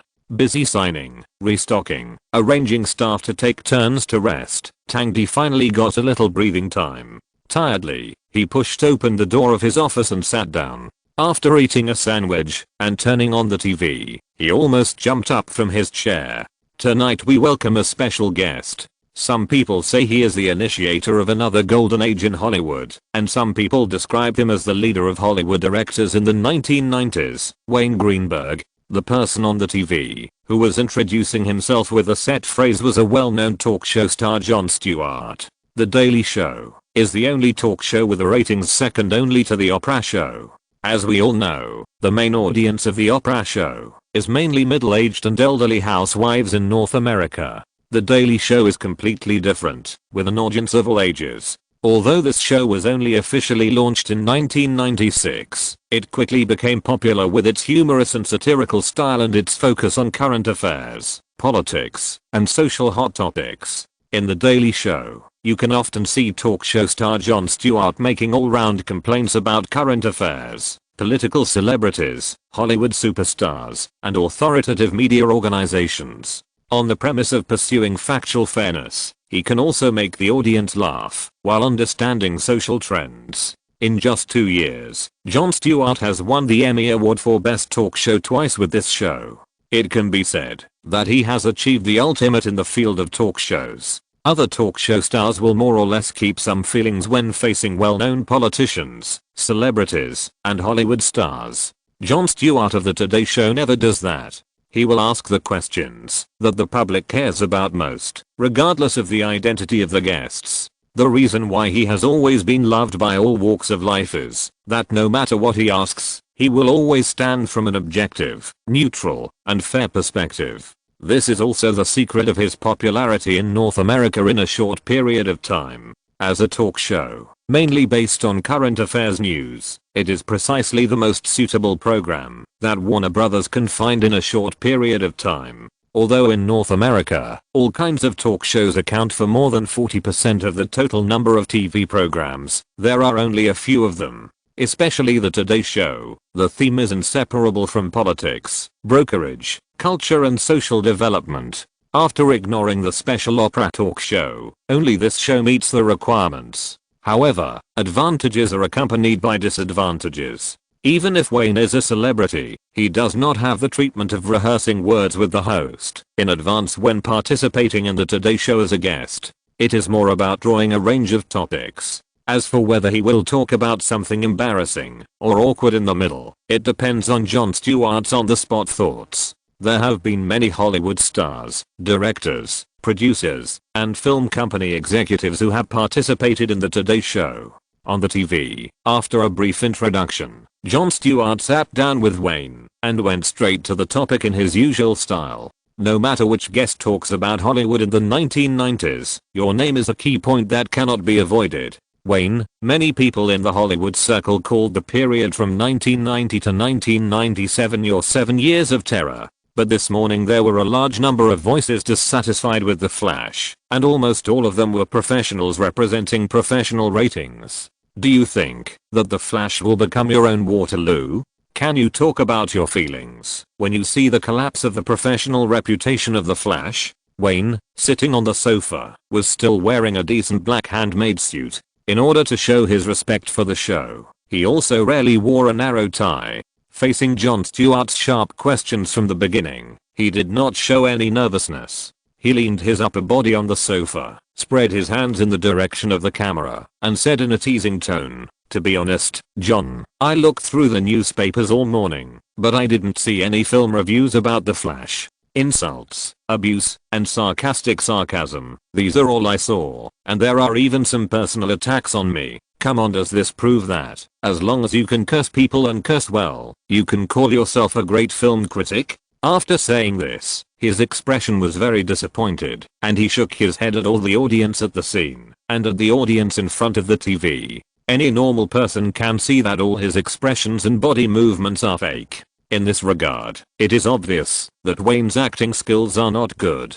To use his own words when evaluating actors in the crew, it is a bit too exaggerated. But it was precisely the teasing answer and the exaggerated and contrived disappointment that instantly filled the entire studio with laughter. Of course, it was inevitable that Don in front of the TV also laughed. His performance was almost perfectly in line with the style of the Today Show.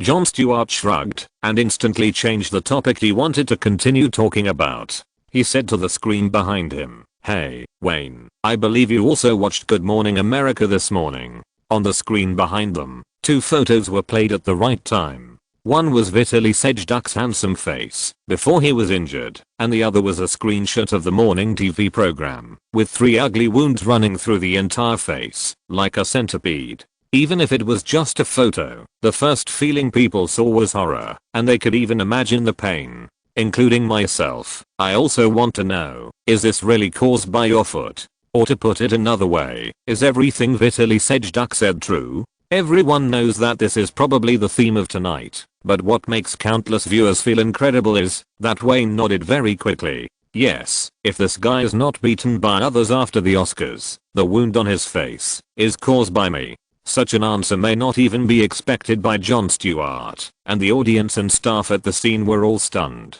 At this time, the host heard the prompt from the TV director in the earphone, asking him to continue the topic. The reason is simple, that is, after this answer just appeared, the ratings of Today's Show have skyrocketed wildly. It's incredible. Jon Stewart nodded slightly, looking at the tough face in front of him with a look of shock.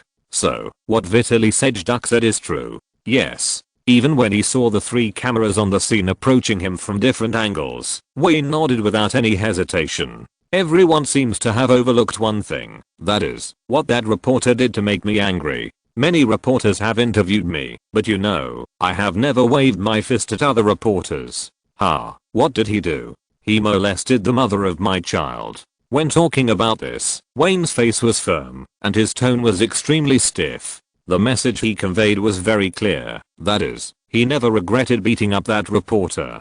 Wayne, is there another possibility? Jon Stewart narrowed his eyes slightly and asked tentatively, are you too sensitive to Vitaly Sejduk's behavior that day, because of your identity as the child's mother? No. The moment the other party finished the question, Wayne immediately shook his head. His behavior has completely exceeded the scope of pranks. Maybe other stars don't want to bother with him, but when Nami gave birth to little Fendi, I swore to protect them, and their daughter, and not let anyone hurt them in the future. The damn reporter seriously touched my bottom line. Hey, as a man, your choice has won my respect. Seeing that the atmosphere was a little stiff, Jon Stewart stretched out a hand and gently patted the man's arm in front of him. But I still want to know what he did to Nami behind the red carpet. Unexpectedly, Wayne curled his lips and said, I don't want to talk about what happened that day, because every time it is mentioned, it is a serious insult to Nami. Instead, I want to tell everyone that, if things can be done again, I only regret one thing, that is, I beat him too lightly. Today's Today Show is destined to attract the attention of countless ordinary people. Earlier, film critics had constant controversy over The Flash, and Vitaly Sejduk, the victim, also appeared. Unexpectedly, before the day was over, Wayne, the central figure in the 2 incidents, appeared on TV, and his performance in the talk show was always controversial. Seeing that he was unwilling to talk about what happened that day, Jon Stewart knew that it was useless to ask again. So he simply used his ability to control the situation and began to change the topic, shifting the topic of discussion between the two back to the movie. Wayne, look at the entire decades of Hollywood history. The two were less than 2 meters apart, and Jon Stewart said to Wayne with a sigh in his tone, "It is almost difficult to find a director like you who maintains a strong personal style and can also gain recognition from a large number of fans. I have seen all your works, especially the early ones. Basically, you can see obvious progress in the films that come out every year until you won the recognition of the Oscars. I think everyone should think that Hollywood needs a director with a distinctive style like you. Your rapid rise has injected extraordinary vitality into the increasingly homogenized Hollywood film industry. But this Flash. To be honest, I also watched this movie last night. Can you talk about why you made such a big change?" Hearing this question, Wayne leaned back on the sofa and crossed his legs. There was no thought on his face, and he said happily, "Actually, you are all wrong. My style has never changed." He paused for a moment, as if to attract everyone's attention. After a few seconds, he continued, "I insisted on my own shooting style at first, because I wanted to prove that different types of movies can bring different scenery, as long as they can be shot to the satisfaction of fans. This year's The Flash is the same. The original intention of making this film is still to surprise fans. Whether it is the praise of those critics or the disparagement like today, it can't change this, because the main audience of my works has never been them, but ordinary fans all over North America and the world." Looking at Wayne talking on TV, Tandy, who was sitting in the office, threw the half-eaten sandwich back into the paper box, ignored the food residue in his hand, and picked up the phone on the desk. The Today Show program was still going on, but his attention had shifted from TV to the phone. "This is Tandy. Yes, boss, I'm watching TV. I propose to modify the schedule for tonight and tomorrow, and it would be best to give The Flash 2 more screens. Also, I propose to contact the distribution department of Warner Brothers and apply for 1 or 2 more copies of The Flash." After he finished his proposal in one breath, the phone fell into a long silence. It was not until nearly a minute later that a voice came from the microphone. "Tandy, you should know that Wayne's appearance on this high-rated show will only make the controversy bigger and will not help to clarify the scandals. Tell me your judgment. I need reasons to convince me. Now is the hottest period of the film, boss." After scanning the TV again, Tandy said to the microphone, "Every time Wayne appears in the media, he attracts more attention to The Flash, even if it is controversial. I found that the fans who came to the theater today and yesterday were almost all young people. They don't care whether the director has moral problems or not, and they probably won't be affected too much by film critics, as long as The Flash receives more and more attention." He believed that his boss would definitely understand what he said. Hollywood movies are never afraid of controversy. As long as the quality of the film is there, no matter how much controversy there is, it will only bring attention to the film. If a similar scene happened to other movies, it would probably have been abandoned by ordinary fans long ago, but in the past 2 days, there have been many young people entering the theater to watch The Flash. This situation is obvious. Wayne has not lost his base, or he has not lost much. The crowd that gave up on The Flash because of critics' comments and accusations of violence has never actually been the mainstream audience of the summer season. Although the main reason for this situation is still unclear, the fact is that both the attendance rate of the movie and the sales of movie-related items are the source of Tandy's confidence in making suggestions. Especially at this time, the talk show on TV has come to an end. At the end of the show, Wayne left an intriguing remark to the camera. "As a cannon fodder, you must be respectful to the gunner, right? I agree. Tonight, you will adjust the screening plan of The Flash according to the situation in the theater. I will notify you of the rest after the meeting tomorrow morning." At this time, the boss's reply came over the phone. Tandy was sure that the other party was also watching the show. He was not the only one who felt that things might go back and forth. His boss also felt that things might turn around.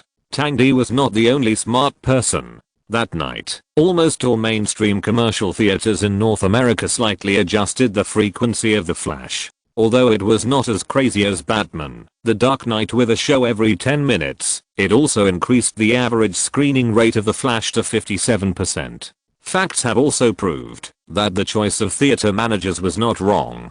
As it got dark, the peak viewing period arrived instantly. Young people, who are the main flow of summer tourists, began to call their friends. to rush into the theater in large numbers, and most of them still chose The Flash as their first choice. There is no doubt that Saturday is important for a newly released movie. Usually, this day is also the day with the highest box office after a new movie is released. How much impact will various things have on The Flash? No one can tell until the specific box office statistics are completed. After a night of turmoil, when The Sun came out again on Sunday, the direction of the media changed dramatically compared to yesterday. The tabloids suddenly exposed the explosive information about Jane Reno, one of the main creators of Godzilla. Under a large number of photos and soft articles, the Spanish-French actor was suspected of being a pedophile. Even some rumors about the filming of Leon the Professional a few years ago were dug up. The situation of another main creator, Matthew Bodley, was not much better. A large number of revelations pointed to her as a homosexual. The main creator of the Godzilla crew was exposed to a scandal. The absolute protagonist of the monster is also suffering from invisible cyberviolence. It seems that, no matter what time it is, there are always people who keep reminding the public that this is a monster from the book and has nothing to do with this land. The same treatment, the protagonist of The Flash, James Franco, did not escape. He had more troubles, and all kinds of incredible troubles were also revealed by many entertainment media. Perhaps this is a normal rhythm of competition in Hollywood movies. The media constantly expose scandals that excite fans, and throws all kinds of dirty water on competitors, whether true or false. However, these things mostly occupy the pages of entertainment gossip media. What caused public opinion to reverse again on Sunday morning was a documentary report written by Bella Grant, the famous editor-in-chief of the Los Angeles Times. It not only objectively and clearly described the specific events that happened on the day of the Oscars, but also released a clear and complete video evidence on a local Los Angeles TV station. Chapter 669. Well, you deserve it. Wayne Greenberg. I never care about the praise or criticism of film critics. I shoot for North American movie fans. Yesterday, the controversial Wayne Greenberg appeared as a guest on The Daily Show. He said in the show that his style has not changed because making movies that surprise fans is his style. Swearing is the most important criterion for becoming a film critic. No matter how unexpected the various revelations in the entertainment media are, what Wayne said on The Daily Show on Saturday night still occupied a considerable part of the media pages, and almost all mainstream entertainment media published it. Most media have a provocative attitude because they all know that in this period, any controversy related to Wayne Greenberg will be of interest to countless ordinary people, and they will open their wallets to pay for the shocking headlines. Of course, the most eye-catching news revelations on Sunday morning are also closely related to him. Bella Grant, the well-known editor-in-chief of the Los Angeles Times, published a documentary report in the entertainment section, describing in detail everything Vitaly Sedgwick did on the day of the Oscars. Later, the local TV station in Los Angeles even played the video material provided by Bella Grant in the morning news column. In an instant, although it did not reverse the public opinion, it made more people feel understanding. No matter which man it was, when his female companion was harassed by lifting her skirt in front of him, he would probably be furious. Come on, I knew Wayne would not do it for no reason. In front of a movie theater in the Upper East Side of New York, a boy waved a newspaper in his hand and turned to the female companion sitting next to him and said, "Jennifer, I knew it was like this." Wayne did what every man should do. I swear, if anyone dares to harass you like that, I will kick his ass hard. The Latino brown-haired girl sitting on the bench rolled her eyes. Of course, she saw the newspaper her boyfriend was waving. The embarrassing thing was that she was holding 2 movie tickets for Godzilla in her hand. Looking at the boy's excited face and the imperceptible pleading look in his eyes, the girl shrugged and said helplessly, "So, Hank, it seems that we have to change our movie watching plan again." "Why not?" The boy named Hank's eyes lit up and nodded quickly. "Dear, you know I'm a diehard fan of Wayne. You said not to watch the violent maniac's work. Of course I'm willing to agree with your suggestion.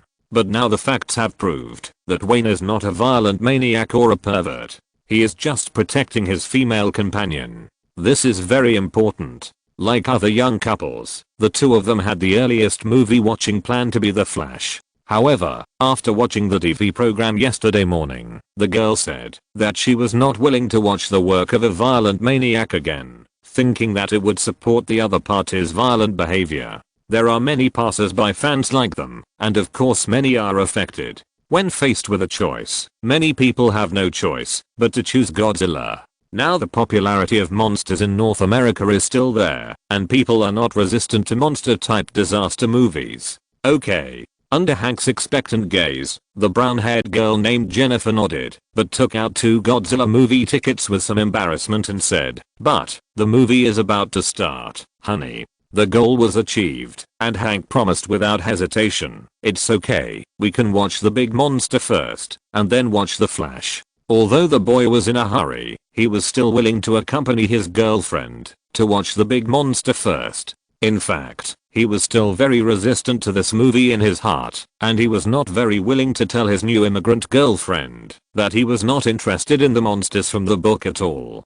Perhaps this is the mainstream idea of young people in North America. They accept Steven Spielberg's Jurassic Park and can be said to be crazy about the lifelike prehistoric dinosaurs in it. As for a monster from the book, what does it have to do with them? Whether they admit it or not, in the mainstream view of young people in North America, xenophobia is as impossible to eradicate as racial discrimination, but it is even more impossible to say it out loud. Just after 9 in the morning, the couple walked hand in hand into the cinema behind them, bought popcorn, checked their tickets, and found seats in the screening room. Like countless ordinary couples, they whispered in the dark while waiting for the movie to start. It doesn't look like there are too many people. There are obviously many people waiting in the hall. The pre-show advertisements have begun to play on the big screen. Jennifer turned her head and scanned the entire theater with the light of the big screen and found that there were not many viewers. Almost all of them were couples like them, occupying every corner of the theater. Maybe those people are waiting to watch The Flash? Hank squeezed his girlfriend's hand and whispered in her ear, "It's too early now. I guess many people are still hiding in their beds." There are some questions that he really can't explain clearly. Should he tell his girlfriend, because most of the audience have the habit of being exclusive? Tell his girlfriend that they are not interested in things from other places? This is obviously not possible. However, when the movie started halfway, not only Hank and Jennifer, but also several other audiences in the screening room, chattered louder and louder. The main reason for this situation is that this movie is very different from the monster movie in their minds, but they can't tell where it is not good. Shit. They are all monster disaster movies. Why can't I be interested at all? This movie is far from Jurassic Park. F***K. I fell asleep at the end. What's the ending? When the movie officially ended, fans lined up to leave, and complaints about the movie became the focus of the topic. The few viewers who were not many to begin with, unexpectedly, no one expressed satisfaction with the movie. Similar situations are happening in theaters in major cities throughout North America. In fact, the ticket sales of Godzilla in the past 2 days are still good, but as the screening progresses, the word of mouth of fans has obviously dropped significantly. Fortunately, there is another movie. On Sunday, just like Hank and Jennifer's choice, many young people and passers-by fans chose to buy movie tickets for The Flash after watching Godzilla that they ordered early in the morning. The 2 films received very different reviews from fans. Most of the fans who watched The Flash said that they were very satisfied and enjoyed it, and that even if it was just a simple audio-visual feast, it was completely worth the ticket price. As the entity closest to the fans, the cinema also discovered the difference in the reputation of the 2 films at the first time. At the end of the last screening on Sunday, a series of analysis reports were sent back to the headquarters by cinema managers across the United States. On Monday morning, the sun just came out and woke up Los Angeles, which was like a sultry furnace. At the Greenberg Manor at the end of Mulholland Drive, Wayne hung a towel around his neck, wiped the sweat on his face, and walked into the restaurant and sat down. As his work became busier and busier over the years, he had lost the habit of exercising for many years. Although his body still looked muscular and healthy in North America, where obesity is rampant, he could feel that if he didn't get his exercise habits back, he was afraid that after the age of 30, his muscle contours would gradually disappear, and he might even have a big belly. You really don't seem to be nervous about the first week performance of The Flash. Naomi Watts glanced at Wayne, who was handing a towel to the housekeeper Hella, and looked at Nina, curled her lips and said, "Boy, don't tell me your ambition has disappeared." Hearing the woman's sarcastic ridicule, Wayne waved his hand. The first day box office of The Flash is close to $40 million. Even if it is affected on Saturday and Sunday, it is not difficult to achieve the expected goals of me and Warner Brothers. Naomi, be patient. While speaking, he took the scrambled eggs and sandwich brought by Hella, lowered his head, and picked up the fork to put it in his mouth, and said vaguely, "Box office news, Naomi." Rolling her eyes helplessly, Naomi Watts flipped through the newspapers on the shelf, picked up Premiere, and cleared her throat. After the start of the summer season in North America, the cinema market continued to rise last weekend. Following the release of Collision Impact released by Paramount Pictures, 2 more big productions with a cost of more than 100 million yuan were finally released last weekend. After creating the great movie The Dark Knight, Wayne Greenberg, amid huge controversy, this year came up with the radically changed style of The Flash, which was released simultaneously in 3,400 theaters in North America on May 19th, Friday. The Flash, which abandoned the strong dark style and made a major transformation into a purely visual commercial film, closed at $38.48 million on the first day, accounting for 69.3% of the box office and the entire cinema market. With its ultra-large-scale opening, it opened with a single theater box office of over 10,000 and topped the box office champion throne of the day. On Saturday, The Flash and director Wayne Greenberg were suddenly mired in negative reviews, with film critics giving the film an average score of 2 points. Low professional rating. However, neither the violent scandal nor the extremely low professional rating seemed to have much impact on The Flash. With the support of young fans, mainly aged 16 to 30, it once again won the daily box office championship, with a box office of $35.776 million on the day. As the working day is coming, the attendance rate on Sunday is inevitable, but The Flash is still the best performing film on the day, strongly suppressing Godzilla released at the same time, and raking in $21.1 million in the North American theater market. In the first weekend of its official release, The Flash still crushed a number of competitors even in the face of a lot of negative news and controversy, and took a box office of $95.25 million. F***K. Son of a bitch Sony Columbia. Halfway through reading, Naomi Watts suddenly angrily slammed Premiere magazine on the dining table, shaking the plates of Wayne, Sergey, Nina and others. At the same time, she continued to burst out with sharp swear words. "Hey, Naomi." Wayne was listening intently with a smile, and was obviously shocked by the sudden outburst of the woman. He looked up in surprise. "Damn, what are you crazy about? A bunch of smashing." If it weren't for Sony Columbia, the first week box office of The Flash would have exceeded 100 million. They ruined your hard work for more than half a year. Yes, the Paramount name is also indispensable here. To a certain extent, what the Australian actress said was indeed right. If there were no sudden black material and bad reviews from a large number of film critics, The Flash would probably have exceeded $100 million in the first week box office in this era. It seems that this film is not much different from the big budget science fiction commercial films, but Wayne is very clear in his mind that, whether it is the editing rhythm or the level of special effects, his benchmark is all the mainstream commercial films 10 years later, which is equivalent to a dimensionality reduction attack. But from a rational point of view, is there any Hollywood film that has been a box office hit without competition? Obviously, it is impossible. Even if there is no conflict with other film companies, they will not watch you succeed. It is the usual practice to harm others and not benefit yourself. Therefore, Wayne never expected that one of his works would be a great success in the cinema market. This was the truth that Jeff Robinov taught him when he was shooting Joker in New York. Even after George Lucas became the richest man in Hollywood, he still encountered invisible trouble such as fire on the set. This circle is never a place where you can succeed with talent.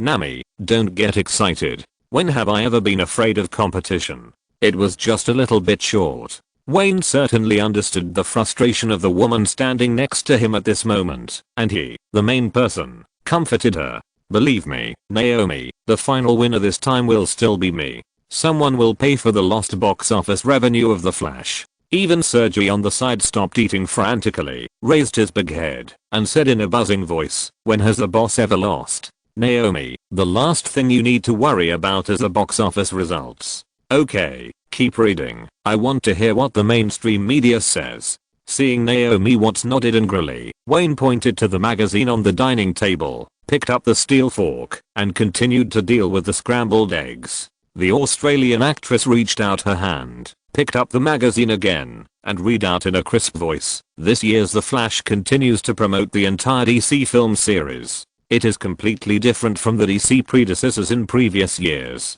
Not only has the style of the film changed drastically, but the theme story is also quite different from the comics. It can be seen from many places that Wayne Greenberg has resorted out the birth story of Barry Allen for the subsequent DC film characters. There is no blood, violence, darkness and depression in this story. It is more like a large-scale film industry display, and the ultimate audiovisual special effects are spread throughout every minute of the film. The slight changes in the story in the comics can be said to be a compromise that has to be made for the entire DC series. It can be seen that Wayne Greenberg has made great efforts to make the film closer to the imagination of fans. It is understood that, in order to avoid the overall story of The Flash from going astray, the main creators of the crew invited Julius Schwartz, the creator of the second-generation Flash Barry Allen, to join the main creative team. Although the style of this film has changed drastically, it is the same as all of Wayne Greenberg's previous works. He not only directed the film, but also served as a screenwriter and producer, and as always, presided over the post-editing of the film. According to relevant sources, the soundtrack when Wonder Woman appeared in the film's Easter egg was also from the hands of this film and television genius. However, according to previous interviews and analysis, the reason why Wayne Greenberg personally took action to fix the soundtrack this time is probably because John Williams, the top Hollywood soundtrack master, did not hesitate to refuse a second collaboration with him. This top soundtrack master in the circle, after working with him on Batman, The Dark Knight, John Williams told the media more than once that, no matter how much money Warner Brothers paid, he would not work with Wayne Greenberg again. When talking about this topic, John Williams' face never looked good, as if the cooperation between the two had left him with a deep enough shadow. Since the release of Wayne Greenberg's first work, each of his films has received unanimous praise from film critics. This time, the situation is very rare. Almost all well-known film critics in North America have criticized The Flash. However, there are always exceptions. Todd McKenzie, the gold medal film critic of the Hollywood Reporter column, fully affirmed The Flash. He said in his column that he completely let go. Wayne Greenberg, who put aside all the artistic baggage and stood from the perspective of movie fans, used The Flash to tell the whole Hollywood what the ultimate audiovisual experience should look like. However, with the popularity of The Flash, the film also faces a lot of troubles, including the violent accusations of director Wayne Greenberg, the black material of the main actor James Franco, whether the lack of professional ratings will lead to a lack of stamina, etc. All depends on the market performance after the working day. Ranked second in the box office last weekend was Sony Columbia's ambitious work Godzilla, which officially opened on a large scale in 3,000 theaters in North America last Friday. However, this monster from the island country does not seem to be as strong as the Tyrannosaurus Rex in Spielberg's hands, and basically did not block the Iron Fist from DC.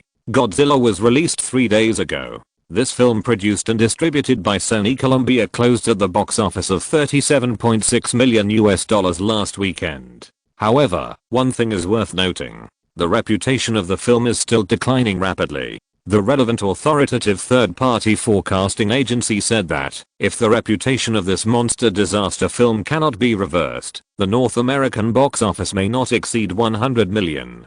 The third place last weekend was a sci-fi blockbuster Collision, produced and distributed by Paramount Pictures. Affected by the release of The Flash and Godzilla, the film only earned a pitiful $5.7 million in the 3 days of last weekend. The total box office in North America is just over $100 million. It can be said to be the first example of a high opening and low closing in this summer season.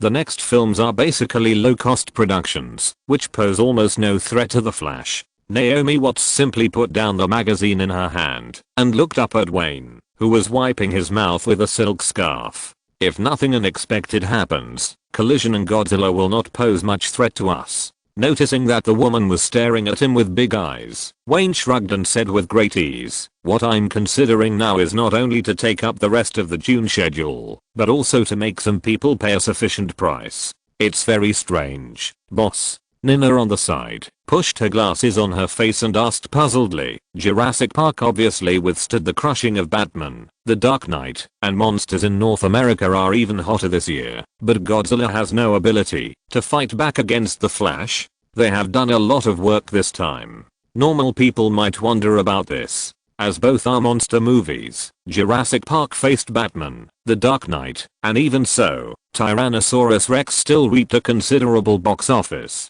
Anyone who is sober will never compare The Flash with Batman, The Dark Knight. Logically speaking, even if it is just to attract attention, Godzilla should not have such a small box office. It's not because Godzilla is not big, nor because North American audiences suddenly don't like monsters." Shaking his head with a smile, Wayne explained, "Apart from the influence caused by Warner Brothers, the fundamental reason for its dismal box office is simply because it is not good looking." Faced with this answer, the two women curled their lips together tacitly. This sentence sounded like nonsense to them. If the box office is not good, it is of course not good looking.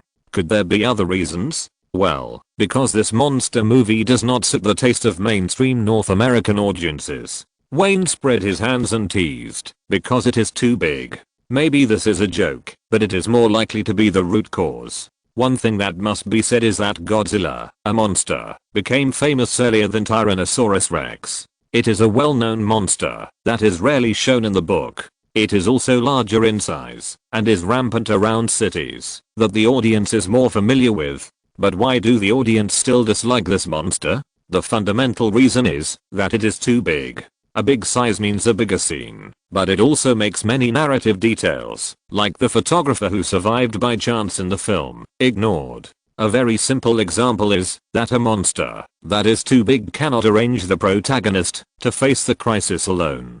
Because the size and destructive power of this monster are supermodal, it is so supermodal that human individuals are not allowed to face it at all, and only the War Machine Army can intervene early. As a monster movie and disaster movie, it is precisely because Godzilla is too powerful and a fictional image that it completely loses the opportunity to show the cruel details of reality. Therefore, the whole film can only follow the fictional rhythm and fall into a narrative dilemma. If you are careful, there must be many fans who have summarized that no matter Jurassic Park or other similar films, the strength of the enemy will be strictly controlled by the director within an acceptable range, so that the human characters can continue to focus, and the conflict scenes are endless. Take Jurassic Park as an example. Even the largest and most cruel Tyrannosaurus Rex only needs a few cars, 4 people, and a mobile toilet, which can bring more than 15 minutes of high-pitched screenshots. What if it is Godzilla? Just one kick and everything is over. The atmosphere in the Greenberg Manor restaurant is extremely relaxed, but in the office of Sony Columbia headquarters in Los Angeles, even the air seems to be stagnant. Give up the Ukrainian reporter, withdraw the legal team we provided, and also return the money paid to him. Damn, it doesn't matter whether this little guy causes trouble or not. The CEO of Benzie glanced at Paul sitting across the desk, waved his hand helplessly, and said in a low voice, "Isn't it too early to give up now?" No one expected that The Flash, which faced countless troubles, could still have a terrifying box office performance. What was even more unexpected was that the reputation of Godzilla among fans had completely collapsed. I heard that Bruce Resembling, that venomous snake, has already threatened to make Vitaly Sedgwick live a life worse than death. Why don't we discuss it with Paramount again? The CEO of Benzie angrily slammed the desk. Backer, let him die. Small people are always so sad. When you lose your value, no one cares whether you live or die. If Wayne saw this scene, he would definitely understand the approach of the CEO of the island country. There is no way they have this tradition, right? For example, he was very confused why even the retired Zioan was ruthlessly sprayed to death by the big trolls on the street. until the netizens gave an answer, because this guy, although he has retired, still wants to bang porn movies. Well, I have to say, he really deserves it. Chapter 670. Give the right to reign to the umbrella seller. Listen to me, Dahi, we'd better not give up on that little reporter so quickly. Although the CEO of Benzie was furious, Paul, the head of Sony Columbia's distribution, did not change his tone. I've thought about it carefully. That little reporter is not completely useless. It's just that we were all blinded by the unexpected box office performance of The Flash. Dahi, who was short and fat, raised his head slightly and looked at the man across the desk. At this time, he didn't care about the height difference. He said in a slightly hoarse voice, "Tell me what you think." The first day box office of The Flash was $38.48 million US. I'm not surprised at all that it has such a high result. Paul straightened his back, crossed his hands on the desk in front of him, and looked at Dahi with a serious look. We and that woman from Paramount chose to launch the campaign together on Saturday morning. Wasn't it also for this reason? No one can stop the first day box office of The Flash. The brand bonus of director Wayne Greenberg, plus the fan effect that DC has cultivated with one movie after another over the past few years, will all burst out on this day. But did you notice that the Saturday box office of The Flash was only $35.77 million US? It would have been fine if this number had not been mentioned. When this number was mentioned, the CEO of the Benzie family immediately widened his eyes, like a rooster with its neck strangled, and shouted in a sharp and weird voice, "Shit, only $35.77 million US?" It was completely normal for him to have this reaction. After all, the box office of Godzilla, which he had bet everything on, was only this number for the entire first weekend. In Oga Zayang's opinion, the world-famous monster from his hometown should not behave like this. Hey, although this is cruel, we have to face it. Seeing that the short and fat Benzie man was about to be dominated by anger again, Paul immediately waved his hand seriously. Everything depends on who you compare it with, Dahi. The first day box office of The Flash is close to $40 million US. According to normal market rules, won't it exceed $40 million US on Saturday? I'm afraid that, if there were no unanimous criticism from film critics, and no violent accusations from that little reporter on TV, the Saturday box office of The Flash would exceed $50 million US. The North American box office of this film will definitely exceed $100 million on the first weekend. What's more, when has Wayne Greenberg's film ever followed the market rules? After listening to his analysis, the CEO of Benzie nodded silently, and his anger was slowly suppressed. As long as he thought of this, he felt a chill for no reason. Two of the six giants joined forces and prepared a plan for a long time, but they could only prevent the other party's North American box office from exceeding $100 million on the first weekend. From this point of view, it can't be said that their plan this time was completely ineffective. At least it didn't let The Flash take everything in the first weekend, right? It's just that the current effect is not what Sony Columbia wants. Oga, you actually knew that it was difficult to stop Wayne. If you think about the box office performance of the other party in the past few years, you will know that the chance is not high. What he cares more about is actually the performance of Godzilla itself. The year before last, Universal Pictures and Steven Spielberg still failed to stop Batman: The Dark Knight, but they did not prevent Jurassic Park from earning more than $600 million box office from the global theater market under the pressure of Wayne's works. He still can't figure it out. Obviously, he completely copied the practice of Universal Pictures a year ago, and even prepared more than Universal Pictures. Why did he lose money at the beginning? My idea is that not only should we not give up on that little reporter, we should also add some funds to let that little reporter sue Wayne Greenberg as soon as possible. Don't worry about the opinions of the outside world. As long as this matter is entangled, there will always be someone standing by the weak. Although Paul despised the man in his heart, he didn't show it on his face at all, and he was patient to make suggestions. Dahi, we all know that if The Flash sells one less ticket, Godzilla will very likely sell one more ticket. The pie is so small, and since it has an effect, we can't give up early. His words seemed sincere, at least on the surface. Dahi frowned and thought carefully for a while before nodding helplessly. Godzilla has only been released for 3 days, and it can be said that the first week has not even passed. In any case, it is too early to give up now. Moreover, if we persist, there is still a glimmer of hope for a comeback at the box office. If we choose to do nothing now, we are doomed to lose all hope. What about the film critics? Since the plan has been decided to continue, the CEO of Benzai will naturally not ignore the film critics.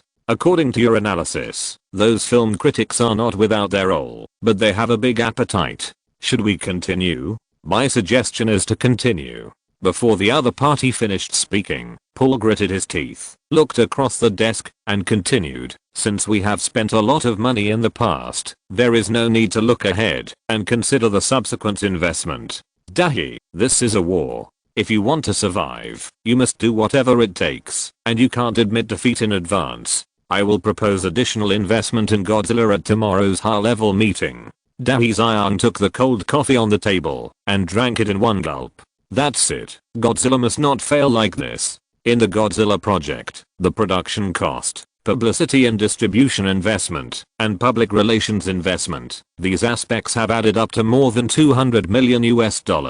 You must know that every penny invested by Sony Columbia is its own working capital, and no external financing was conducted on this project. So much money has been invested, and if it sinks to the bottom of the sea without any response, someone will be held accountable afterwards. However, whether it was the project initiator or the leader of various plans, they were all Ogayu. He didn't dare to think about how he would face the board of directors if the project lost money. He was afraid that Kazuo Inamori, who had always trusted him, would not be able to protect him. It would be better to fight on and see if there would be any turnaround later. It was better than standing there and waiting to die. After a brief exchange between the two, Paul politely left the CEO's office. No one could see what was hidden in his eyes at this time.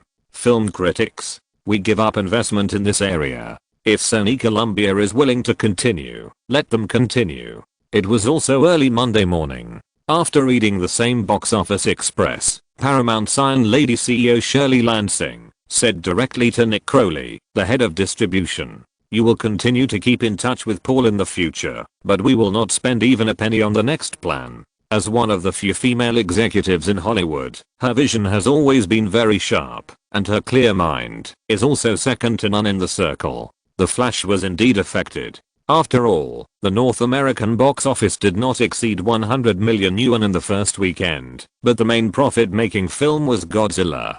Paramount's Crash Land has already withdrawn from the mainstream audience's choice of movies. Okay, actually from the beginning, I didn't think that group of vampires could play a big role. Nodding, Nick Crowley agreed readily. Just as he said, the influence that film critics can play in the summer season is definitely the lowest among all the seasons in North America throughout the year. He had discovered this 2 years ago, when he was still in the chaotic Disney. In particular, Disney's public television network also has a very famous film review program, hosted by the ace film critic Roger Ebert.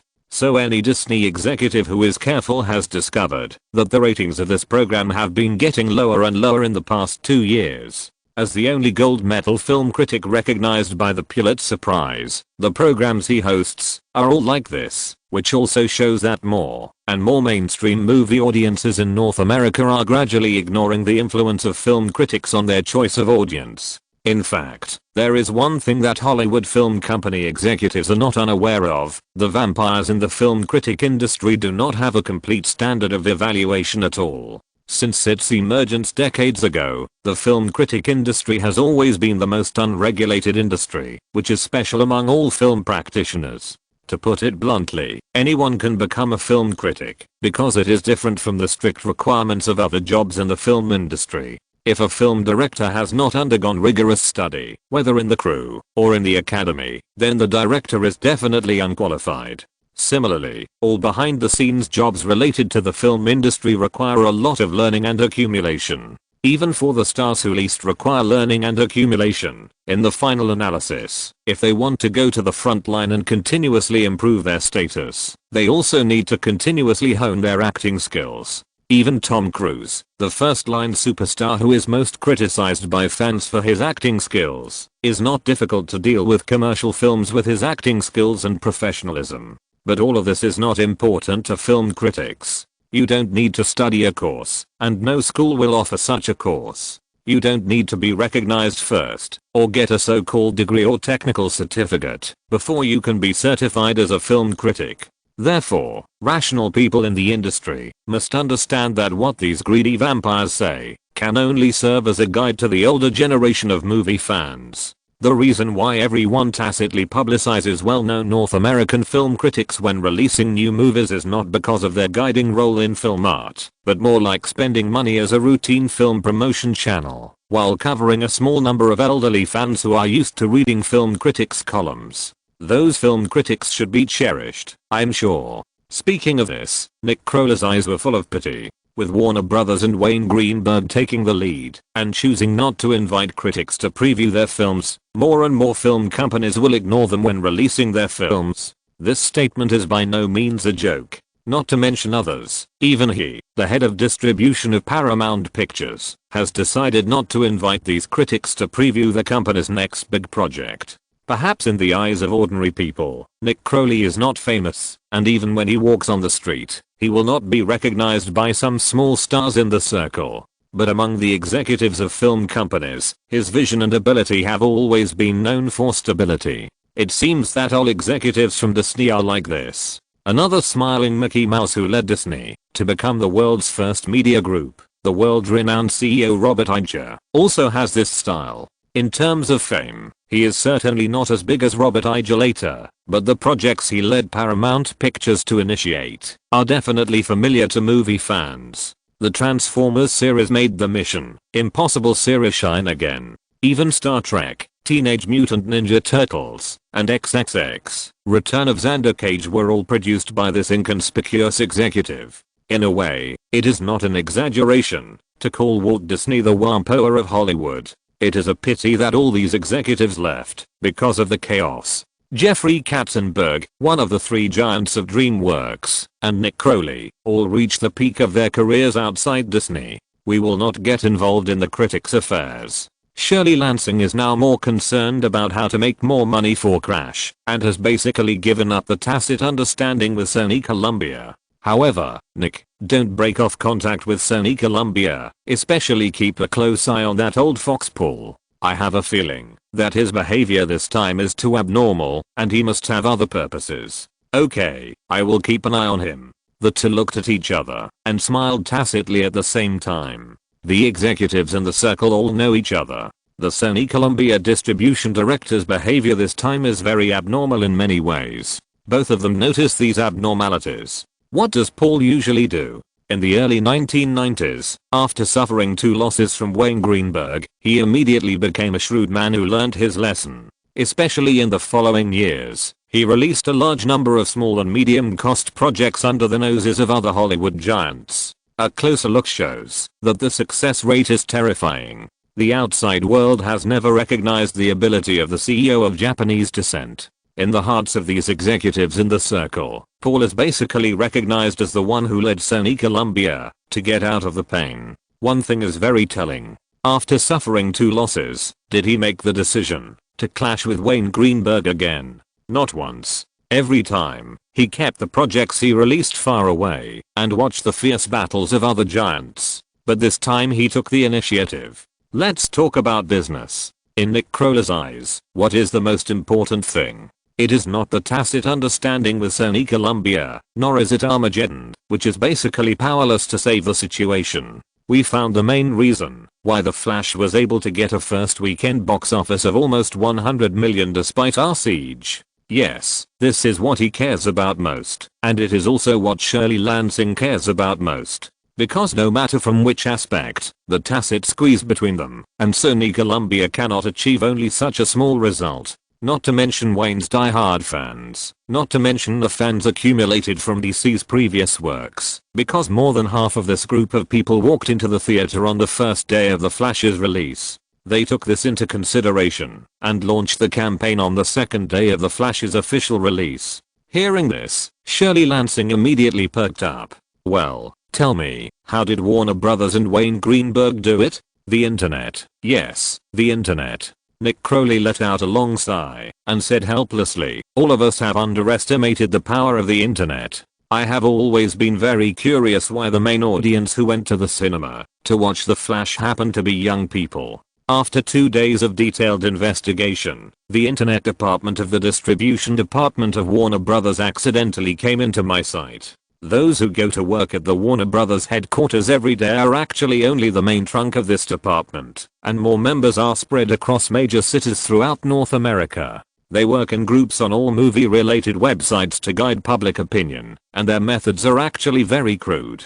The storm is nothing more than a lot of singing praises for The Flash, but the effect is very ideal. Countless young people who are used to surfing the internet have been influenced and walked into the theater. Pay attention, Shirley, the next thing is more important. At this point, Nick Crowley's face was extremely serious, and the ridicule in his voice was also put away. He continued solemnly, under the leadership of those trunks of the network department, these people were just madly brushing good reviews of The Flash 2 days ago. I found that starting this morning, the internet has begun to be filled with a lot of bad reviews of Godzilla. It should be noted that the people who brushed these bad reviews are the same group of people. It can be said that they have changed their identities on the virtual platform of the internet. Shirley, do you know what this means? What does it mean? Shirley Lansing's face became more and more solemn. It means that Warner Brothers has once again walked ahead of everyone. It means that Warner Brothers has not only set up a stall selling umbrellas in network marketing, but also has the right to decide when it will reign with the other hand. That's right. The two people present are not ordinary people. Of course they know what these mean. The internet represents the future. There is basically no doubt about this, especially when the giant Warner Brothers has taken the lead. If it uses this low-cost platform to discredit other competitors, no one can fight back. Even if Warner Brothers itself did not realize the power of this so-called water army and anti-fan department before, it will realize it after the release of The Flash. Giving the right to reign to umbrella sellers is a harm to everyone. Nick, this is very important. Paramount must have the same department. Shirley Lansing thought of this at the first time, staring at her distribution director and said, the relevant personnel configuration should all be based on the Warner Brothers model. If possible, dig a few people from Warner Brothers network department. We need to be quick. I'll try my best, but it's not easy. Nick Crowley nodded and said directly, I've thought of this, but there is a difficulty. The main managers of Warner Brothers network department are all hardcore Wayne fan organization members, and their income is not low. So, I can only try my best to dig them. If necessary, you can offer double, or even triple the salary. Shirley Lansing frowned and said fiercely, we must be fast. What I need is the operating rules of the network department and build the relevant framework as soon as possible. At the very least, we must ensure that when Warner Brothers challenges us in this regard, we have a certain ability to fight back. Hollywood has never lacked smart people, and similar conversations are not only between Paramount's CEO and distribution directors. At the same time, Townsend Rothman, CEO of 20th Century Fox, also proposed to set up a network department at a high-level meeting. DreamWorks, which now works closely with Warner Brothers, also responded quickly. This quasi-giant in the film industry, founded by the Big Three, has a much simpler power structure than the Big Six. So at the suggestion of Steven Spielberg, the decision to set up a network department was passed on the same day. The first weekend box office of The Flash was suddenly played by the powerful water army behind it, which almost made half of the Hollywood film companies suddenly realize. They also saw for the first time the influence of the internet platform on young people, just like the effect of the Super Bowl on the promotion of movies. With this group of so-called water army, this influence has become controllable, and no one can resist this temptation.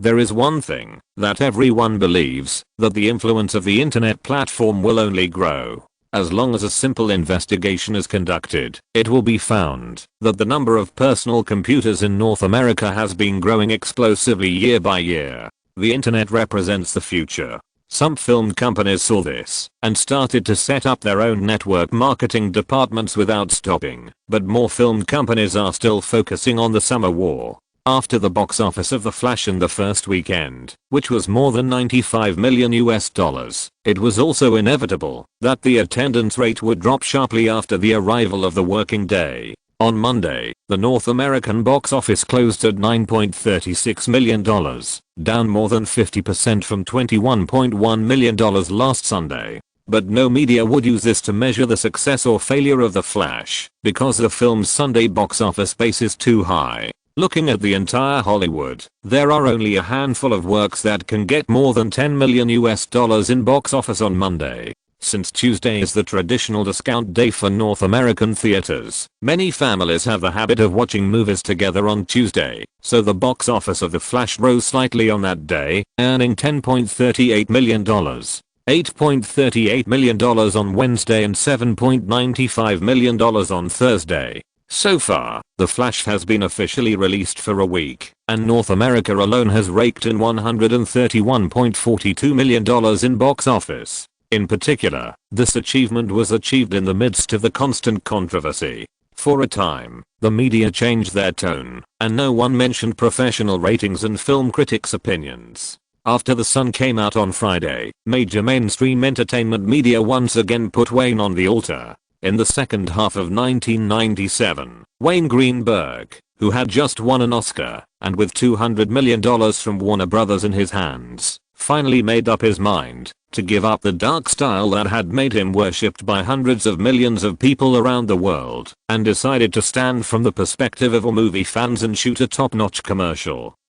Audiovisual feast. Compared with the tone of reading the box office news on Monday, Naomi Watts' voice was very brisk at this time. It was still the same Greenberg Manor restaurant, but at this time, whether it was the Australian girl reading the newspaper or the audience eating breakfast, their moods had completely changed. Chapter 671. 1.9 billion in 10 days. In the second half of 1997, Wayne Greenberg, who had just won an Oscar and had $200 million from Warner Brothers in his hands, finally made up his mind to give up the strong dark style that had made him worshipped by hundreds of millions of people around the world, and decided to stand from the perspective of all movie fans and shoot a top-notch commercial audiovisual feast. However, when the film was officially released last weekend, no one expected that this special effects blockbuster at the pinnacle of the era would suddenly be criticized by film critics. It was precisely behind the fact that The Flash received the lowest professional score in Wayne Greenberg's career, but it quietly gained the firm support of movie fans throughout North America. Some senior fans even compared The Flash to the first Star Wars of that year. If we only look at the situation encountered when the movie was released, Wayne Greenberg's The Flash is indeed very similar to his friend George Lucas' Star Wars. As soon as the movie was released, it was boycotted by the entire film critics, and the professionals also boycotted it. Although the film has an incredibly low industry score, it has also won the recognition of countless ordinary movie fans, and has achieved great success at the box office. On its first day of release last Friday, The Flash grossed nearly $40 million in the North American cinema market, and grossed more than $95 million in the first weekend. After entering the working day, the popularity of this film has not diminished at all, and it has again earned more than $36 million from Monday to Thursday. The film has officially landed in the North American cinema market for a week. Although it has been controversial in a short period of time, it still strongly suppresses all the works released at the same time, and has achieved a good result of $131.42 million. Next, The Flash will usher in its second week of screening, but there is no competitor of the same level this week. This is definitely a good thing for The Flash to celebrate. The New Yorker used a lot of space to sing praises to Wayne and The Flash, as if the column review of The Flash that was published before was forgotten by them in just a few days. Naomi Watts likes this moment. She glanced at the man with a calm expression, lowering his head and concentrating on scrambling eggs. After all, the power of those film critics is still pitifully small in front of the huge box office figures and the publicity expenses invested by Warner Brothers regardless of the cost. Especially this morning, in the mainstream media newspapers, basically no comments from film critics can be seen. Almost all the entertainment sections of the mainstream media are full of news related to The Flash. Just like this report in the New Yorker, The Flash is like copying the path taken by George Lucas in the past. In a short period of time, it has relied on the support of countless ordinary fans and slapped all the film critics in the face. Is there anything more satisfying than this? The Australian actress, who was in a very happy mood, had no idea of dealing with the breakfast on the table. She continued to flip through the newspaper in front of her without getting tired of it. She specially picked out a professional film authority newspaper, The Hollywood Reporter, and read it with relish. The Flash is just one of the countless superheroes in the DC series, but Wayne Greenberg gave Barry Allen a completely different interpretation from the previous DC movies. Especially after watching the premiere of The Flash, countless fans were relieved. Wayne Greenberg once again lived up to everyone's expectations. He gave The Flash more exciting pictures, and especially with the huge change in style, he didn't give fans the illusion of breaking away from the DC series. I believe most people don't realize that the simple and relaxed The Flash doesn't feel out of place when put together with the previous work. This is a movie master. The talent for controlling one's own works. The huge success of each DC series, since its inception, is inseparable from the comic masters who created the superheroes. Their existence ensures that every superhero's appearance can be traced. But the success of the film depends more on Wayne Greenberg's unique directing talent. With the camera in his hand, he shoots those fantasies in the comic books, as if making a dream. This director, who led the dark trend to ravage the world, seems to be deliberately telling movie fans around the world that, even if he abandons the most advantageous weapons in the past, the films he shoots are still beautiful and can also gain their worship. A few years ago, when people still thought of him as a niche director, he shot The Clown with his unparalleled talent. Niche horror films instantly reached the ceiling in his hands. A few years later, with the advent of The Flash, within just 1 week of its release, more and more fans said that Wayne Greenberg's The Flash was the pinnacle of commercial special effects films of this era. In the eyes of many film critics, Wayne Greenberg, whose talent has been exhausted, once again proved to them in just a few days that he is still the film master who either does not do it or does it to the pinnacle. In this sense, all the fans born in this era are lucky. They are witnessing the progress of a Hollywood legendary director again and again. Finally, I want to say that the success of The Flash is a good learning object for all Hollywood film companies. Hollywood has the most advanced film industry in the world. As long as the movie is made carefully from the perspective of the fans, even a commercial film with a simple plot can still bring fans an unparalleled visual feast. Looking at the various authoritative entertainment media's praise of Wayne from different angles, Naomi Watts finally found a familiar feeling. This is the real situation that has been repeated in recent years. Although many of the praises in the reports made her, the woman who knows Wayne best, feel a bit nauseous. Even many of the praise angles, Wayne himself may not think so, but everyone understands that once similar voices appear in the media on a large scale, it means that this war has initially won. How much is the total box office of Godzilla? Wayne was full and lazily leaned back in his chair and lit a cigarette, looking at the Australian actress who was busy flipping through the newspaper and didn't even have time to eat. Why haven't you mentioned any other films? Because none of the newspapers have them on the front page. Naomi Watts raised her eyebrows, shook off the newspaper in her hand, and replied proudly, "Almost all the front pages of the media are full of news about you and The Flash. I haven't seen any media mention Godzilla." Well, I have. As she spoke, she turned to the second page of the newspaper in her hand and said, 4 working days, plus the first 3 days of the weekend, Godzilla has made a total of $53.25 million in North America. The single day box office on Thursday has dropped to just over $2 million. As a large project with a production cost and publicity investment of more than $200 million, this number is indeed a bit pitiful. Especially as the reputation of movie fans is getting worse and worse. Wayne can be sure with just a simple calculation that, unless this film creates a miracle in the overseas theater market, it is basically impossible to recover the cost from the box office. The single day box office, which has already shown a trend of collapse, is destined to make this film very likely to have a box office of less than $100 million in North America. Judging from the current situation, there is a high probability that the performance will not even catch up with Armageddon. Whether it's Paramount Pictures' Armageddon or Sony Columbia's Godzilla.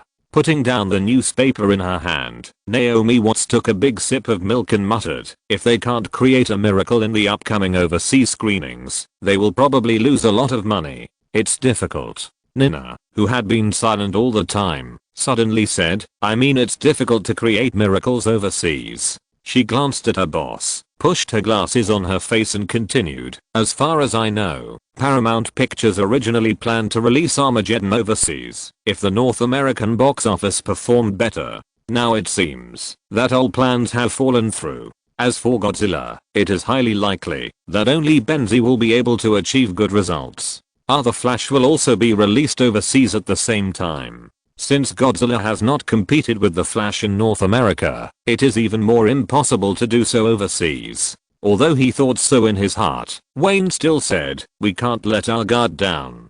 Who knows if there will be any more accidents? Yes, Sony Columbia has not given up on Godzilla. The assistant nodded, looked at her boss and said, Jimmy called this morning. The little reporter is still making a fuss. It is very likely that he will sue you in the near future. Shaking his head slightly, Wayne didn't take the little reporter too seriously now. Even if he sued himself, what would happen? If he couldn't get the support of public opinion, Sony Columbia would most likely not continue to help the other party. If he wanted to fight this kind of lawsuit, it would be normal to fight for several months, several years, or even more than 10 years. Maybe it's nothing to him. There is plenty of money to waste with the other party. You know, when the violent accusation of the little reporter was reported, Nina received dozens of self-recommendation emails from lawyers, including the lawyers who directed the acquittal of Simpson. Warner Brothers' financial department sent a notice. Seeing that Wayne didn't want to continue talking about this topic, Nina simply talked about work and the restaurant.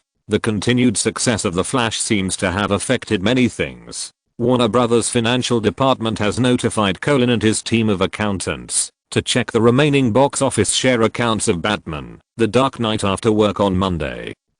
Exciting good news, isn't it? Hearing this news, Wayne whistled rarely, got up from his chair, and walked to the living room with Nina. Batman: The Dark Knight has long been withdrawn from overseas, but so far, Wayne has only received the post-production share of the $400 million North American box office and the last $6.9 million of the $20 million basic salary. The post-production share of the $400 million North American box office is $80 million, and the basic salary is $20 million.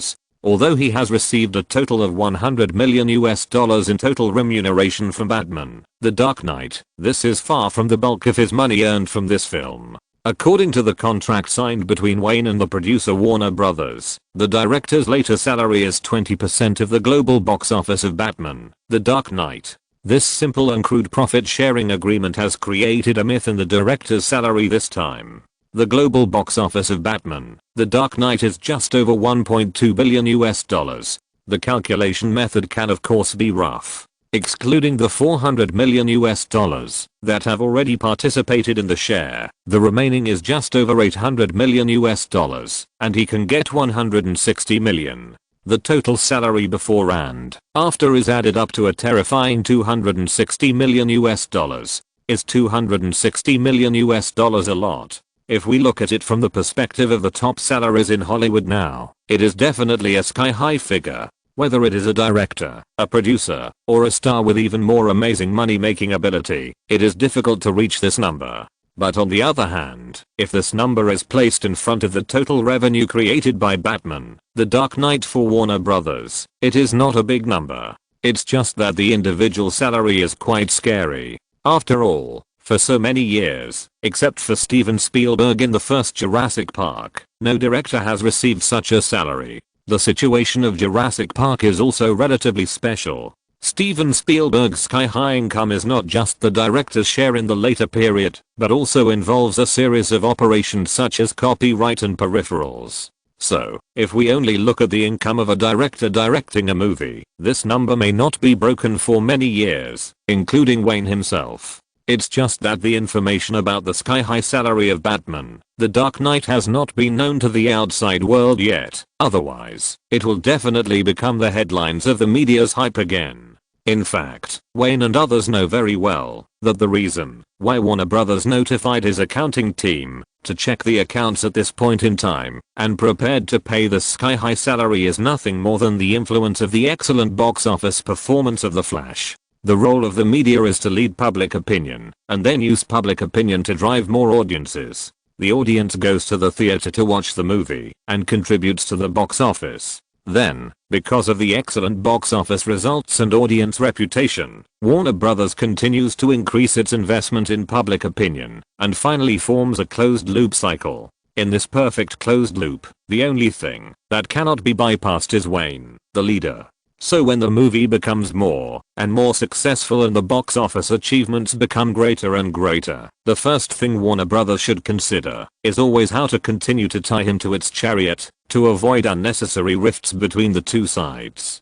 Choosing to pay the remaining share of Batman, The Dark Knight at this time has another meaning, which is to cover up the Black Catwoman plan that suddenly appeared some time ago and make up for the possible gap between the two sides. There is never right or wrong in the adult world. This is the rule that Hollywood has always followed. As long as the benefits are large enough, even if the two sides are enemies who killed their fathers, they can continue to cooperate happily and closely. After a full week of screenings, The Flash has officially entered its second week of release. As negative reviews of the film in the media gradually disappeared, all of a sudden, it became a praise for The Flash. Starting from Friday night, the first movie-watching frenzy of the year began to be staged in major mainstream commercial theaters in North America. With the sudden increase in traffic, The Flash's box office soared a lot, earning $15.12 million on Friday. At the same time, it also created a new record. According to data released by an authoritative third-party statistics company, The Flash is the only film in North America in recent years that can attract more than 3 million fans to the theater on weekdays.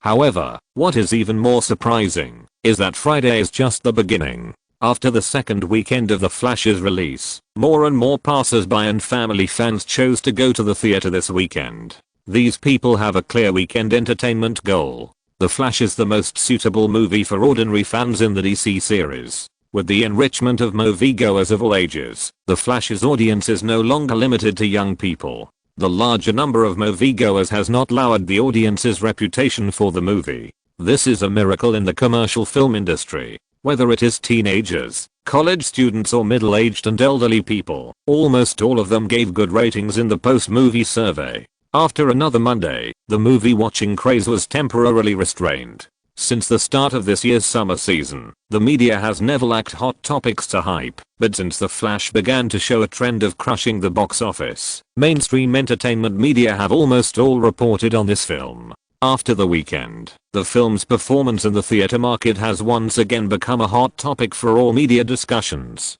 Since 1993, every DC movie has been excellent. Whether it is Joker or the two Batman movies, they are all classic chapters. The Flash has lowered the threshold for the general public to watch movies based on the successful previous works in the series. It can be said to be one of the best commercial films since the 1990s. The New York Times this is the best movie with special effects so far. There is no shortage of exciting special effects in the 100-minute feature film of The Flash. Wayne Greenberg successfully let the audience understand the origin of Barry Allen's superpowers in the extremely shocking audio and video effects. This is another complete interpretation of DC superheroes. Premiere The Flash is very likely to become the greatest work that best represents the Hollywood film industry in the entire 1990s. Wayne Greenberg spent 7 years to make the niche black film mainstream. Does the emergence of The Flash mean that he is going to usher in an era of extreme audio and video effects? The Washington Post. The Flash, shot by Wayne Greenberg, is a very simple story, but the film is more than just a good story. The visual shock brought to the audience by the whole film is unparalleled, especially the big scenes and the appropriate soundtrack. Barry Allen uses a wonderful journey of growth to explain to all the audience the responsibility that comes with ability. Los Angeles Times. Countless media praises almost all come from the second weekend box office of The Flash. After more than 3 million viewers on Friday night, the box office performance on Saturday surged again on this basis. The box office closed at $27.64 million in the North American theater market that day, accounting for 64.6% of the box office in the entire theater market. The performance on Sunday was also very good, and the box office revenue on that day was once again $19.27 million. The 3-day journey of The Flash's second weekend ended with a total of $62.03 million in the North American theater market. The box office for the 3 days of the second weekend exceeded $60 million. This is a result that other films can't reach, and it also surpasses the first weekend results of 90% of movies. What's even more incredible is that compared to the more than $95 million in the first weekend of the release of The Flash, the box office in the second weekend dropped by only 1/3. This box office trend is absolutely strong in the field of large-scale commercial films. The film has only been officially released for 10 days, and even before the overseas screening tour has started, it has already raked in $190 million in North America. To some extent, The Flash is creating a box office myth again. Many people know that The Flash is different from Batman, The Dark Knight and Titanic. This special commercial film that relies on extreme audio and video effects to attract audiences will not be able to continue to maintain such a strong box office in the future. However, even many authoritative third-party forecasting companies have issued forecast reports for the box office of The Flash to be more than $300 million in North America and more than $700 million worldwide. Even the gambling companies in Las Vegas have already closed the betting channel for The Flash to reach $300 million in North American box office before Monday. No one can smell more keenly than the gambling companies. As long as they close the betting channel, there will basically be no more accidents. In fact, even Warner Brothers knows that, as most fans who have the habit of watching movies have watched the film. The subsequent box office trend of The Flash is destined to slow down. This film is very different from Batman, The Dark Knight. It is basically impossible to expect a large number of fans to watch it repeatedly. Therefore, the distribution department notified the creative team in Boston early to fly to Europe before the weekend to warm up for the premiere in the UK on Saturday. At the same time, this Sunday, Wayne will also take Warner Brothers' luxury charter to the East to start his second trip to the East. After the second week of the screening of The Flash, its mythical box office performance has continued to have an impact. First of all, many stars have accepted interviews with the media and publicly accused Vitaly Sedlak of harassment under the guise of a prank. In particular, the newly crowned Oscar-winning actress Helen Hunt burst into tears when facing the media interview and recounted her experience of being harassed. As a Hollywood star, the instinct to take advantage of the popularity has long been deeply ingrained in their blood. Even if they don't realize that they are taking advantage of the media, the agent team behind them will remind them. It's just that everyone is smart, and when everything is about to settle, they all stand up. As expected by everyone, the box office performance of The Flash began to slow down after entering the working day. On Monday, it suddenly dropped from $19.27 million on Sunday to $5.71 million, and as the working days passed, the box office figures continued to fall slowly. Wayne knew that this was a common problem for such films, whether it was the Iron Man 1 and 2 in his mind, or other later works of Marvel. It was the most normal practice for distribution companies to make a lot of money in the early stage of the movie and then actively shorten the screening cycle and operate more profitable offline channels as soon as possible. However, on this Saturday, the day before he was about to board the special plane to the East, and it was also the day when The Flash officially landed in the overseas theater market, two explosive news reports from many well-known North American media instantly pushed The Flash and Wayne into the public opinion wave again. At the same time, because of these two consecutive news, all competitors took the initiative to give up resistance and put away all unnecessary struggles. Chapter 672, 100 Years, 100 Greats. On Saturday, June 4th, 1998, Los Angeles time in North America, The Flash officially landed in the overseas cinema market.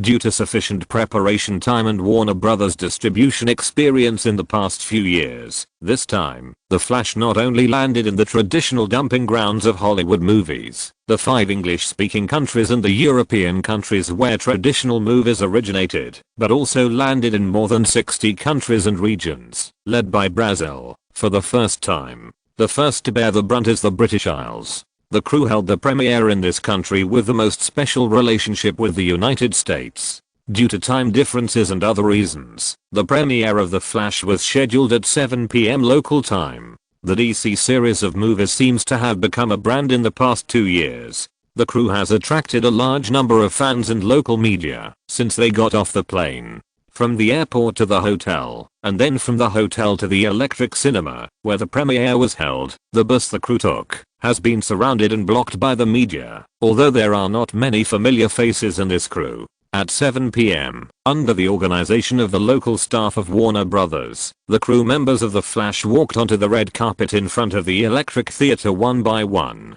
Tonight, each of them was a big star pursued by the media, especially James Franco, who played Barry Allen. Since the crew of The Flash left Los Angeles and arrived in New York, the first stop of the publicity roadshow, he has experienced what it feels like to be popular. Especially with the screening of the movie, he will become the focus of local fans and media wherever he goes. The enthusiasm of the North American audience and the flashlights of various North American media have almost all focused on James Franco in just 2 weeks. This time, walking on the red carpet of the oldest theater in London, he felt the enthusiasm even more than North America. Now he has fully understood the meaning of success. The explosion of The Flash has directly made him the leading actor, the most popular fried chicken in the past 2 weeks. However, when James Franco walked across the red carpet and stepped into the media interview area, he immediately felt the difference between the local media and the North American media. The reporters asked him several questions in a row, which instantly put him in an awkward situation. Mr. Franco, it is said that you once broke into your neighbor's house and threatened the poor couple in the neighbor's bedroom, right? James, there are rumors that you are still under the control of the Los Angeles Police Department. Hey, James, did you really fight with the bar singer? Is that right? Various questions were thrown at him, but none of them made him able to answer. For a while, he had to stand there in a daze. Fortunately, his agent was waiting in the media interview area first. Seeing this situation, the agent looked at the staff of Warner Bros., shook their head slightly, took the initiative to move to his client, and whispered, "Sensitive questions, don't speak, James." James Franco nodded imperceptibly, squinted his eyes slightly, and looked at the passionate reporters, pursed his lips tightly, and put on a posture that, if you don't ask normal questions, I will never speak. The atmosphere at the interview site was very strange. Under the prompting of the agent, no matter what the reporter said, the interviewee did not say a word. It was not until the red carpet was about to be walked again that the reporters realized something. One reporter rolled his eyes and shouted, "Mr. Franco, I'm John Wood, a reporter from The Sun. Can you tell me why Mr. Wayne Greenberg, the director of The Flash, didn't personally lead the team to participate in the promotion this time?" James Franco secretly glanced at his agent, and when he saw the agent nod slightly, he thought about it for a moment and answered, "Mr. Greenberg has to stay in Los Angeles for some personal reasons." So, as you can see, he doesn't ignore the enthusiastic British fans, but he didn't leave with the crew 2 weeks ago. James, a few days ago, many North American media reported that Mr. Wayne Greenberg is facing violent charges. Just as James Franco finished speaking, a reporter from The Sun immediately asked, "It just so happens that you also faced serious violent charges during the filming of The Flash. Does this mean that you have the same violent fetish? Is it because of the same violent fetish that director Wayne Greenberg chose you, a new actor, to play such an important role?" James Franco had heard of Fleet Street before coming to the British Isles, but it was the first time he saw such a media. The Sun is also very famous, but no one expected that it would behave like a North American entertainment gossip tabloid. No, in terms of shamelessness and lack of bottom line, even the North American tabloids can't compare. The reporters from Fleet Street have an even lower bottom line, as if they are not interested in all normal news, and wish that all the interviewees are entangled in scandals. No, director Greenberg didn't, James Franco said subconsciously, but his reaction was quite fast, and he immediately closed his mouth tightly. The reporters in the front looked at each other and shook their heads in disappointment. Seeing that he seemed to be deaf again, a reporter behind him shouted, "Mr. Franco, the latest news from North America is that Wayne Greenberg took more than $262 million in salary from Warner Brothers, just for the work Batman, The Dark Knight. I heard that the salary of you main actors is only a few $100,000. May I ask, what do you think of this number?" When hearing the director's salary of $260 million, not only James Franco, but also many reporters at the scene, were stunned. $260 million.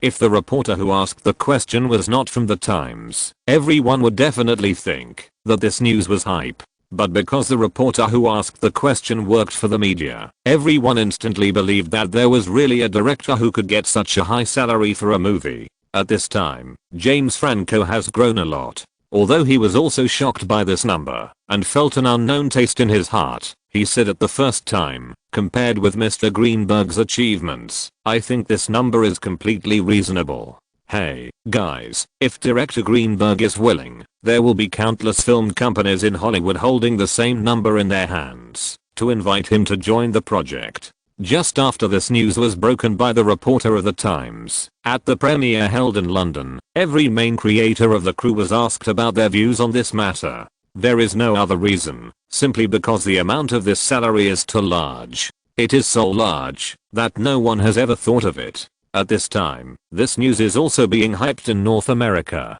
$260 million.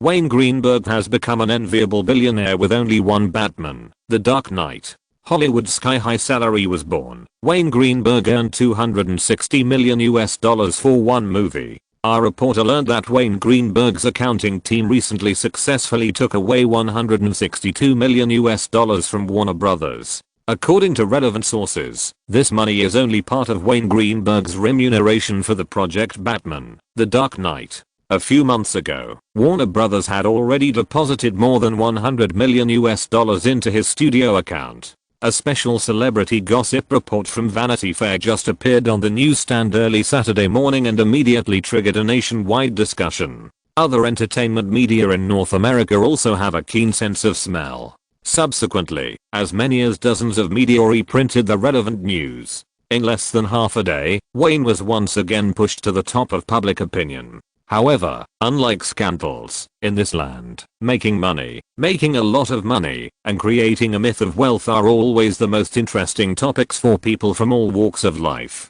In this commercial society, there is no saying that wealth should not be exposed.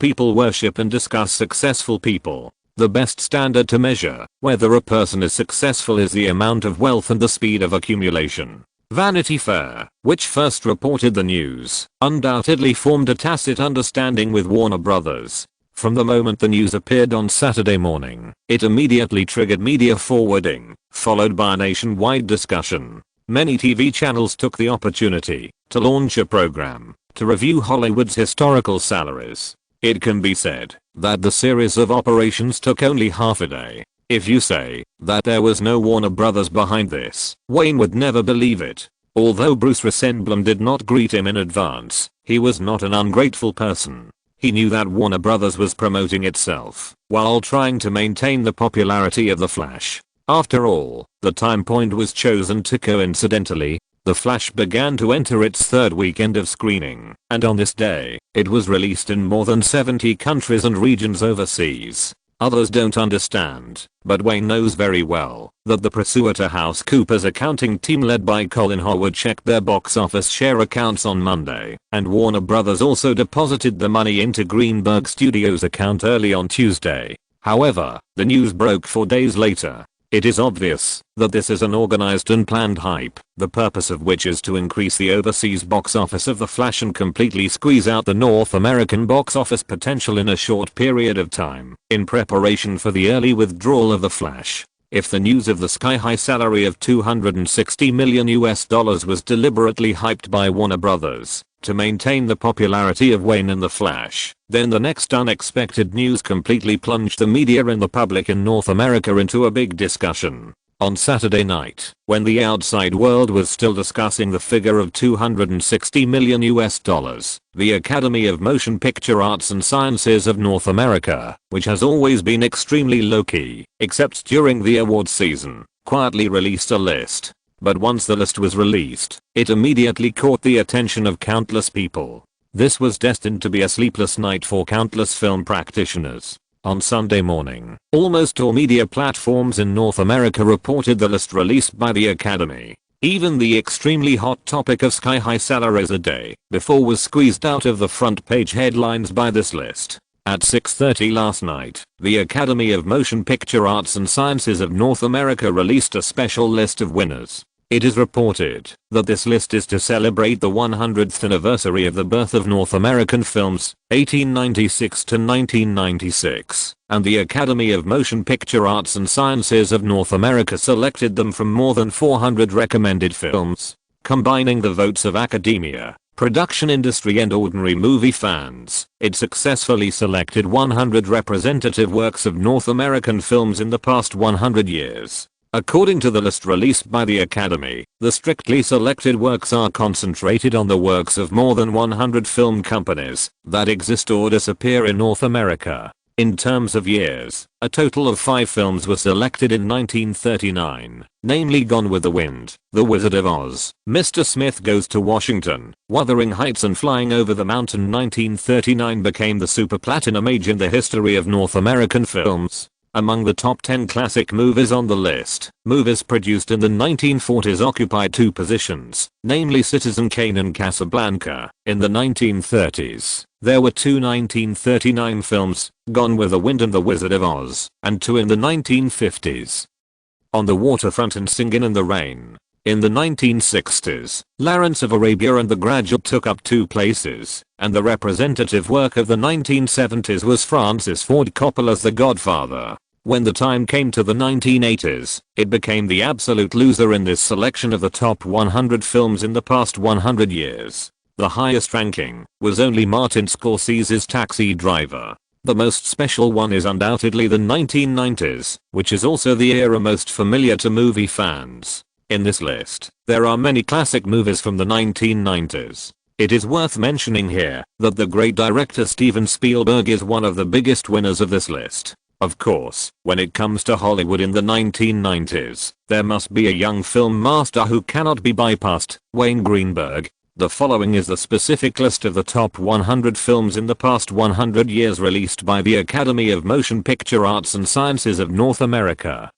1. Citizen Kane, 1941. 2. The Godfather, 1972. 3. Batman, The Dark Knight, 1997. 4. Casablanca, 1942. 5. Gone with the Wind, 1939. 6. Lawrence of Arabia, 1962. 7. The Wizard of Oz, 1939. 8. On the Waterfront, 1954. 9. Schindler's List, Area Code 1-99310. Joker, Area Code 1-99359. Get Out, Area Code 1-99299. The Departed, Area Code 1-99610. Unforgiven, 1992. The Hollywood Reporter a whole page was devoted to the AFI 100 Years and 100 Best Films. As the leading and authoritative media in Hollywood, the Hollywood Reporter spared no expense this time. It is the first newspaper to publish the complete list of the 100 years and 100 best films in all details. This alone has set it apart from other newspapers of the same level. When other newspapers are selecting key points to report and discuss due to the length of the article, the Hollywood Reporter has undoubtedly become the most prominent one. Of course, magazines such as Premiere, Movie, and Vanity Fair have all tacitly published the complete movie list. Time magazine even put a reduced version of the poster of the 100 best movies in 100 years on its cover. If you look closely, you can see that all the selected movies are listed in detail in order. But whether it is a detailed report or a key discussion, the AFI 100 Best Movies in 100 Years list immediately caused a nationwide discussion like an earthquake as soon as it was released. Whether it is ordinary people or Hollywood practitioners, the topic has never left this list since Sunday morning. Naturally, the moment the list came out, related debates also emerged. This list not only represents a rare honor, but also brings endless controversy in an instant. With the release of the AFI 100 Years and 100 Best Films list, Steven Spielberg is undoubtedly one of the biggest winners. He has made the list in a record-breaking way with 5 films, including Schindler's List, Jaws, Raiders of the Lost Ark, Alien, ET, and Close Encounters of the Third Kind. It is worth mentioning that Steven Spielberg was nominated for 5 works, and at the same time, he surpassed Hitchcock's Psycho, Vertigo, North by Northwest, and Rear Window, and Wayne Greenberg's Batman, The Dark Knight, Joker, Get Out, and The Departed, becoming the director with the most works selected in the list. In this list, another big winner on the list is undoubtedly Wayne Greenberg, which must have surprised everyone, because he is so young. But the talent of a film director has never been measured by age. Similar to him, there are countless great directors who shot their masterpieces when they were young. It can be seen that Wayne Greenberg has more than just 4 works nominated. The 2 great films Batman, The Dark Knight and Joker are both nominated in the top 10 of the 100 greatest films of the century. From this perspective, who is the biggest winner between him and Steven Spielberg, his good friend, remains to be discussed. Los Angeles Times. With the release of AFI's 100 Years and 100 Greatest Films list, it can now be clearly stated that Wayne Greenberg is the banded director of Hollywood in the 1990s. With his unique dark style and high-yield creative speed, he has become a member of this list that cannot be avoided. In recent years, film professionals and ordinary movie fans have been discussing whether the 1990s is another diamond age in film history. Judging from this film list, the answer is definite, and there is no need to continue the debate. At the same time, this list also invisibly confirms one thing, that is, director Wayne Greenberg is one of the main leaders who opened the diamond age in Hollywood. Of course, other directors on this list are also contributors to this glorious era, such as Steven Spielberg, who has 5 films nominated. There is also the talented Quentin Tarantino, whose Pulp Fiction also successfully squeezed in. Washington Post. The AFI 100 Years and 100 Best Films list was released very suddenly, but the major films and directors shortlisted for this list were not too surprising to the public. If there is one surprising thing, it is that Wayne Greenberg, who is not even 30 years old, has 4 works shortlisted for the list, and even 2 of his works squeezed into the top 10. Batman, The Dark Knight is ranked 3rd. It is unknown what the criteria of the Academy's selection of great films are, but allowing a young director to receive too great an honor too early, shouldn't more consideration be given? You know, in the more than 100 years since the emergence of film in North America, there are countless great works that have not been shortlisted. Will such a result make the public feel unfair? Chicago Sun-Times. The Oscar ceremony is held every year, and the 100 years and 100 best films selected by the Academy are undoubtedly more important in terms of the weight of honor than the former. To commemorate the 100th anniversary of the birth of North American films, the Academy of Motion Picture Arts and Sciences of North America officially released the list of the top 100 films of the 100 years yesterday. Among them, Steven Spielberg has 5 works nominated, overwhelming all the directors on this authoritative list with an absolute number. In addition to his 5 works, other directors who have 4 works nominated include Hitchcock and Wayne Greenberg, the current flag bearer of Hollywood directors. The New York Times. Early on Sunday morning, almost all the authoritative media in North America vacated their front pages and published relevant information about the list of the 100 best movies of the century. It should be noted that these media are not only entertainment media, but also a large number of serious paper media and social media, regardless of their attributes, have given their own front page positions. From this aspect, AFI's 100 best movies of the century is no longer just entertainment news, but has become a hot topic in the whole society. Although these media have participated in the report, they are not mixed with any tendency. Even if there are occasional doubts about the list, the performance is not obvious. Most of them are based on a neutral and objective perspective to report on the list released by the Academy. However, compared with these authoritative media, the entertainment media in the Hollywood film industry are not so polite and euphemistic. The Hollywood Daily Entertainment was the first to question the list on its own entertainment front page. Maybe Wayne Greenberg's work should be selected, but putting Batman, The Dark Knight in 3rd place and Joker in 10th place, I really doubt whether the Academy has some other considerations. No one will deny the greatness of these two films, but are the other films ranked behind them really inferior to the two DC superheroes? Exclamation mark. From this point of view, it can be seen that the Academy has bowed its head to the commercial achievements created by Wayne Greenberg, which is obviously unfounded. You know, the Academy's usual award-giving method is based on realistic films. Is the Academy really going to follow the trend this time? Or are there some other unknown factors behind this list? The Hollywood Daily News started it all, and then all the major film critics spoke out on their own media channels. Even many of them were famous film critics in North America, who publicly questioned and accused the fairness of the Academy. Pulitzer Prize winner and leader of all North American film critics Roger Ebert was the first to express his opinion in his newspaper column, and on his own show Watching Movies. A young director who is less than 30 years old has 4 works shortlisted for the list of the top 100 films of the century. The Academy chose to do this, and it is simply throwing the reputation it has accumulated over the past few decades down the toilet.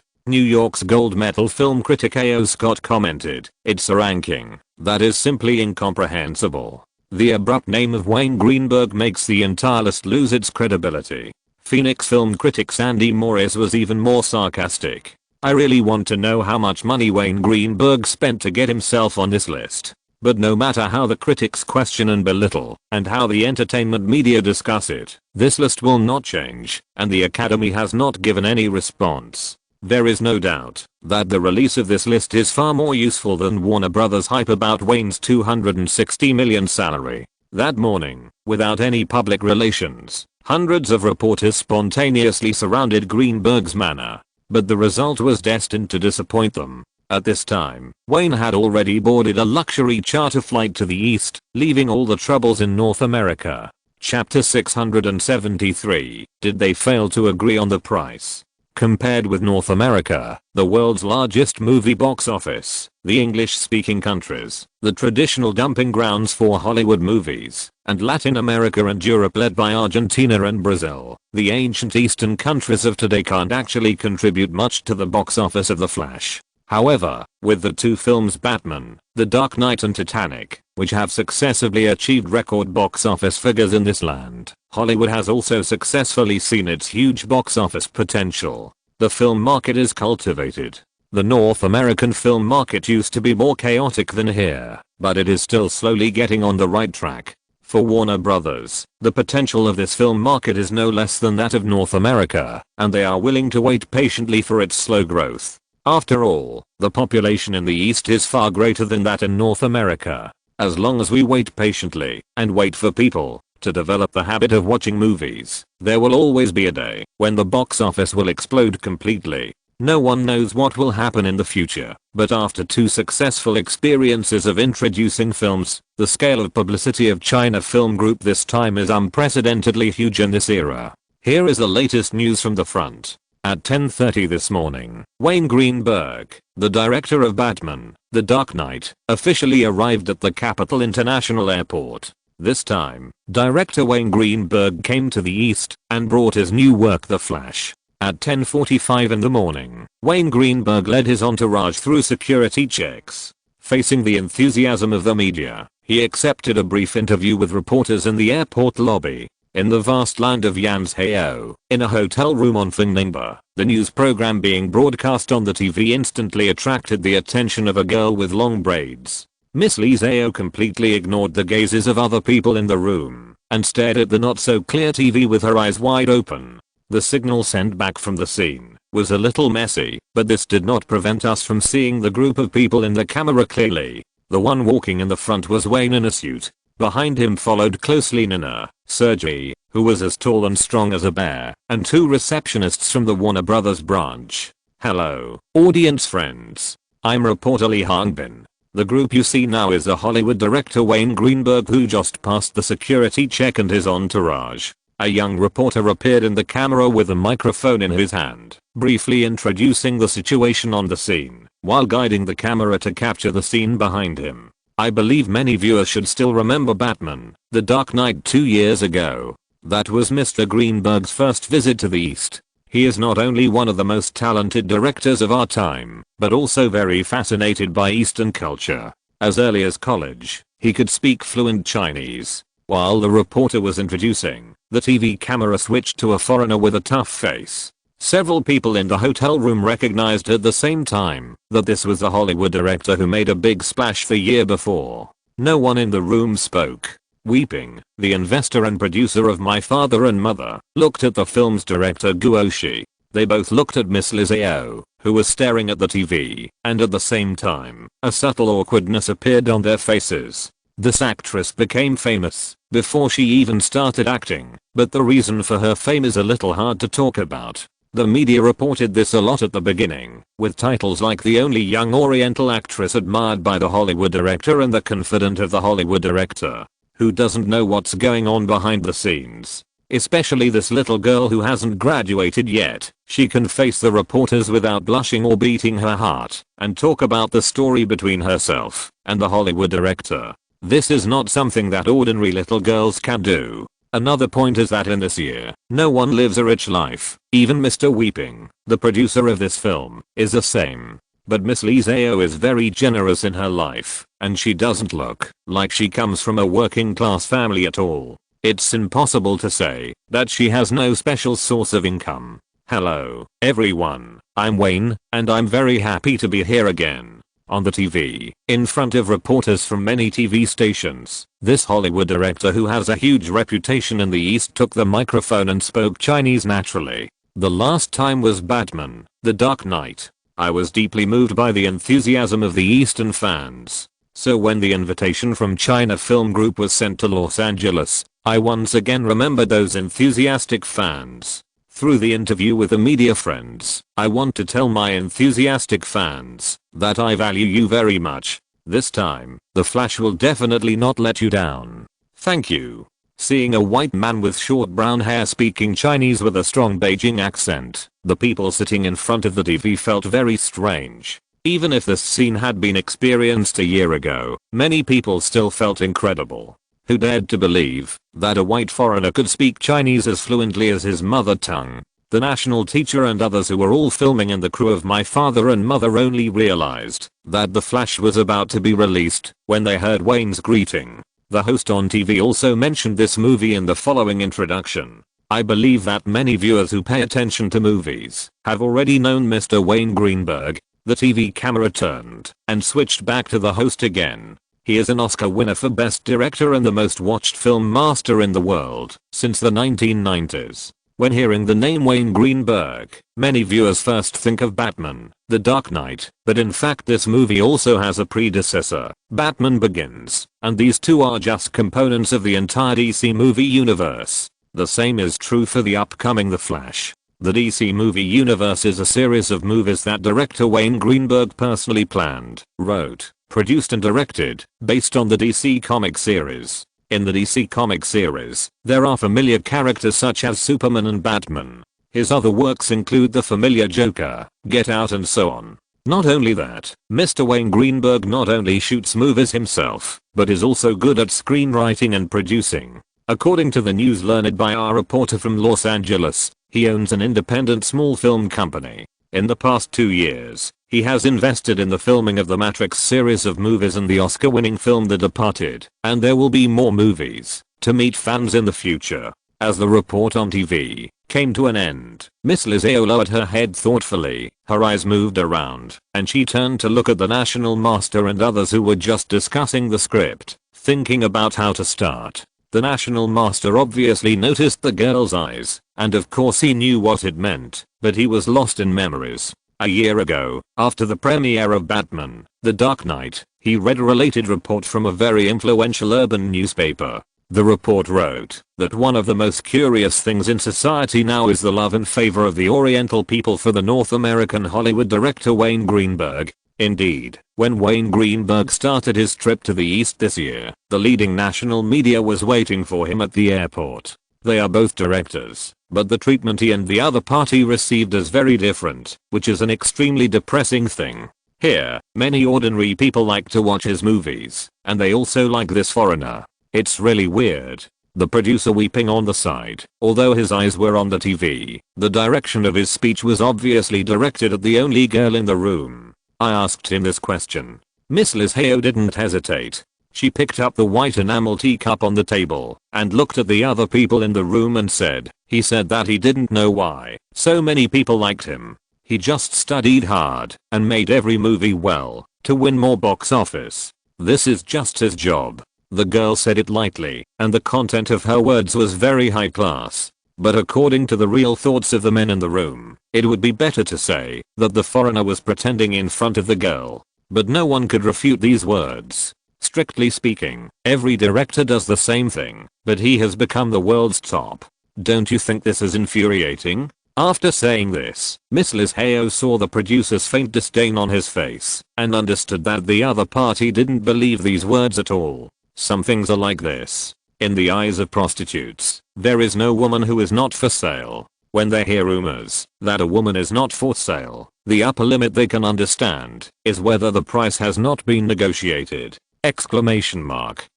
I want to ask the crew for 2 days off. Gnashing her teeth secretly, Miss Liz Heo was still unwilling to miss this opportunity. She said to the thoughtful Imperial Master, let's go to the premiere of The Flash. It's not far from the city. I'll be back soon. Let's go together. I'll find a way to get a few tickets. Let's go and see what Hollywood movies are like. Glancing at Miss Liz Heo, the Imperial Master let out a long breath. But no one noticed that when he mentioned the term Hollywood, there was a hint of inexplicable fire in his eyes. When China Film Group and Warner Brothers joined forces to promote the movie The Flash in a big way, the broadcast of this news was so good that they couldn't believe it. It was not just the Imperial Master and others who had ideas. After seeing the news, there were more young people born in the 1970s and 1980s who didn't watch DC character cartoons during the ice-breaking period, who didn't have wild fantasies about their childhood.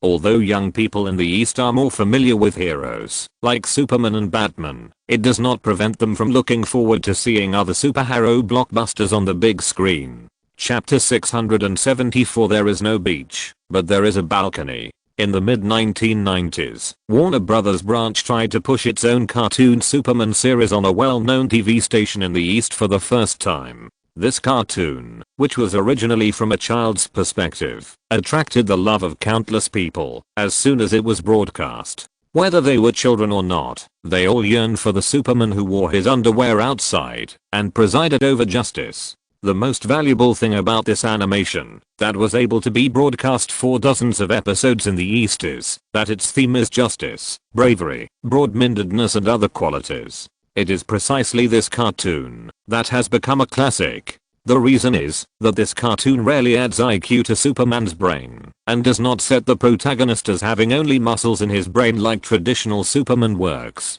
In the eyes of many viewers, this Superman is realistic and very attentive. In each small story, you can not only see the scene of Superman bravely fighting the villain, but also more plots reflecting Superman's wisdom and agility. At the same time, the villains in it also have their own characteristics. After all, only excellent villains can set off better protagonists. It is precisely this cartoon that many people share a memory, so the release of another DC character, the Flash movie, also aroused great interest in many people. Film and television works never exist alone. Every popular movie or TV series is closely related to the society of the time. Just like the Superman cartoon, the theme has never left the victory of justice over evil.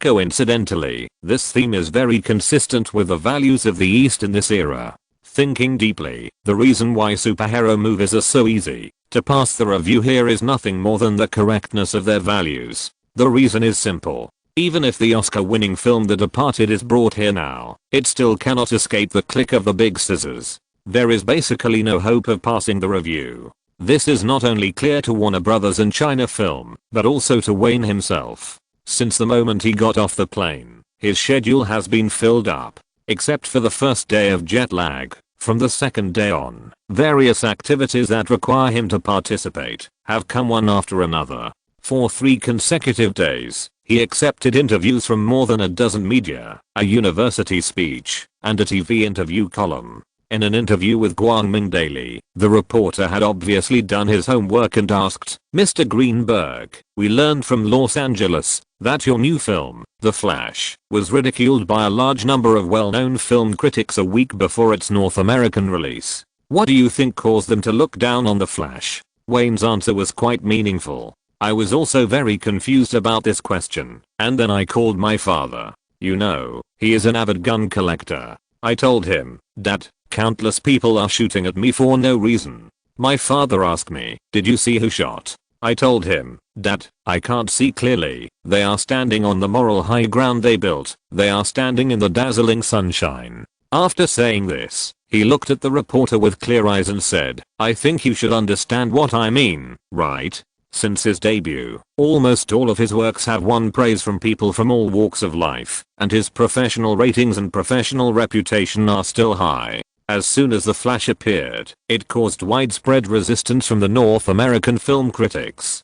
Guangming Daily was just one of the media outlets that were curious about this. When interviewed by the authoritative film magazine Watching Movies, the reporter also asked a similar question. Wayne's answer once again became very aggressive. He spoke to the reporter in Beijing dialect without hesitation, seemingly teasingly. The dog at one end of the village barked, and all the dogs in the whole village followed suit, but in fact they didn't know why they barked. The continuous and intensive interviews lasted from Monday to Thursday night. That is, on the night before the premiere of The Flash, a reporter photographed Miss Lee Zhao, who was openly taken into the Capitol hotel room by the bear-like bodyguard. "Hi, Nina, long time no see." Compared with before, Miss Lee Zhao's English has improved significantly. The moment she entered the hotel room, she smiled and greeted Nina, who was curled up on the sofa flipping through a fashion magazine. The assistant shrugged lightly and raised one hand to wave. "Hi, Zhang, nice to meet you. The boss is inside, you can go find him yourself." "Thank you." The two women greeted each other politely. Miss Lee Zhao didn't feel uncomfortable at all. She carried her handbag and walked towards the master bedroom of the suite. "Hi, Wayne."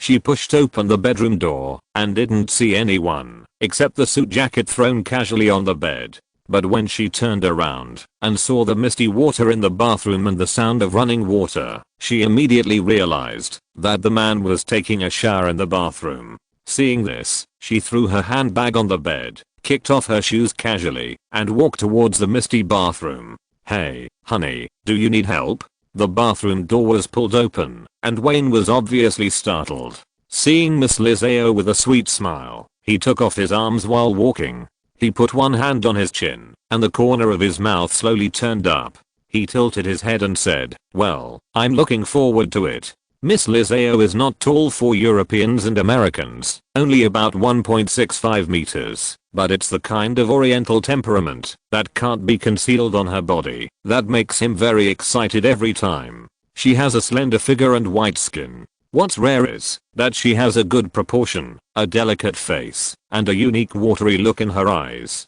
Especially compared to European and American women, her skin is so good that you can pinch water out of it. The woman approached the shower step by step, gradually making the whole bathroom inevitably fall into turmoil. Facing this woman with special charm, Wayne's fatigue from running around for several days was swept away. The next morning, when the sun shone into the master bedroom of the suite again, Wayne squinted his eyes and leaned against the head of the bed. He shook his dizzy head slightly, and just as he was about to reach for a cigarette and a lighter, he happened to meet the eyes of the woman next to him. Seeing his action, the woman reached out to help him pick up the cigarette from the bedside table and yawned as she handed it to him. "Good morning, honey." Good morning." The scenes of last night, like a slideshow, replayed in Wayne's mind one by one. Until now, looking at the woman next to him, he still couldn't believe that she was so unrestrained when she went crazy. I have to sigh that it seems that no matter what they do, some people are born with special talents. Exhaling a large cloud of green smoke, He looked at the woman's tired face and her bright eyes that stared at him from time to time and asked a question for some reason. For the premiere tonight, I may need a female companion. Ah. Of course, I can. Before he finished speaking, the woman covered her mouth excitedly, nodding like a chicken pecking at rice. Okay. Since the words had been spoken, Wayne smiled and shook his head. The finger holding the cigarette pointed at the living room. During the day, you take Nina with you to choose a dress. You should know where to buy the right one. Yes, I know. The woman was very surprised. She didn't expect that her goal would be achieved so easily. Before coming to the hotel, she had actually prepared to be rejected, but she had to try what she should try. She knew better than anyone that opportunities had to be fought for by herself. As long as she thought of the grand premiere in the evening, Miss Lizao's eyes were unconsciously squeezed into two crescents by the smile on her face. Wayne leaned against the bed and smoked a cigarette and asked casually, I remember, didn't you say you were going to film? It's being filmed. When the woman heard her ask this, she shook her head slightly and said, but the progress is not fast. The script has been revised many times during the filming. Our filming location is not far from the capital. If you are interested, I can take you to see how Oriental movies are made. Forget it, there is not enough time this time. Without thinking, he refused the invitation. He had seen this play in his previous life, and the National Master's talent in some aspects left a deep impression on him. Miss Lizao in the play did not wear lipstick or eyeshadow, and she ran in the woods with her bare face, like an ignorant little beast. What impressed him more was the tattered cotton jacket and cotton pants she wore, which made her look like a huge bag of flour, but even this image in the movie made her a beautiful bag of flour. There was no way Miss Lizao, who was in her prime, should have the greatest talent given by God in terms of appearance. Putting aside her subjective acting skills, she would not lack jobs in this circle, just based on her appearance. It has always been difficult to find an actress with a sense of camera, aura and exquisite appearance. The story of the movie is actually plain, but he personally believes that once the National Master takes charge of the simple rural flavored film, he can always make the plain film have a special magic. Perhaps this is the National Master's natal film type? In fact, Wayne is more curious about another actor in the film, the famous botanist Mr. Huaqiang Liu, but it is mostly out of bad taste. Watching Miss Lizao constantly telling interesting stories about filming, he suddenly remembered a piece of news from his previous life. The bold beach photos in the news, combined with the pictures from last night, slowly aroused his interest again. His eyes looking at the woman became more and more inquiring. Hey, I have a very interesting idea. Chapter 675 What is Dimensionality Reduction Attack? The black Mercedes-Benz car slowly stopped in front of the Capitol Cinema, which has a history of 70 years. A straight red carpet led directly to the main entrance of the cinema. On one side of the red carpet, there were thousands of fans, or should we call them onlookers. On the other side of the red carpet, there were hundreds of reporters from different media. It is worth mentioning that this time, there were not only Eastern media, but also foreign media reporters of different skin colors. The premiere in the East is still a new thing these days, so the scene was crowded with ordinary people. Everyone was chatting in a low voice, while waiting for various celebrities to walk on the red carpet. However, whether it was the media or the fans at the scene, everyone was not waiting for the so-called big star, but the most famous Hollywood film director in the East today. The idea of ordinary people is very simple. They just want to take a closer look at the foreigner, who speaks authentic Beijing dialect. The celebrities who were invited by China Film and Warner Brothers, and had already walked the red carpet in their best attire, seemed to be watching a foreign spectacle in the eyes of the fans. In fact, many people could not understand why such a complicated ceremony was made, and why they could not just let everyone go in and watch the movie. However, this did not prevent everyone from being curious. The door of the black Mercedes-Benz sedan was opened by the staff. The media reporters almost raised their cameras together in tacit understanding. The fans who were farther away stretched their necks one by one to see everything in front of them clearly. Wayne, the protagonist of the night, was wearing a black suit. In order to show the importance of this event, Nina even tied a bow tie around his neck for him. To the surprise of many reporters, He stepped out of the car, adjusted the buttons of his suit jacket, and did not walk on the red carpet. Instead, he bowed slightly and stretched out his left hand towards the car door in a very elegant and gentlemanly manner. Then a white hand stretched out, and then an oriental girl in a bright red half-length evening dress was helped out of the car with a sweet smile. "Hey, relax." Just as the two of them walked onto the red carpet, they suddenly couldn't see anything in front of them. There was a white, flashing flash. Wayne could clearly see that the moment the flash flashed, the girl holding his arm, her muscles immediately tensed up, as if she didn't even know which foot to take first when walking. "There are more reporters than I thought." Miss Liz Heo let out a long breath and whispered to the man beside her. "This is my first time walking on the red carpet, and it's also my first time facing so many media reporters. Sorry, honey, I feel my heart has reached my throat now. If you want to be a big star, you must first learn how to face the flash. Shit, don't look at me. Keep your smile and look at those reporters." Miss Liz Heo's performance at this time instantly reminded Wayne of Naomi Watts back then. When they first walked onto the red carpet, they also faced the same tension. So he rarely slowed down his pace and whispered to the woman next to him about what to pay attention to. "Take a deep breath and relax. Yes, you did a good job. Pay attention to your evening dress. Don't let the reporters take photos of you showing your underwear at this time." In Hollywood, the precautions for actors walking on the red carpet have actually been reminded by their agents. For example, when facing the fierce flash, normal people can't see things clearly, especially for female stars. The most important thing is to ensure the elegance of facial expressions. But even so, there are many ugly photos of hideous faces and underwear on the red carpet. The red carpet is the main arena for female stars to compete for beauty, so many female stars are particularly unrestrained and bold when choosing dresses.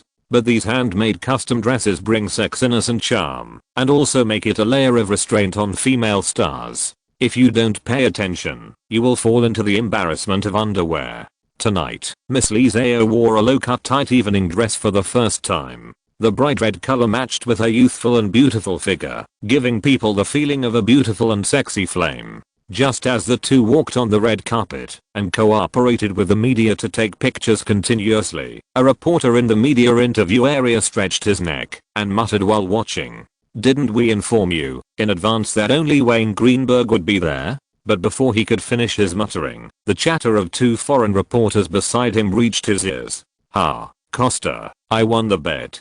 $200. Remember to give it to me after the work is over." I said that with Wayne Greenberg's romantic nature, he will definitely find a hot girl, no matter where he goes. F***ku. Fry, you lucky guy, I will give it to you after the interview. Then another foreigner's indignant voice sounded. "This oriental girl has a delicate face." Fry, the foreign reporter who won the bet, said again with great interest, "Do you want to continue to bet?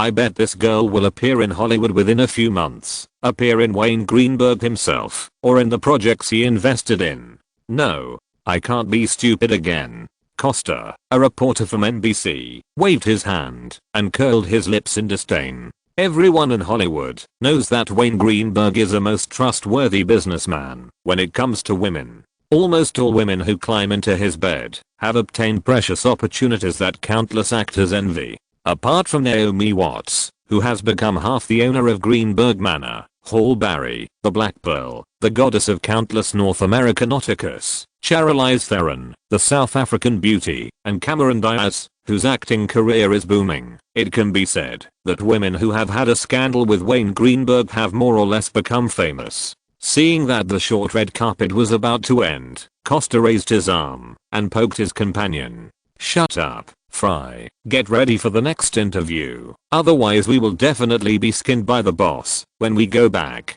The reporters who can participate in today's interview basically have good English speaking skills.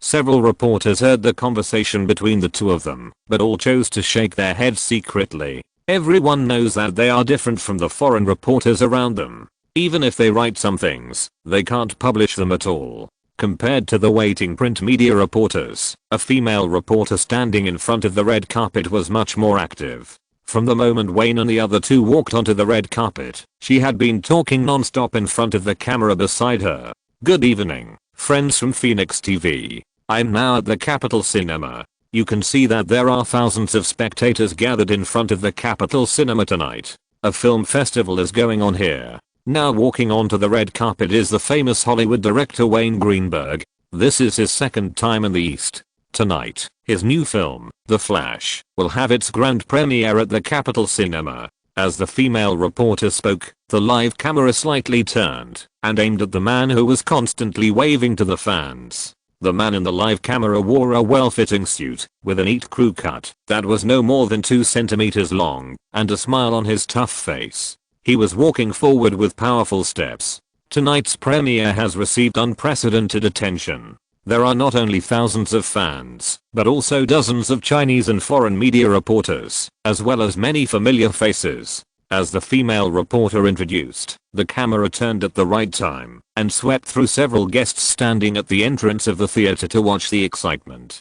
The camera did not stop and immediately focused on the absolute protagonist on the red carpet. This female reporter from Phoenix TV was obviously from Hong Kong, but she spoke fluent Mandarin. Even though Wayne and the others had already walked into the media interview area, she was still talking to the camera. The previous year's Batman, The Dark Knight caused an unparalleled response around the world and was also loved by a large number of fans here. Tonight, director Wayne Greenberg's The Flash is also highly anticipated by Eastern fans. According to the latest information obtained by our reporter, The Flash has been released in North American theaters for 3 weeks, and the total North American box office has reached a terrifying $246.78 million.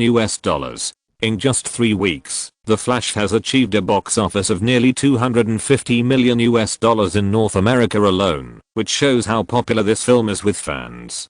Tonight is lucky for us, because this beloved The Flash will be released in major theaters across the country in 20 minutes. Not only did the female reporter emphasize the box office of The Flash, but anyone who has paid attention to the news in this area was amazed at the brilliant box office that The Flash has achieved. In front of the Capitol Cinema, the national teacher looked at the foreigner who was being interviewed and the heroine of his movie who was smiling like a vase beside the man and sighed. More than $240 million in box office. This foreigner knows what the audience likes to watch.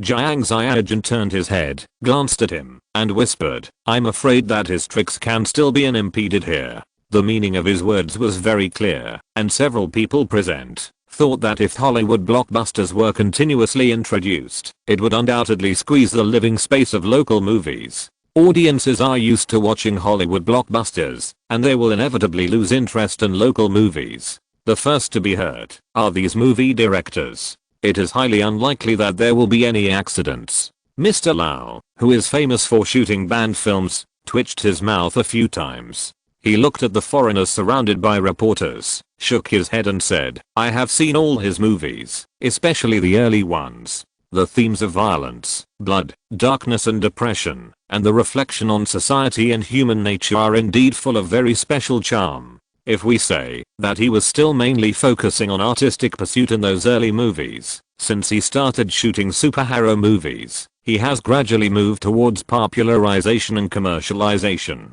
After watching The Flash, my friends overseas commented that it was the pinnacle of commercial special effects films, completely abandoning all artistic pursuits. In addition, this guy is an expert on China, and it is impossible for him not to understand the tastes of Eastern audiences. I think it is unlikely that the films he shoots will not conform to the aesthetic tastes of our audiences. Alas. Mr. Lau's words made everyone present fall silent. Until the national teacher turned around and walked towards the theater. He said, "Let's go and see what kind of magic Hollywood movies have that can earn $250 million in less than a month." Several people turned around and stopped watching the media interview that was about to end. They walked towards the screening room in silence, waiting for the official screening of The Flash. However, there were far more people staring at the protagonist tonight. If we don't count the Batman, The Dark Knight that was a small trial last year, tonight's premiere should be the first large-scale movie premiere on this land. China Film not only invited some local celebrities, but also extended invitations to Hong Kong filmmakers. Although not many Hong Kong filmmakers accepted the invitation, there was an actress with a very delicate and beautiful face who tried her best to get the invitation. So from the moment Wayne walked on the red carpet, there was always a Hong Kong actress watching him. This process continued until the movie officially started, and she turned her flashing curious eyes to the big screen and muttered, "Do you still remember me?" Tonight's activities were quite intensive. In a very tight time, Wayne accepted a brief interview, took photos, greeted some people from the organizers, and other routine items. Only then did he take Miss Lee Zhao, whose face was already stiff with smile, to sit in the middle of the first row of the screening room. There was no other way, because the main creators of the crew were still in Europe for promotion, and he was the only one who came here. In addition, he had special emotions at work, so he basically tried his best to meet all the requests of the media reporters. So when the two of them sat down in the first row of seats in the screening room under the guidance of the Warner Brothers staff, the movie was about to start. The lights in the huge screening room gradually went out, and the opening animation lit up on the big screen. The chaotic chats and discussions on the scene gradually disappeared, and people's attention was all focused on the movie that was about to start. The story of The Flash is simple, and the editing rhythm is different from the fast pace of this era. The movie only took a short 10 minutes to attract all the audience in the entire theater. Wayne carefully observed the expressions of everyone around him, and from time to time he looked back at the ordinary audience behind him. The corners of his mouth slowly began to curl up, revealing a reassuring smile. Obviously, the mainstream commercial film production method that appeared more than 10 years later also suited the tastes of Eastern audiences. When the film came to the first small high nest, Barry Allen accidentally gained superpowers and tested with the help of everyone in the laboratory and launched a series of ridiculous accidents. The national teacher sitting in the third row sighed and leaned his entire upper body into the chair. The lightning and explosion special effects that just covered the entire screen seemed to overflow from the big screen, and everything seemed to happen in front of him. Everyone knows that the movie is fake, but the big explosion of the particle accelerator and the dancing of lightning on the big screen are so real that people can't even raise their doubts. Hollywood film industry Mr. Lau, who was sitting next to him, turned his head and looked at the national master and sighed in a low voice, "It's incredible, too incredible. Even if I have seen countless Hollywood blockbusters before, I have never felt such shocking special effects." That's right. The national master turned his head, smiled bitterly and said, "Even I never thought that movies could be shot like this. The effect is really amazing. Those things are like happening in front of my eyes." At this time, let alone ordinary movie fans, even their sober-minded movie directors were shocked by such realistic special effects.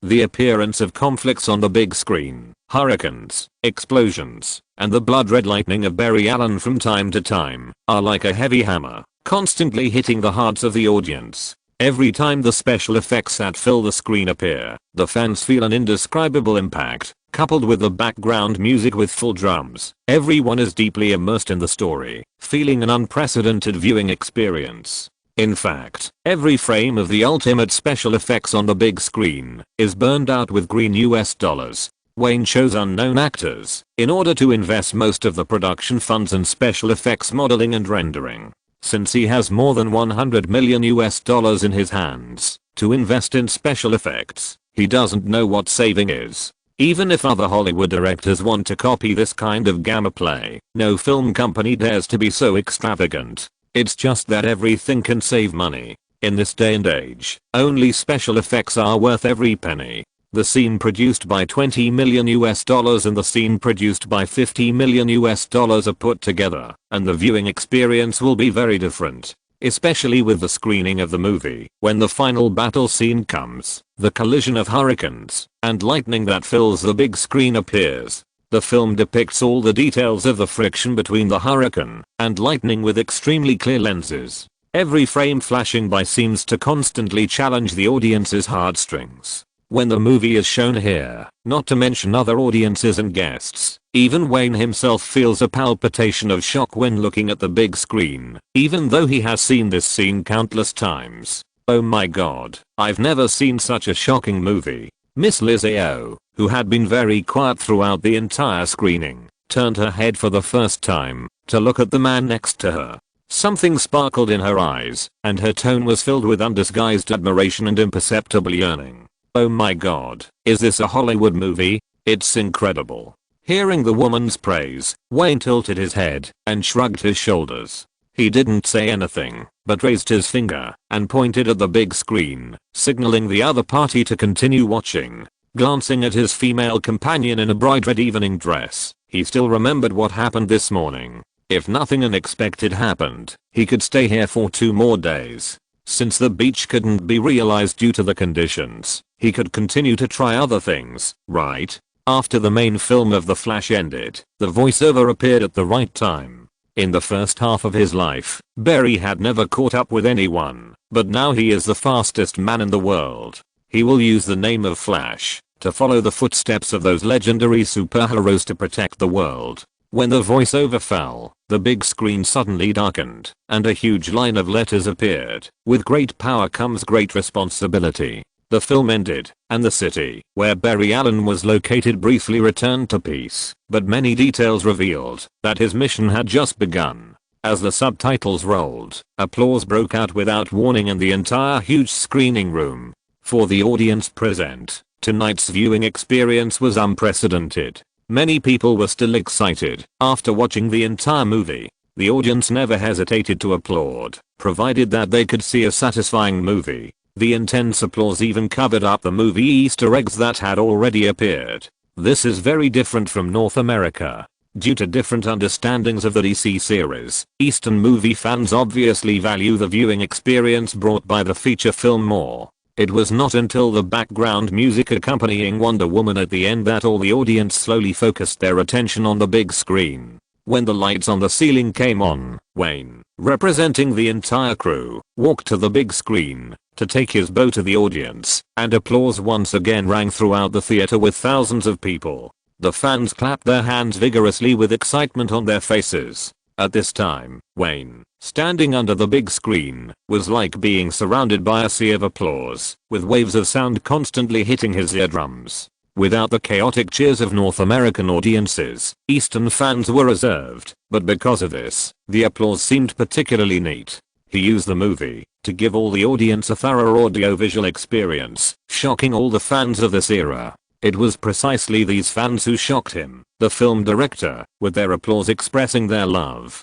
Yes, the special effects shots and editing rhythm arrangement of the film are a dimensionality reduction attack in this era. But how many times can such pure applause expressing love for the movie appear in the future? After I go back, I must bring all my classmates to watch it again tomorrow. Damn, this movie is simply indescribable.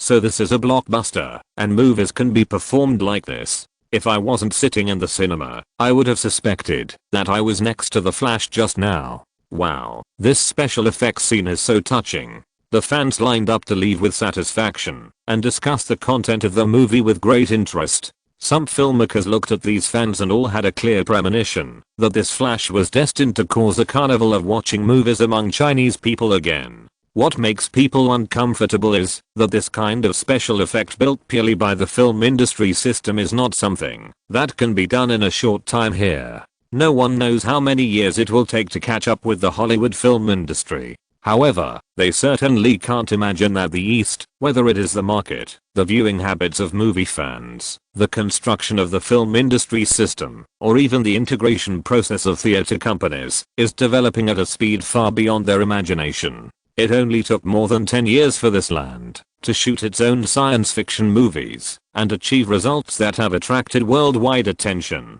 Many people are still complaining about some gaps, but they ignore that Hollywood movies have been developed for a full 100 years. But how many years did it take for the East to develop into the world's second largest film market? The audience was leaving, and some guests were lining up to send their blessings to the foreigner. Jiang Ziajan glanced at Mr. Lau and said, "Let's talk. What did you gain?" Unexpectedly, Mr. Lau directly spat.